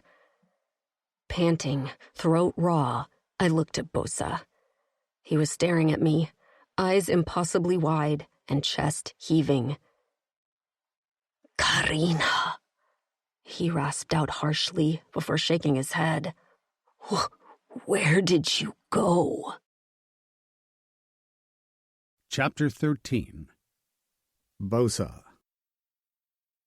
She wasn't there. Her primal, enraged scream had seared me to the core. I'd closed my eyes, and when I reopened them, she was gone. "Karina?" "Bosa?"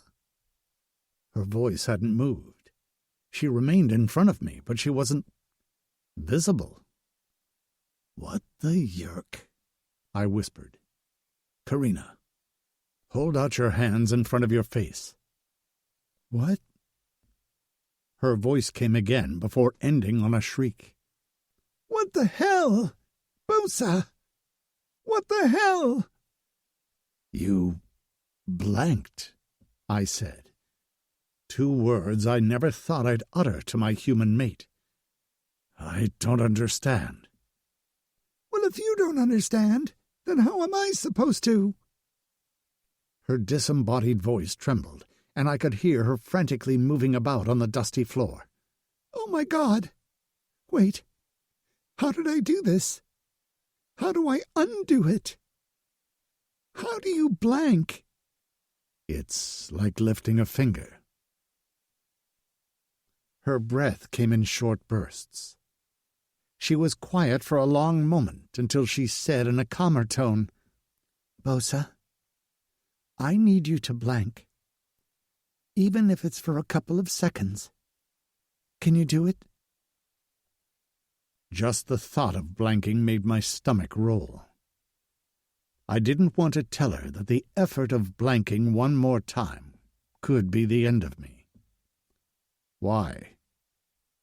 "Because I think the locks on your wrists are motion detected. Visual." "How do you know?"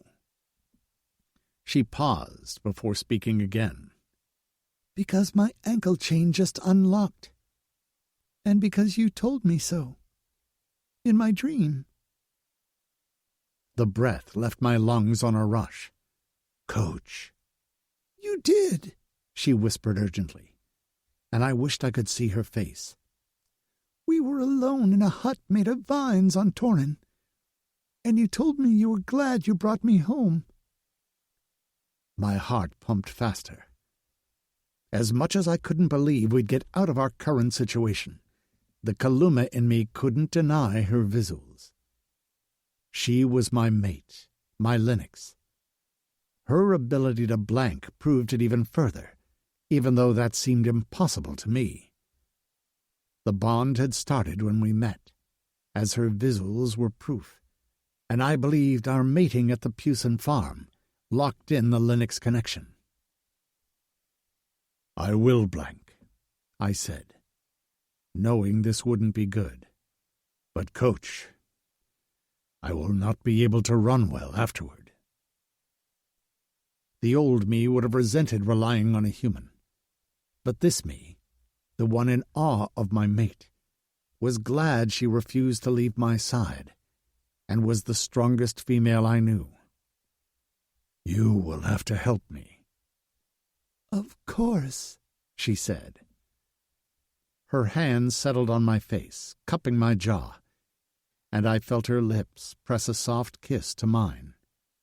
"I'm right here. Blank to release your chains." "I'll blank as long as I can. Get us out of here and to a cruiser on the dock. Then call Gerla, and she'll tell you all you need to know to operate at home." "You'll be there. You can fly, right?" How did I tell her I'd likely be dying?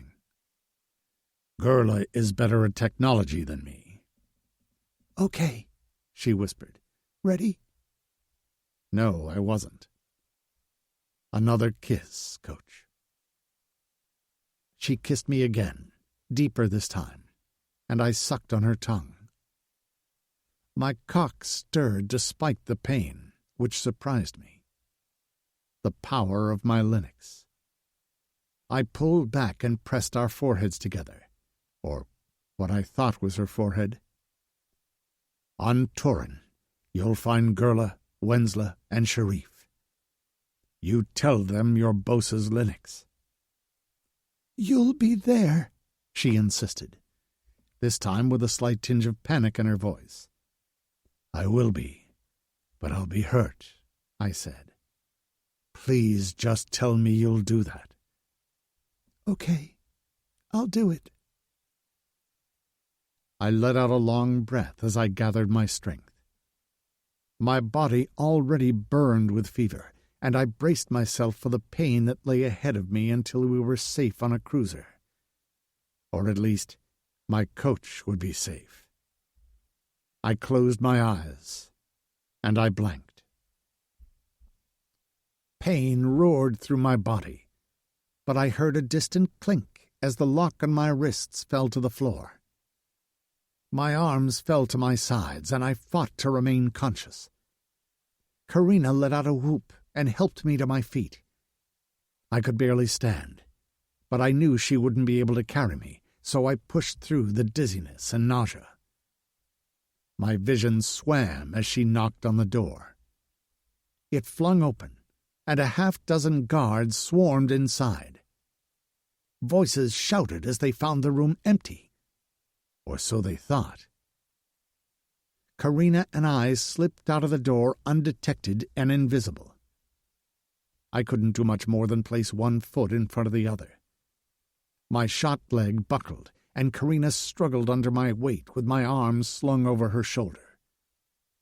I could feel the blood trickling over my scales, and every breath felt like agony. I swore I was seeing things. Gerla, Sharif, my friend Kravis. They appeared in front of me, whispering encouraging words, and when I tried to reach for them, they disappeared like mist. Karina panted next to me as we steadily made our way toward the docks. I could see a cruiser waiting for us, and it looked like it had been there a long time, so I could only hope it was empty. We walked past a rack of laser guns, and I reached out to grab one. Sliding it in my pants to conceal it, I stumbled forward. I could feel my scales flickering, and it wouldn't be much longer before I couldn't hold the blank. I'd be visible. But maybe that wasn't so bad. They'd focus on me, and Karina could continue on. "Don't even think about it," she hissed next to me. "Hold your blank, Bosa. We're almost there." Gotreks were everywhere, running in all directions as Frentz stood on the dock overseeing the search party. For us. He called out commands to search every inch, and I began to get nervous that someone would bump into us. I could picture 100 Gotreks opening laser fire on our location. We'd be dead in no time. My blank flickered again, and I gasped. "Bosa!" She hissed next to me, and I hated the panic in her voice. "I know it's hard, but please." I did the only thing I could think to do. I withdrew the laser gun from my pants just as my body gave up on my blank. With the last strength I had, I aimed at the putty on the underside of the cargo ship, barely visible but still there. Firing, I held my breath. For a long moment, nothing happened. Then, the cargo ship erupted in a conflagration. Fireballs shot out from the burning hull, hitting the contingent of Gotreks on the dock, including Frentz.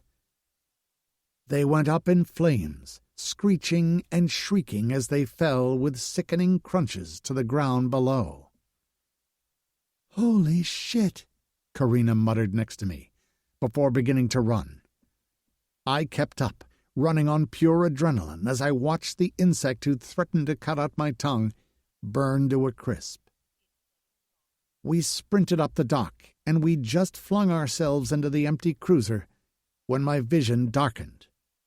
I gasped, curling into a ball as pain settled into every muscle, every bone. "Bosa!" I heard a voice cry. "Stay with me! Oh, God, please! I need you!" Her body flickered in front of mine, and I caught one last look at her beautiful, tear-streaked face before pain shot up my spine, and everything went black. Karina. His body went limp, and I thought I was going to lose my mind. Outside the port window of the cruiser, I could see the fire creeping down the dock toward me. I knew I had to get this cruiser in the air, but Bosa was not okay. His scales had paled to an off-white, and while I could just barely detect a heartbeat, his chest didn't seem to be rising and falling. Shit, I whimpered. I'd lived alone all this time on this planet, but now that I'd met Bosa, I couldn't imagine life without him. "Hang on, baby," I murmured as I dug in my pocket for the comm device. I glanced around the cruiser. It was small, very small. The area where I stood wasn't much larger than a sedan, and straight ahead was a one-person cockpit. I'd managed to get inside and shut the door by myself, which seemed like a massive accomplishment. I had a basic understanding of ships because of my time skipping from space station to space station, but I'd never been responsible for flying one. I pressed the small button on the comm and slipped it into my ear, ignoring the flakes of Bosa's dried blood. There was no ringing, just a staticky sound that made me wince, before a voice came on the line, expectant and a little frantic. "Bosa!" I glanced at him desperately, wishing he would magically wake up. Hi. I'm not Bosa, but he's here with me." There was a long moment of silence, and I panicked. "Please, don't hang up. I mean, disconnect. Or leave." I could just barely hear breathing on the other end. "Is this Gerla?" "Is Bosa okay?" she asked slowly. I muffled a sob into my hand. "No." My voice cracked, and I swallowed around the lump in my throat. I need help. I'm on a cruiser with him, and I need to get off this dock before the fire reaches us. I glanced at the window to find the flames closer, and a small army of Gotreks trying to extinguish the flames to get to me. Bosa said I can call you, and you'd help. You're the human? Yes, I'm Karina. In a muffled voice, Gerla said something to someone else, then came back on the line with a clear, determined tone. Okay, Karina, let's fly this cruiser. I need all the information you can find. I scrambled to the cockpit and read off everything with symbols I could find. Most made no sense to me, but Gerla was able to look up the cruiser details and find the flight manual. The cruiser was a basic model, used by many different species in the galaxy. With Bosa laying motionless behind me, I separated the cruiser from the dock with Gerla's detailed instructions. Laser fire from the Gotreks pinged the cruiser, but I ignored it, too focused on getting into the air and off this damn planet. What's your destination? Gerla asked once we made it out of the atmosphere. Destination? I hadn't expected that question. My destination is home. Gerla let out a long breath. I'm sorry, Karina. That cruiser won't take you to Earth. No, not Earth. Torin. Bosa's home. I nibbled on my lip. He talked about Torin a lot. He mentioned you, Wensla, and Sharif. He said he hadn't been home in a long time. I didn't tell her his reasons. That was his story to tell. And damn it, he would, because he would survive this. I want him home, Gerla said. We all do, even if he can be annoying. I let out a small laugh. He really can be, can't he? She gave me the coordinates to fly to Torin and land near their settlement. Keep him alive, human, she said. We'll see you soon. The call disconnected, and I leaned back in my chair, running my hands through my hair. Soot felt gritty on my skin, and my dirty clothes felt like burlap on my skin. As much as I wanted to curl in a ball and sleep, I had other things to do. Content that the cruiser was on autopilot and heading in the right direction, I crawled to Bosa's side. When I leaned down and placed my ear above his mouth, I could just barely detect the soft puffs of breath leaving his parted lips. He was alive, for now. The blanking must have been the last of his energy. I searched the storage panels of the cruiser, finding cleansing cloths and some food. As I munched on a stale teen bar, I wiped Bosa's body, taking special care around his injuries. I found some topical medicine as well, and squeezed the jelly contents onto his wounds. I dribbled some water in his mouth, which he swallowed, but his eyes remained closed, and he made no other sign of consciousness. After using a portable cleanser that extended from the wall, I settled down again at his side. Using the cleansing cloths, I wiped down his hair. Combing it out with my fingers, I braided it neatly and tied it at the ends with a strip of leather. After that, I pulled a blanket down on top of us, and only then did I sleep. It went like that for days. I found a powdered energy drink and mixed that with some water so Bosa could ingest some calories. He drank it and moved his lips as if trying to speak. His eyes flickered behind his eyelids, but that was all. I had hope he'd survive, as his body seemed to be in some sort of stasis. I didn't dare eat or drink too much, worried we'd somehow be knocked off course, and I'd be stuck in this ship, in the inky blackness of space, without food or water. Bosa's body was warm, so I spent most of my time cuddled up next to him, staring out of a small window in the roof of the cruiser. I couldn't get the sight of the women out of my head, and I wished I could have saved them all. I had no idea where they were kept, and if they were even still at the station. I hadn't seen many other buildings.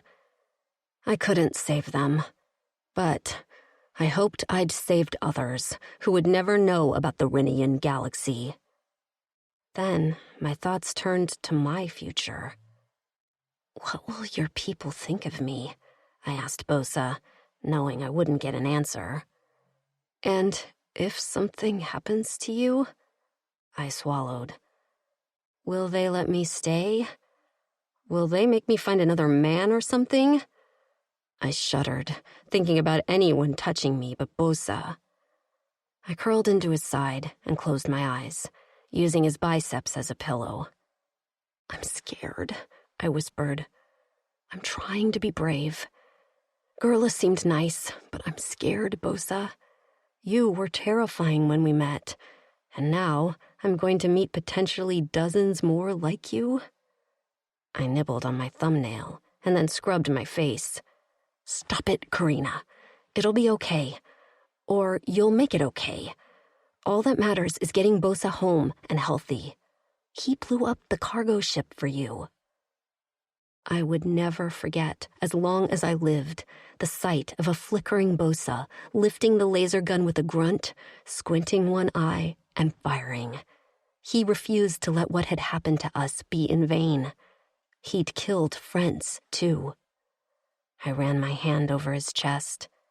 We'll get you well, Bosa, I promise. Lulled by the soft sounds of his breathing, I fell asleep. Coach, Bosa's voice whispered in my ear. I could hear the smile in his voice. Yes? I hummed as the cool water washed over my swollen ankles. What are you doing? I looked behind me to see Bosa leaning against a tree trunk, his massive arms crossed over his chest. I'm hot. I couldn't stop the whine in my voice. I told you not to go anywhere alone. Why not? Because. His smile faded slightly. There are lots of deadly things here in Torin. I'm not that far from the settlement. He straightened, and this time his expression was dead serious. Coach, listen to me. Don't go anywhere alone. I blinked at him, and then once again peered over my large belly to wiggle my toes. Okay, Bosa, I'm sorry. His smile was back as he waded into the stream after me. Come on, I'll carry you back and give you a rub-down. A rub-down is how we got into this mess, I mutter, as he heaved my bulk into his arms. He laughed at that. I like seeing you like this. He nuzzled my ear. There will be many more rub-downs in our future. I couldn't say I was unhappy about that. I sighed as he made his way to the bank. He had taken one step in the mud when the ground started to shake. I clung to him, peering around frantically. Bosa, what's going on? He gazed down at me, his expression calm. We're home, Coach. We're home. I opened my eyes to find myself slumped in the chair of the cockpit. Outside the large window, I no longer saw blank space and distant white stars. The window was full of blue trees and green dirt, rushing toward me like a rocket. I braced for impact, just as something hit the side of the cruiser, sending it rolling end over end, until a hard object hit my head and knocked me out. Chapter 14. Karina. The good news was that I was alive, and on planet Torin, according to the ship's coordinates. The bad news was that I now had no idea what to do. I checked on Bosa, who I'd strapped into a pull-out bed pallet, and his condition hadn't changed, which meant he was alive too. There was a hole in the hull of the cruiser, just large enough for me to squeeze my body through, and my first thought was to head out and yell for help. But then I remembered my dream.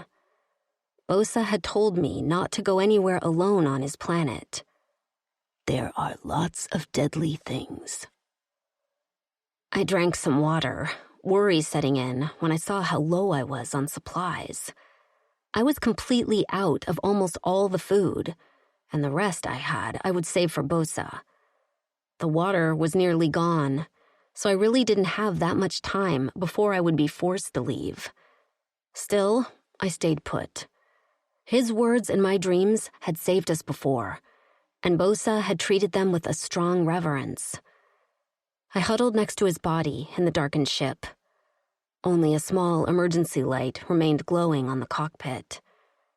The sky had a greenish cast to it, and outside the small windows, blue leaves swayed gently on a soft breeze. We were in some sort of forest, and I thought it looked beautiful and peaceful. I ached to get out of the cramped cabin of this cruiser. Venturing near the hole in the hull, I peered outside. I could hear the soft trilling of some animals that sounded like avian chirps, as well as the snorted breathing of some ground foragers, like warthogs. Curling my fingers around the singed edge of the hull, I stuck my head out, just as a figure appeared between two trees in the distance. I ducked down immediately, and then crept over to the window, which I knew wasn't transparent from the outside. More figures emerged, hairless cat-like creatures that walked on all fours with a plaited hunchback. They stretched their long necks and called out with their wide mouths in a low, long tone as they marched forward in a huddled group. They didn't seem to be communicating with each other, really, and I found it odd they'd announce their presence to other predators. That is, until their calls began to feel familiar. I could have been wrong, but they seemed to be sending out signals into the air, like sonar. If they lived on a planet where some creatures could blank and camouflage themselves completely, this must be a way to determine their location.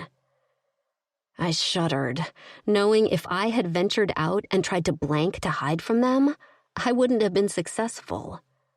Their claws were long and wicked, and a club-like bone, the size of my head, on the ends of their tails swept the ground. Their sharp teeth made me think they were meat-eaters, which meant they'd eat me.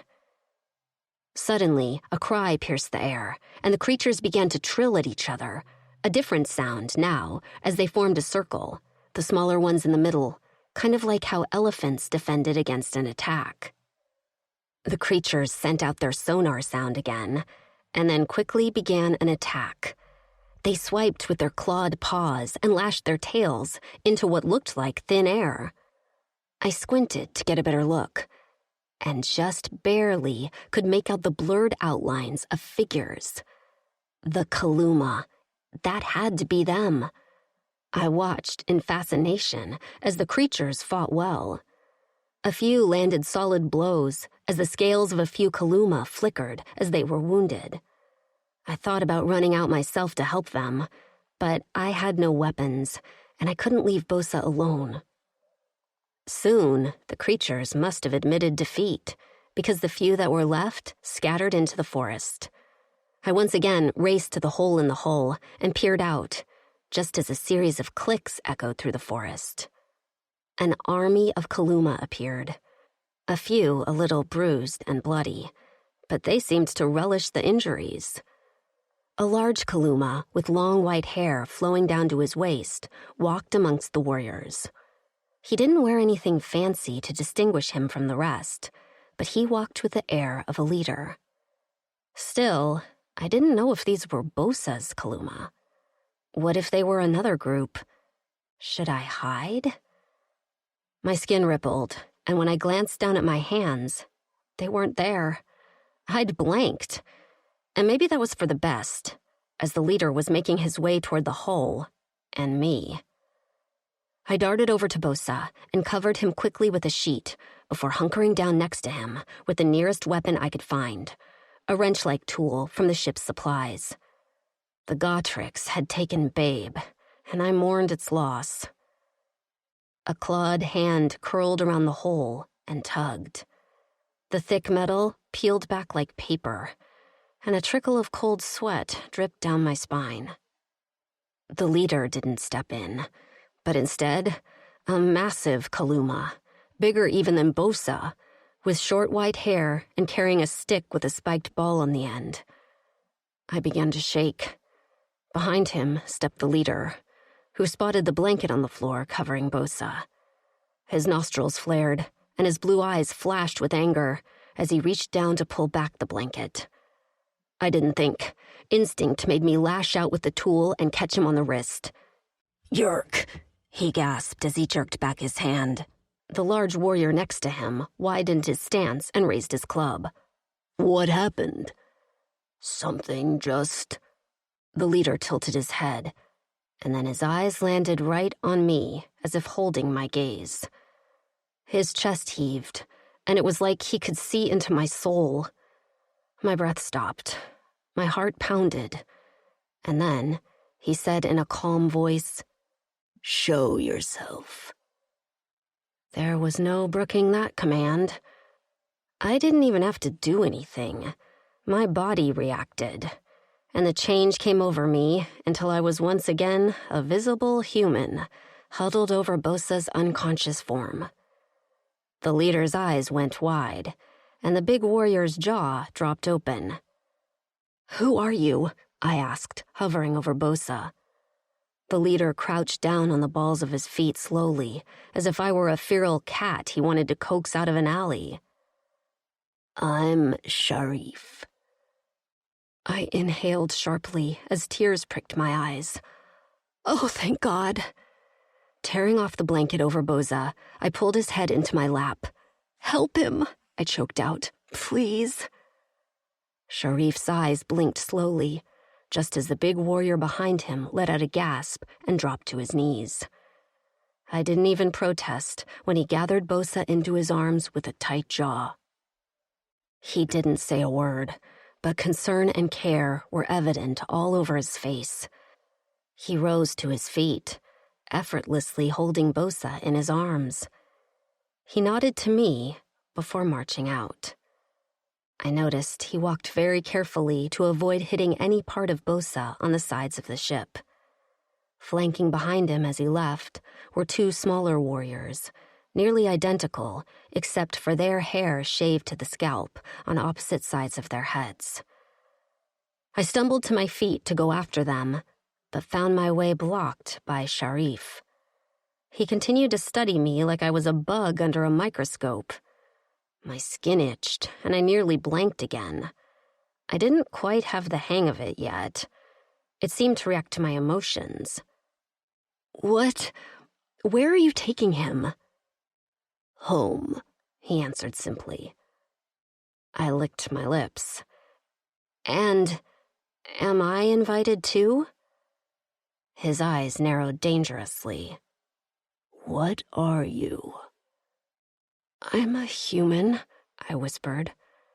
"My name is Karina." "You're not human."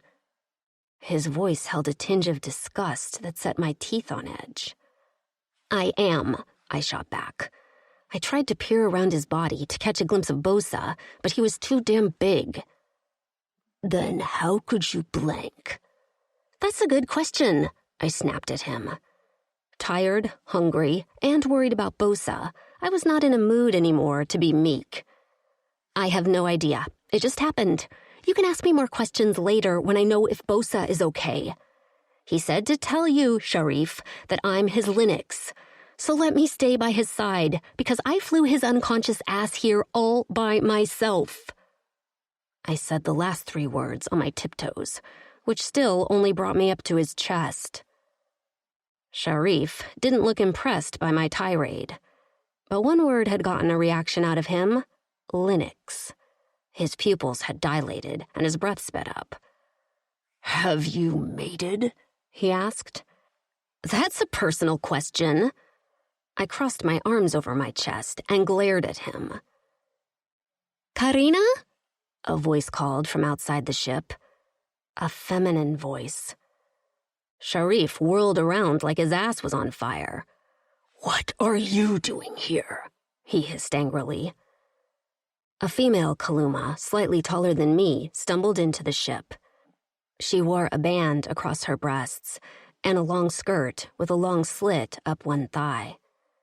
An ornate necklace made of shiny stones that reminded me of mother of pearl sat on her delicate collarbones. Her face lit up when she spotted me, her blue eyes squinting into a kind smile. Karina? That voice. Gerla? She let out a little squeak and rushed toward me, completely ignoring Sharif, which I found slightly dangerous. His glare hadn't let up, and if looks could kill, Gerla would be burned on the spot. But she didn't care, instead grabbing my hands in hers and squeezing them. You made it! When we got word that a cruiser entered our atmosphere, I was so happy. You didn't land properly, though. She glanced around with a small frown, before once again smiling at me. No matter, though. You're alive. Kravis is probably already at the settlement with Bosa. Relief coursed through me at her friendly tone. Will he be okay? She patted my hand. He's still alive, which is the best we can hope for. He was shot twice by laser fire, I explained. And then he had to blank for us to escape. I grimaced. It was all so much. I'm terrified he won't be okay, that this was all for nothing. The tears were coming now, my brave mask gone, now that I could confide in Gerla. If it wasn't for me, he would have been home already, but he insisted on staying. Karina, she said softly. No one tells Bosa what to do. He stayed because he wanted to be by your side. Her fingers lightly played with my hair. Such a pretty color. We'll get you cleaned up and fed. Come on. With her arm around my shoulder, she led me past Sharif, who hadn't stopped glaring at me. I shot him a mean mug over my shoulder, which seemed to surprise him. His lips even curled up for a brief moment, in what I thought was a smile, before his scowl returned. Gerla, he said her name on a warning. She sighed. I know. You're mad I left. But I don't care, because you were doing exactly what I knew you'd do. Interrogate the human. She stopped and looked over her shoulder with a grim expression. She got him home alive, Sharif. How would Bosa want you to treat her? Bosa isn't the Pardux of this settlement, he answered her. No, but he's your friend. And he's risked a lot for us. You know that. With a nod of respect to her leader, she turned around and led me from the hull. I could feel Sharif's eyes boring into my back as we walked, but Gerla and I remained protected, surrounded by a contingent of Kaluma warriors, as we walked back to the settlement. Each warrior had different mats patterns on their chests and necks, and carried a wide variety of weapons. Sharif wore 2 long blades strapped to his back, like Deadpool, and the thought of him using them in battle filled me with curiosity. When he caught me looking at him, his eyes narrowed further, and I looked away quickly. What was up his ass? Gerla whispered a few instructions to me to watch my step, but other than that, she didn't talk, so I remained silent. The only sounds were the soft footfalls of the warriors, and I marveled how they could make so little noise, despite how large they were. Eventually, the tension in Gerla's shoulders eased, just as the forest opened and we began to tread on a worn dirt path. Up ahead, I could see the edges of a few low buildings, but it wasn't until we reached the center of their village that I let out a gasp.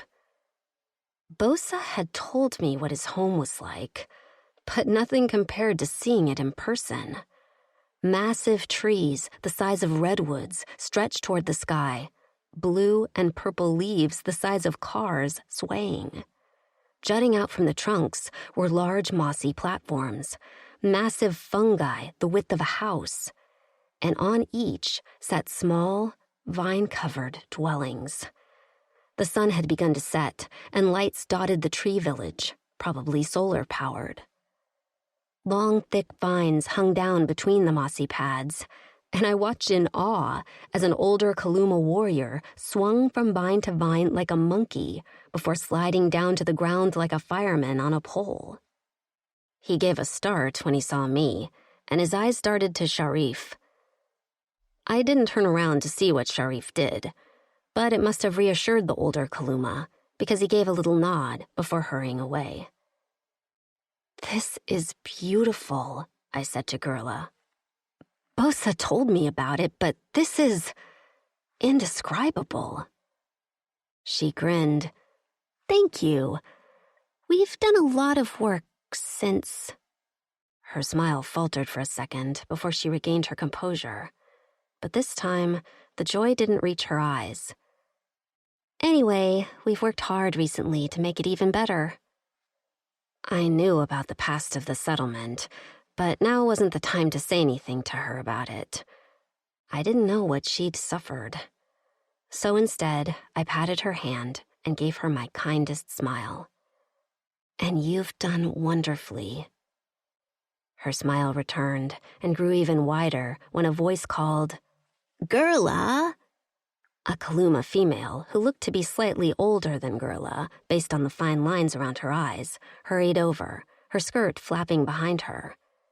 She didn't seem surprised or startled to see me.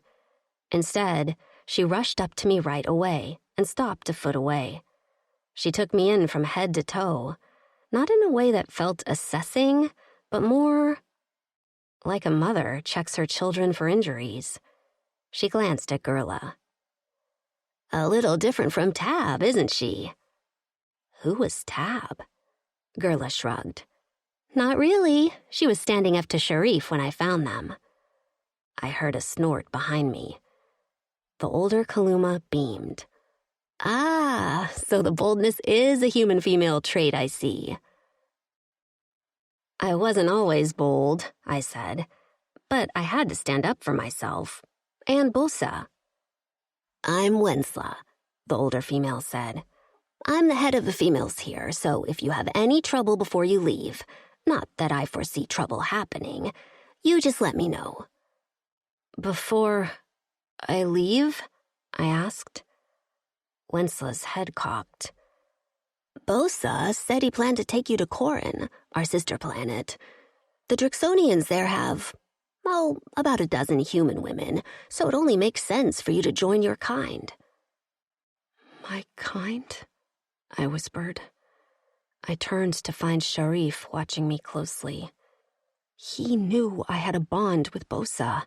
Did that not matter? And was this what Bosa meant when he said we'd talk about our future? He mentioned taking me to Corin, but that plan certainly changed now, right? Suddenly, I felt hot, dizzy, and weak. I rubbed my forehead. "Right, I guess. That's what will happen. Where is Bosa?" "He's resting with our healer. We'll take you to see him when he is finished." "I don't want to wait," I said, my voice low but firm. Wensla blinked.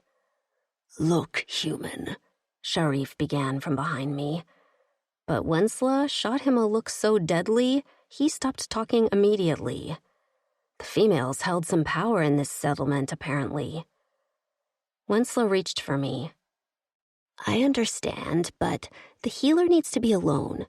It's the best way to make sure Bosa recovers." I wanted to protest, but Bosa recovering was the highest priority, not my aching heart. Near tears, I just barely held myself in check. "Right." My stomach growled, and I pressed a hand to it. "Could I bother you for some food?" "Of course," Wensla nearly shouted, suddenly flapping her hands. What was I thinking? Gerla, take her to Bosa's hut for now, until we can set her up in an empty one. I'll send someone up with food.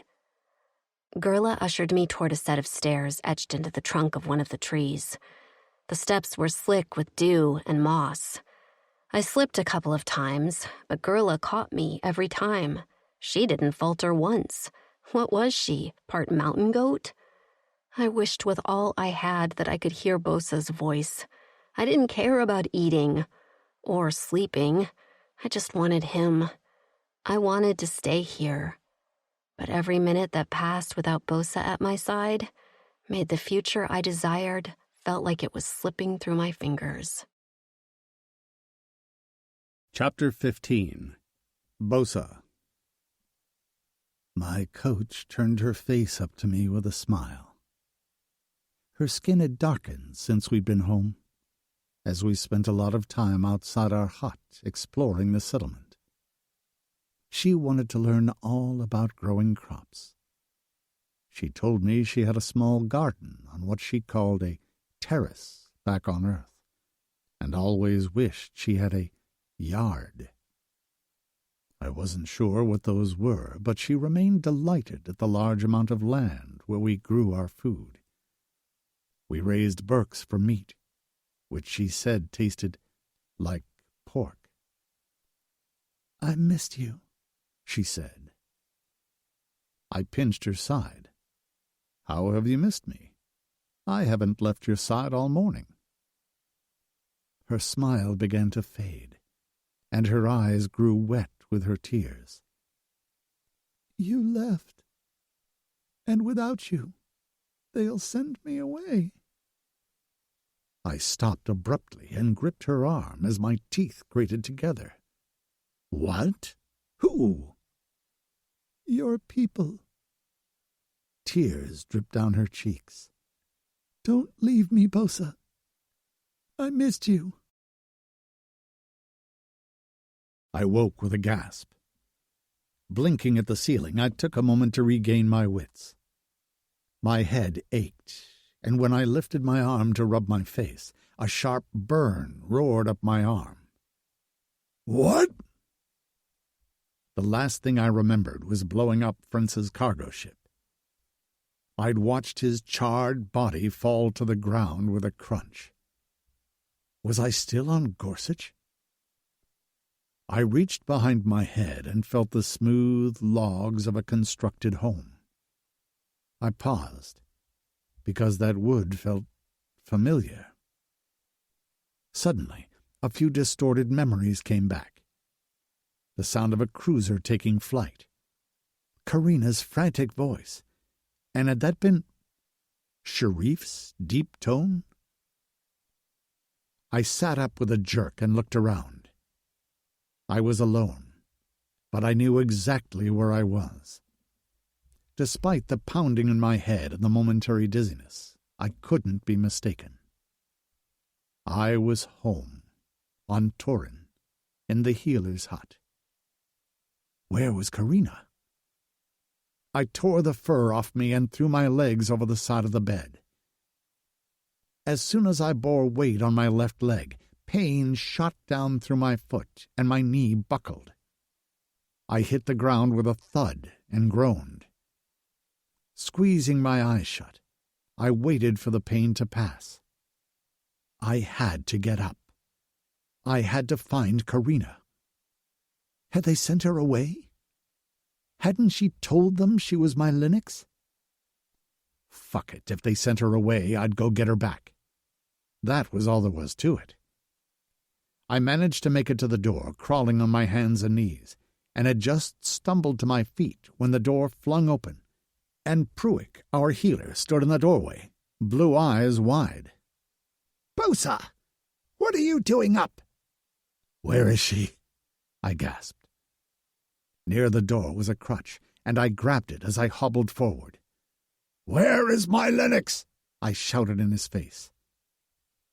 He remained frozen. I have no idea. Bosa!" I pushed past him, knowing I'd have to apologize to him later for being a yerk, and burst out onto the main path of our settlement. "Katarina!" I hollered, my throat scratchy. My arms already trembled. How the yerk was I so weak? What had happened to me? A hand settled on my shoulder and spun me around so fast I began to topple over.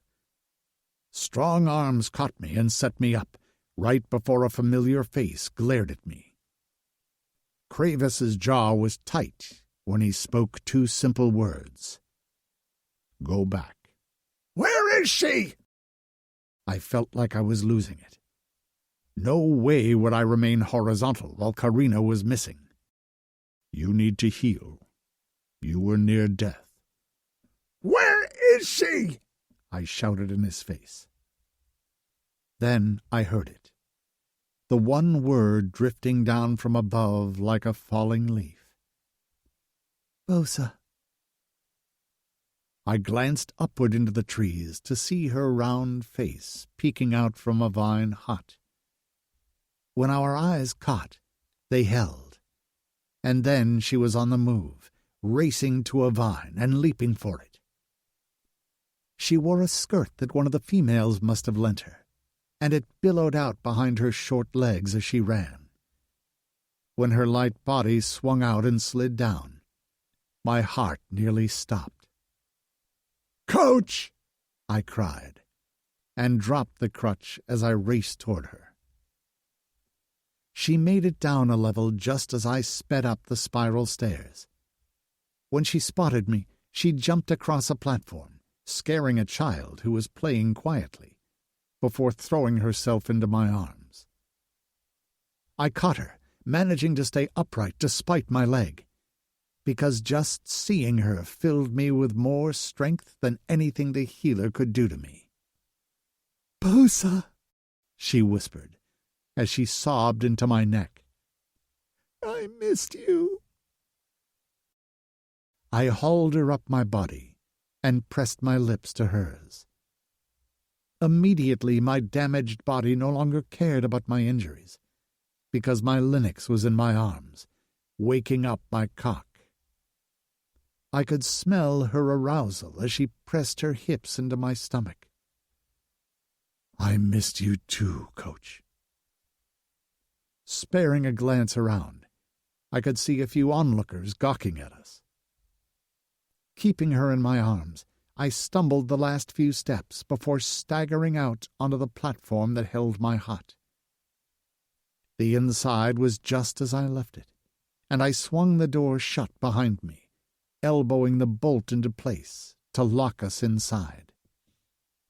We were alone, and as I delved my tongue into my Linux's mouth, I knew that this was what I needed.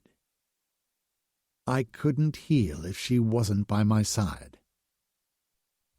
"Don't leave me," she whispered as she nipped the edge of my jaw. "Don't make me leave you." "Never," I said. She pulled back. "Never? You won't send me to Corin to live with the Drixonians?"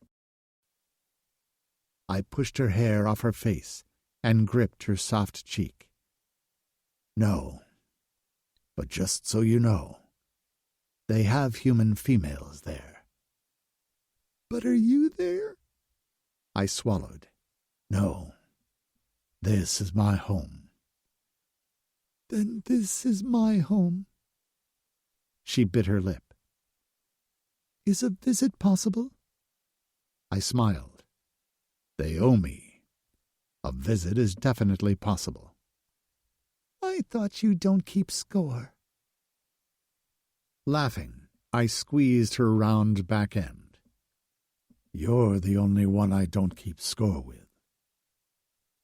She kissed me again, hard, so that all thoughts of scoring and visits vanished under the pressing need to be inside my Linux.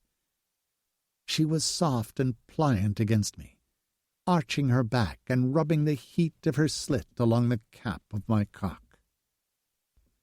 I only wore a thin pair of pants, which I shredded with a quick slash of my claws. After hiking up her skirt, I lined myself up at her entrance and surged inside with a quick jolt of my hips. She cried out as my vers began to pulse and my cap began to spin, rippling along her inner walls. With each thrust, she gasped against my neck while she gripped my unbraided hair. "We'll never part," I growled into the top of her head, while I powered into her sweet heat. "We are bonded now. A Linux pair. I need you." "And I need you," she panted. Her jaw opened as she set her teeth against my collarbone. Her body began to shake, and she squeezed my cock as she came, crying out against my scales. I let go, spraying my seed inside of her. And for the first time in my life, I hoped I made a life with a female. With my coach, Katarina. Once I drained myself dry, I became aware of the ache in my leg and the burning pain in my arm. I stumbled over to the bed and dropped us down onto it. I let out a groan, and Katarina quickly rose onto her knees at my side. "Oh, shit. That was probably a terrible idea. You're still hurt." She made a clucking noise. "I think this wound reopened. Do you feel okay?" "No," I said with a husky laugh. "I don't." I turned and grinned at her. "But I'll get there, as long as you're here." Her eyes went soft. "I don't plan to leave. Even if your leader, or whatever, doesn't seem to like me." "My Pardux. And Sharif doesn't like anyone, really. So don't feel special." She let out a snort. "Yeah, but are you sure I'll be accepted here? The other females—" I frowned. "Were they unkind to you?" "No," she cried urgently. "Not at all. Wensla and Gerla fed me and gave me a change of clothes. But they assumed I'd be traveling to the Drixonians." I cupped her cheek. "Then we'll have to tell them the good news." She bit her lip, but I wasn't worried. This was the way it was supposed to be. I knew it. "What's a Linux?" she asked. I crossed my hands behind my head. "A bonded pair. It doesn't always happen to Kaluma who decide to mate. But sometimes the female begins to have visuals. That's usually the sign of a possibly Linux pair. When I released my seed inside of you, and your visuals became premonitions." "And I could blank." She widened her eyes at me. "That too, although that was unexpected. Anyway, that confirmed the pairing." "So, my visuals—" "Your visuals will often let you see the future." Her mouth formed a perfect O. "Wow." "I didn't think it was possible to form a Linux pair with a human." "But look at us, defying the odds," she grinned. Her hands cupped my face as her eyes grew misty. "I was so worried about you. When I heard your voice calling my name, I thought my heart would burst." "I had a visual of you. You said you missed me." A throat cleared, and I reluctantly took my attention off Karina to glance at a shadow just barely visible through the slats of my plank-paneled door. A heavy fist knocked, rattling the bolt. "Open up, Bosa!" I went to heave myself up, but Karina placed a hand on my chest. "I'll get it. You rest." Righting her skirt, she hustled to the door and stood behind it as she opened it. Sharif marched in, blazing eyes on me. As expected, he was pissed, and I was sure Pruick wasn't too happy with me either. But I couldn't bring myself to care. I was home. I had my coach. All was right in the world. "Pardux," I said with a smirk. "Don't call me that," he said, which was always his response. Kravis, his head nearly touching my ceiling, stepped up behind him and shot me a glare so vicious I thought he'd stab me. "I didn't carry you here for you to climb up to your hut and hurt yourself further," he growled. "You carried me?" I smiled at him, and that only pissed him off more.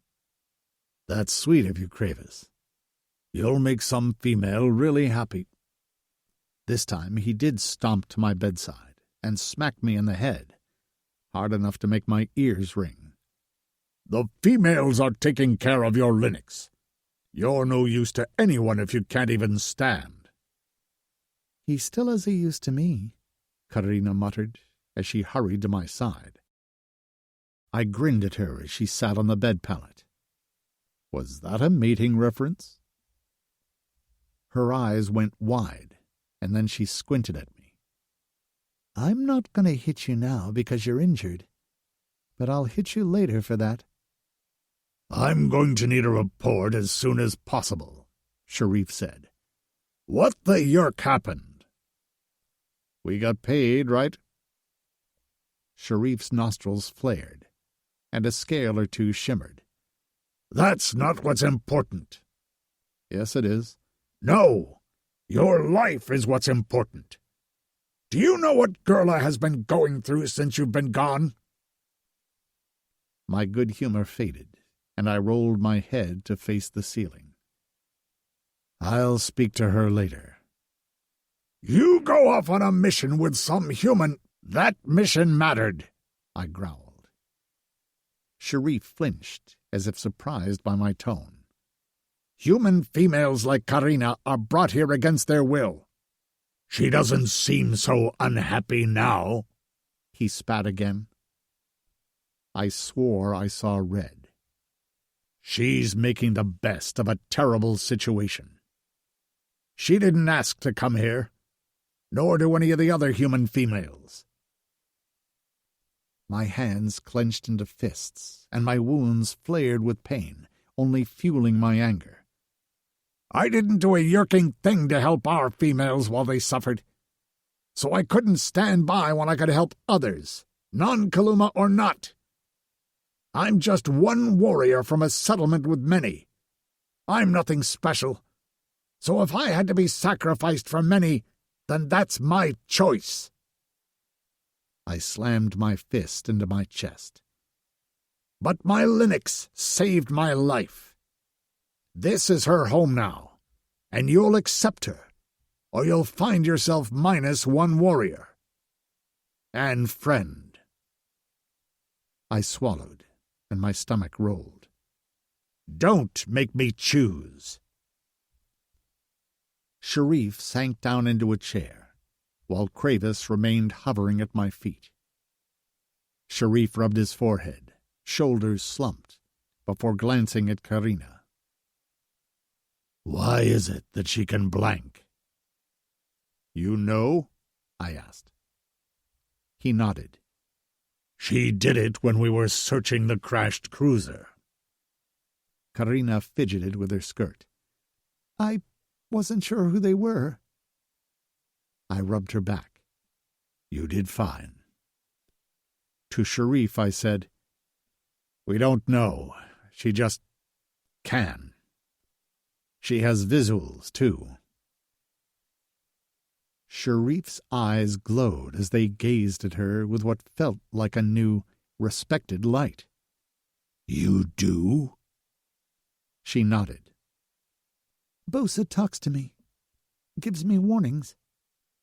On the cruiser he told me not to walk around the forest without him. And so, when we crashed, I stayed inside, which saved me from those cat things that you fought. He nodded. The Griffs. Sighing, he scratched his head. I don't have a problem with you having a human Linux. I'm only surprised. I don't want to isolate ourselves the way Varnex did. His voice trailed off, and he hung his head. It wasn't often he spoke of his father. But I think I have some of his blood inside me that makes me wary of anyone else. He peered at me, and this time his eyes wavered a soft blue. Be patient with me.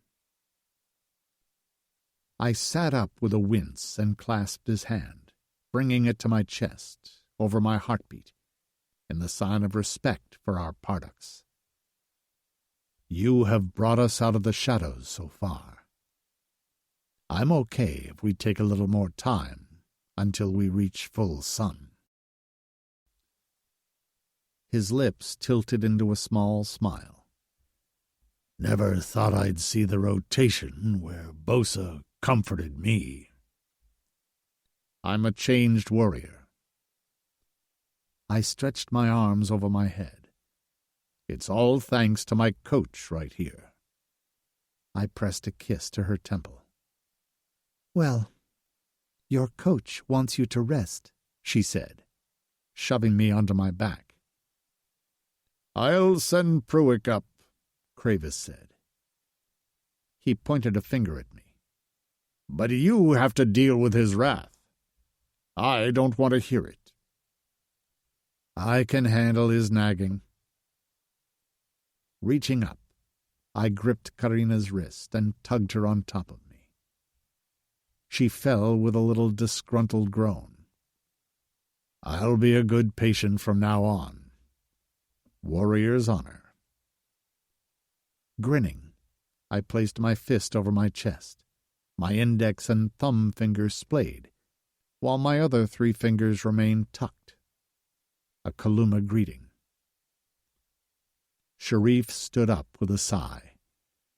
He's still Bosa, he muttered to Kravis.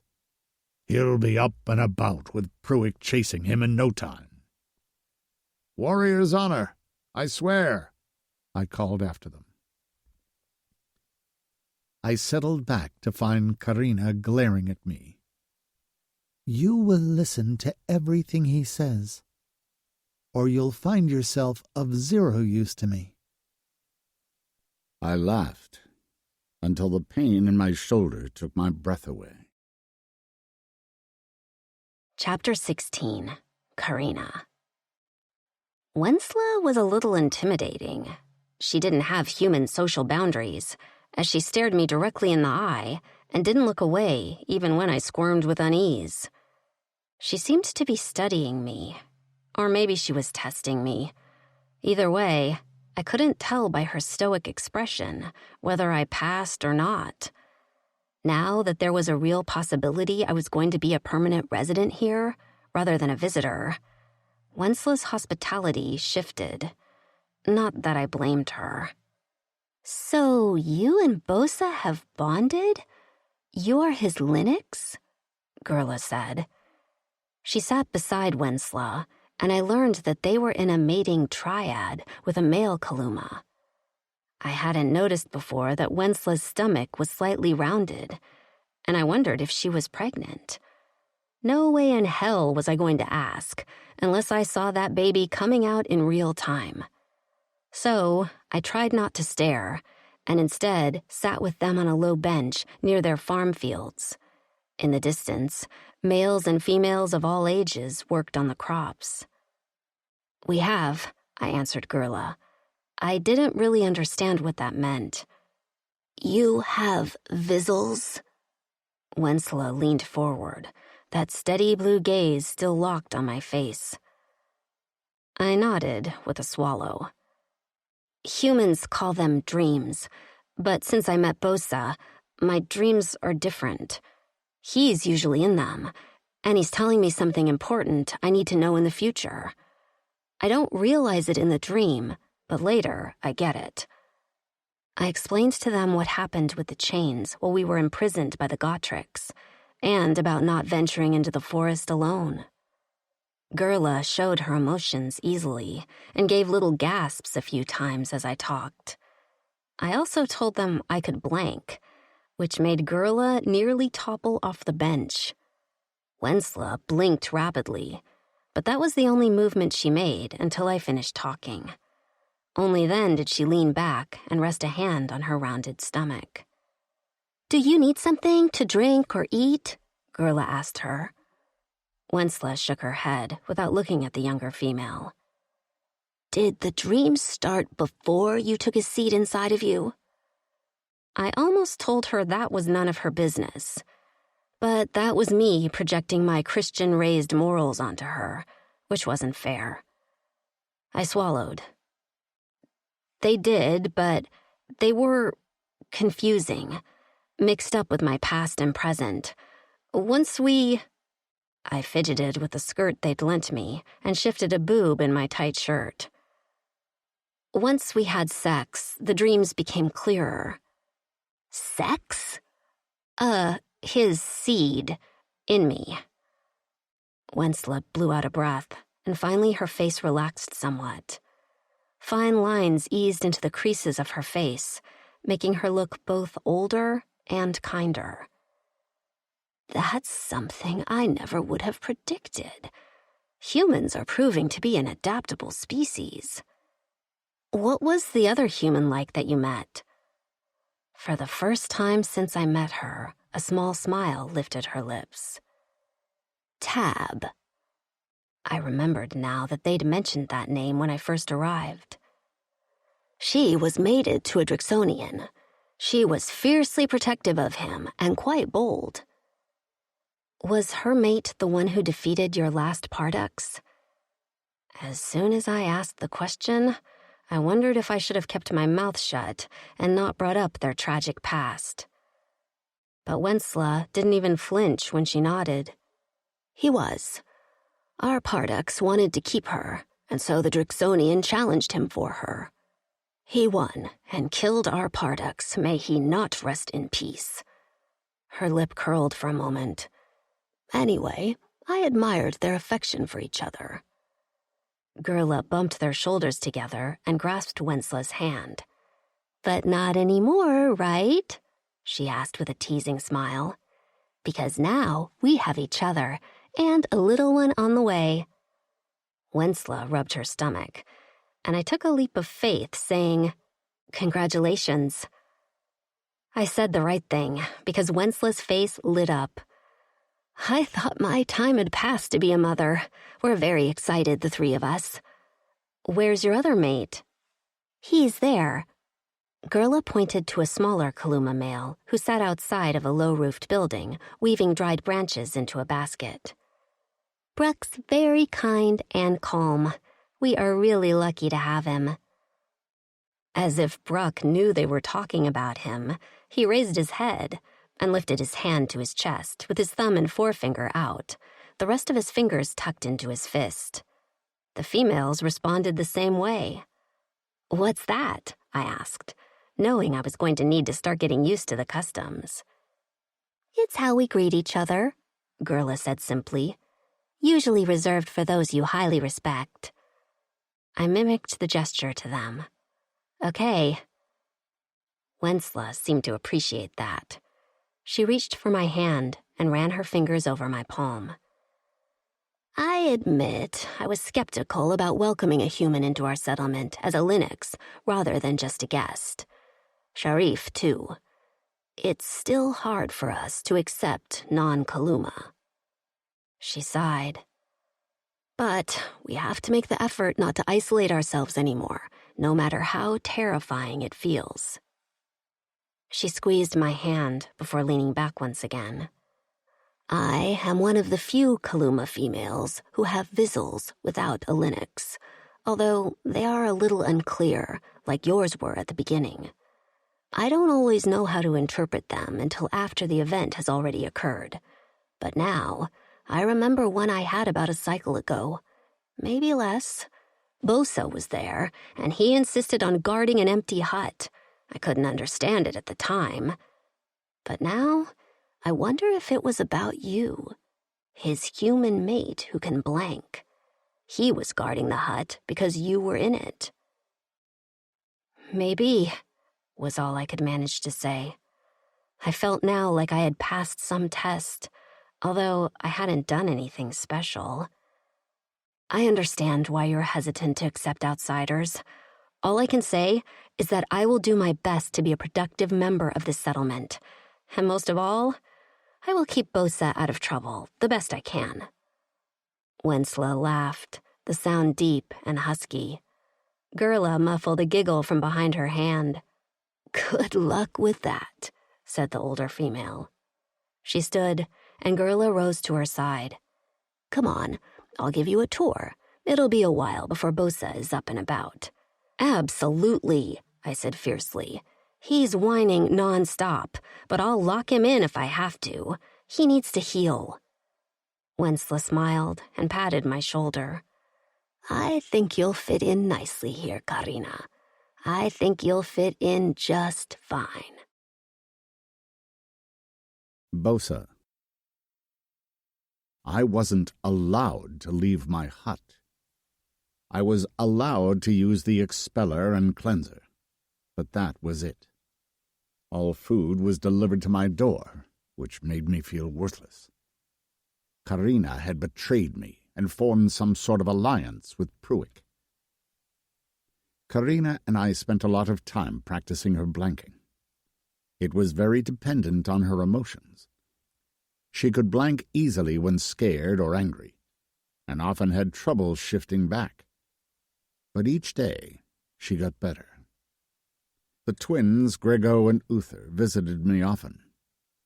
They didn't talk a lot, so mostly hovered around my room, eating what was left of my food and knocking things over. They were excellent warriors, fast and fierce, and I'd taken them under my wing. They'd been instrumental when we'd helped the Drixonians defeat their enemies, the Aldani. But as regular friends, they were a little awkward. Their parents had long passed, and I often thought they looked up to me as a father, or at least a big brother. "What do you think of my coach?" I asked them one day. Both of them froze and stared at me with wide eyes. Grego looked at Uther for instructions, and when Uther just nodded emphatically, Grego followed suit. That was their response. Aggressive nodding. "What does that mean?" "We don't know how to answer that," Uther finally said. I knew the way they were, but I still found myself exasperated. "It's not a hard question." "We don't want to offend you, Bosa," Grego said. "Offend? Why would you offend me?" I narrowed my eyes. "Do you not like her?" "We like her very much," Uther insisted, before elbowing Grego and shooting him a glare. "She's pretty," he said in a low voice before ducking his head, "and smiles a lot. She touched my arm the other day." Grego's voice was almost breathless. "She did." Uther's eyes went wide at his brother. "I'm envious." "Right here," Grego said, pointing to his elbow, "with her whole palm." I felt like I was in another universe. "Seriously?" I barked at them. I'd been worried they didn't like her, and it was the opposite. They were in awe of her. They both jumped and immediately dropped their heads with guilt. "Sorry, Bosa," Uther mumbled. "Sorry," Grego echoed. I couldn't even be mad at them. Who wouldn't find Karina attractive? "You don't need to be sorry. I'm glad you like her. But don't touch her." "Never!" they shouted in unison. "You two need off this planet," I murmured. I waved a hand. "Go. Find something to do. Train." They hurried out the door, bumping into each other on the way. I laughed to myself before lumbering out of the bed to stretch my muscles. I hated the way my body felt weaker than it had before I'd been shot. Twice. And then comatose for several rotations. I was completing a push-up when my door opened. I dove for the bed and pulled the furs up to my chin, trying to slow my breathing. But it wasn't Karina. It was Gerla holding a tray of food. She gave me a little smirk and set the tray on the table by my bed, before sitting down on a chair nearby. "I know you were exercising. You can't fool me. You can't fool Karina either. But she's letting it slide." I scowled as I sat up and reached for the food. "I'm going crazy in here." "Well, not much longer. Pruitt said maybe another rotation, as long as your wounds continue to heal as well as they have been." "How are we doing on supplies? How soon can I catch another mission?" She stared at me. "I'm sorry?" I shoved a piece of grilled burk meat in my mouth. "A mission? I know the galaxy the best. Sharif can't leave." "Bosa, you aren't going on any more missions." It was my turn to stare at her. "What did you say?" "You'll stay here, with Karina. Kravis is already gearing up for a mission." "What?" I sucked in a breath and instantly began choking, slamming my fist against my chest. I coughed before swallowing the unchewed hunk of meat. "But Kravis—" "Is perfectly capable. I already installed his comm." I winced. "Look, I'm sorry I took mine out." She waved away my concern. "Karina explained it to me. Don't worry about it. You made the right decision." "Kravis is capable, but he doesn't have the experience I do." "Then he'll get the experience." My leg began to shake as I thought about staying put. Of course I wanted to remain with Karina, but it had been so long since I'd been home, and even now I was antsy to do something, to be productive. "Look," Gerla said quietly as she leaned forward. "There's no reason Kravis can't do your missions. He's already gone off-planet a few times for smaller ones here and there. What's the real issue, Bosa?" I stared at her. It wasn't so long ago that Gerla was a meek, juvenile female. But now she was grown up, confident, and so very brave. She was also honest, which was something I hadn't been. Not with her, and barely with myself. "I need to feel like I'm doing something, that I'm paying you back." Her eyes softened. "Me?" "The females," I said quietly. "All of you." Her eyes closed, and she leaned back in her chair, her head dropping between her shoulders. Her white hair was plaited in 2 thick braids. One band was coming loose at the end. I reached out without thinking and tightened it for her. She watched my hands with a trembling lip. I dropped my hands back in my lap and sighed. I didn't do enough back then.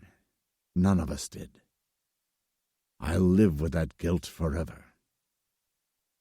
I squinted at her. "Don't you feel angry at me? At us?" "Sometimes," she said. "I was spared from Varnex's abuse because I was still young. But Wensla doesn't sleep well." Her fingers twisted in her lap. "I heard what you said to Sharif. that you feel like you have to make up for what was done to us. But you have to remember he abused the males, too. He was supposed to be someone you trusted, a leader, and he abused the place of power that you all placed in him. You don't want to yell at me? Hit me? She shook her head, a sad smile on her face. I want to move on. I want to grow this settlement, and we've already come so far. The best thing you can do for us is help us move forward. You need to let go of the guilt, just like we've had to let go of the anger. It'll destroy you, Bosa. She glanced at my bandaged shoulder. It nearly did. She stood up and laid her palm on my head. You paid up. I'm not keeping score on who owes who. So come back to us.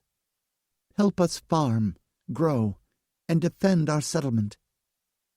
Let another take on missions for now. That's what you can do for us. I swallowed, her words smoothing over my skin like a waterfall. I can do that, Gerla. She smiled and bounced a little on her toes. Great. Eat up. Karina will be up soon. With a small wave, she left me alone with my thoughts and my evaporating guilt. I'd spent a long time making the past about me and my guilt, rather than focusing on being there for the females. They didn't lay with their anger, but wanted to rebuild. Sure, sending them credits helped, but they wanted support here at home, too. And that was what I planned to do, moving forward. The door opened, and Karina stepped inside. I had to admit I loved the clothes the females had lent her. The traditional slitted Kaluma skirt showed off her shapely legs, and the band across her breasts kept her soft tummy revealed. I wondered if it would ever grow round with my young. I held out my arms, and she smiled, sinking down on the edge of the bed. I saw Gerla leave. Everything all right? We had a good talk, I said, and gave her a brief summary of our conversation. I'd been a little selfish in not facing them, hadn't I? She smoothed a hand over my chest. That's not entirely wrong. You were all put through something traumatic, and you dealt with it the best way you could at the time. She sighed. I doubt therapy is a thing here. Therapy? She shook her head. Never mind. I just mean that, yes, you did kind of bolt instead of doing some of the hard work here. But now you're back, and it's someone else's turn to go off-planet. I worry about Kravis. He doesn't try to be friendly. Her laugh bounced off the walls. I think he'll do fine. He seems very much all business.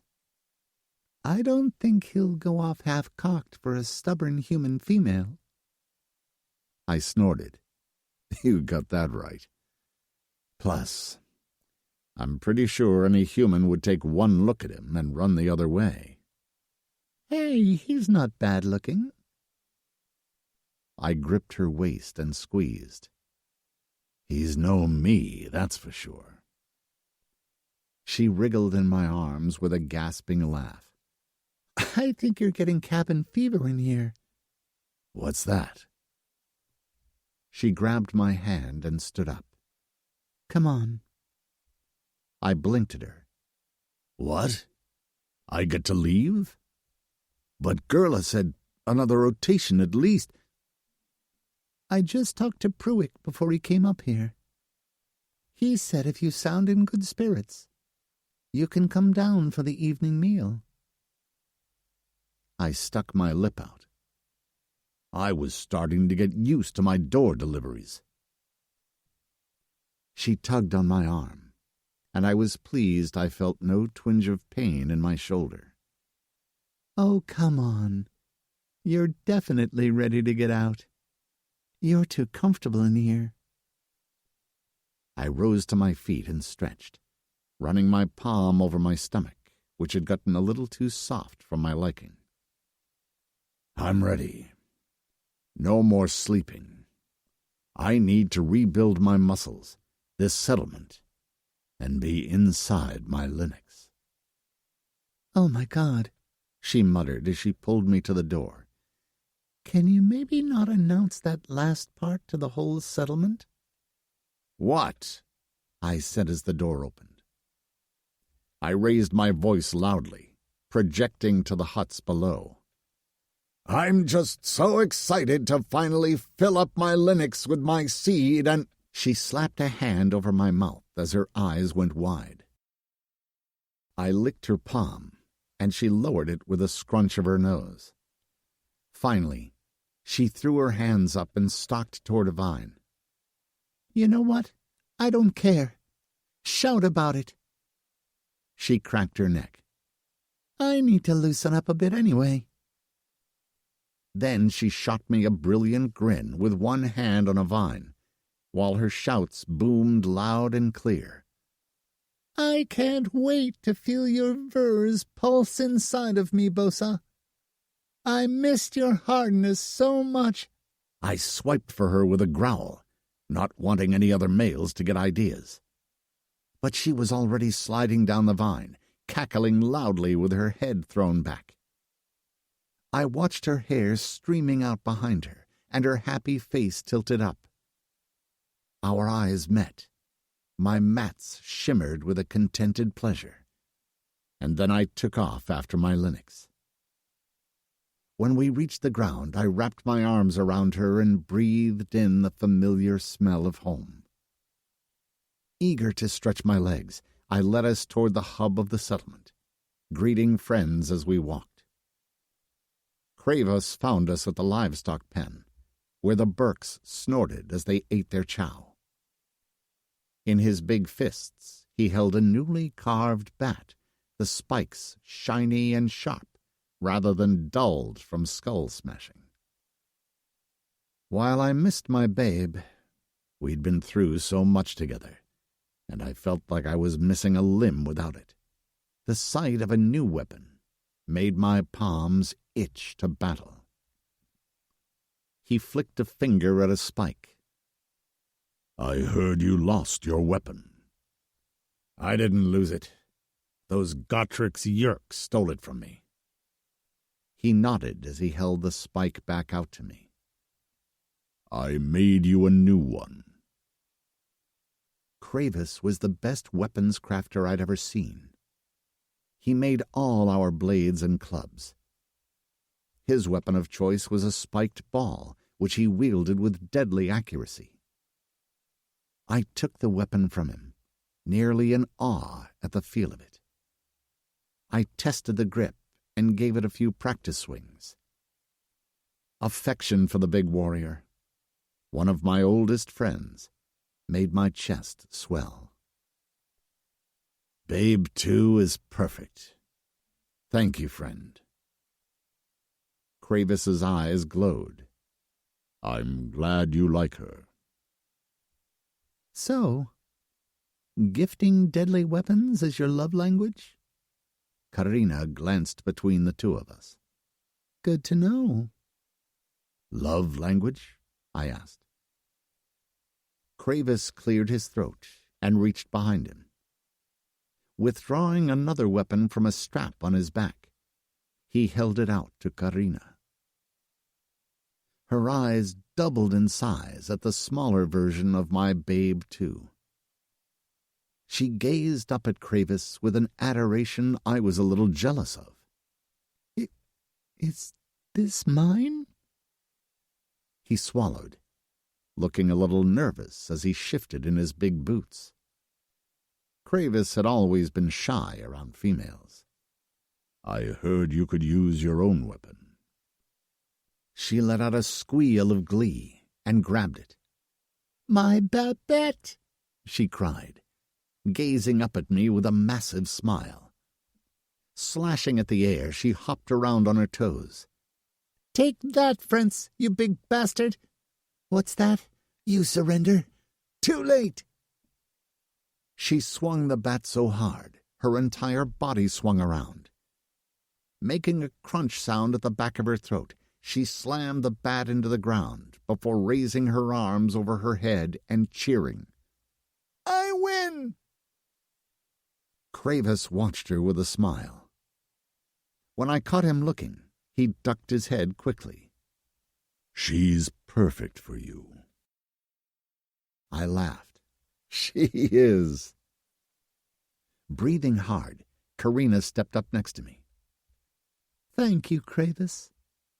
Apparently my love language is weapon gifting as well. Who knew?" We both stared at her, unsure what she was talking about. She flapped her hand in the air. "Never mind." "You'll be leaving soon?" I asked Kravis. He nodded. "A few rotations. Do you know your first mission?" He glanced at Karina before answering.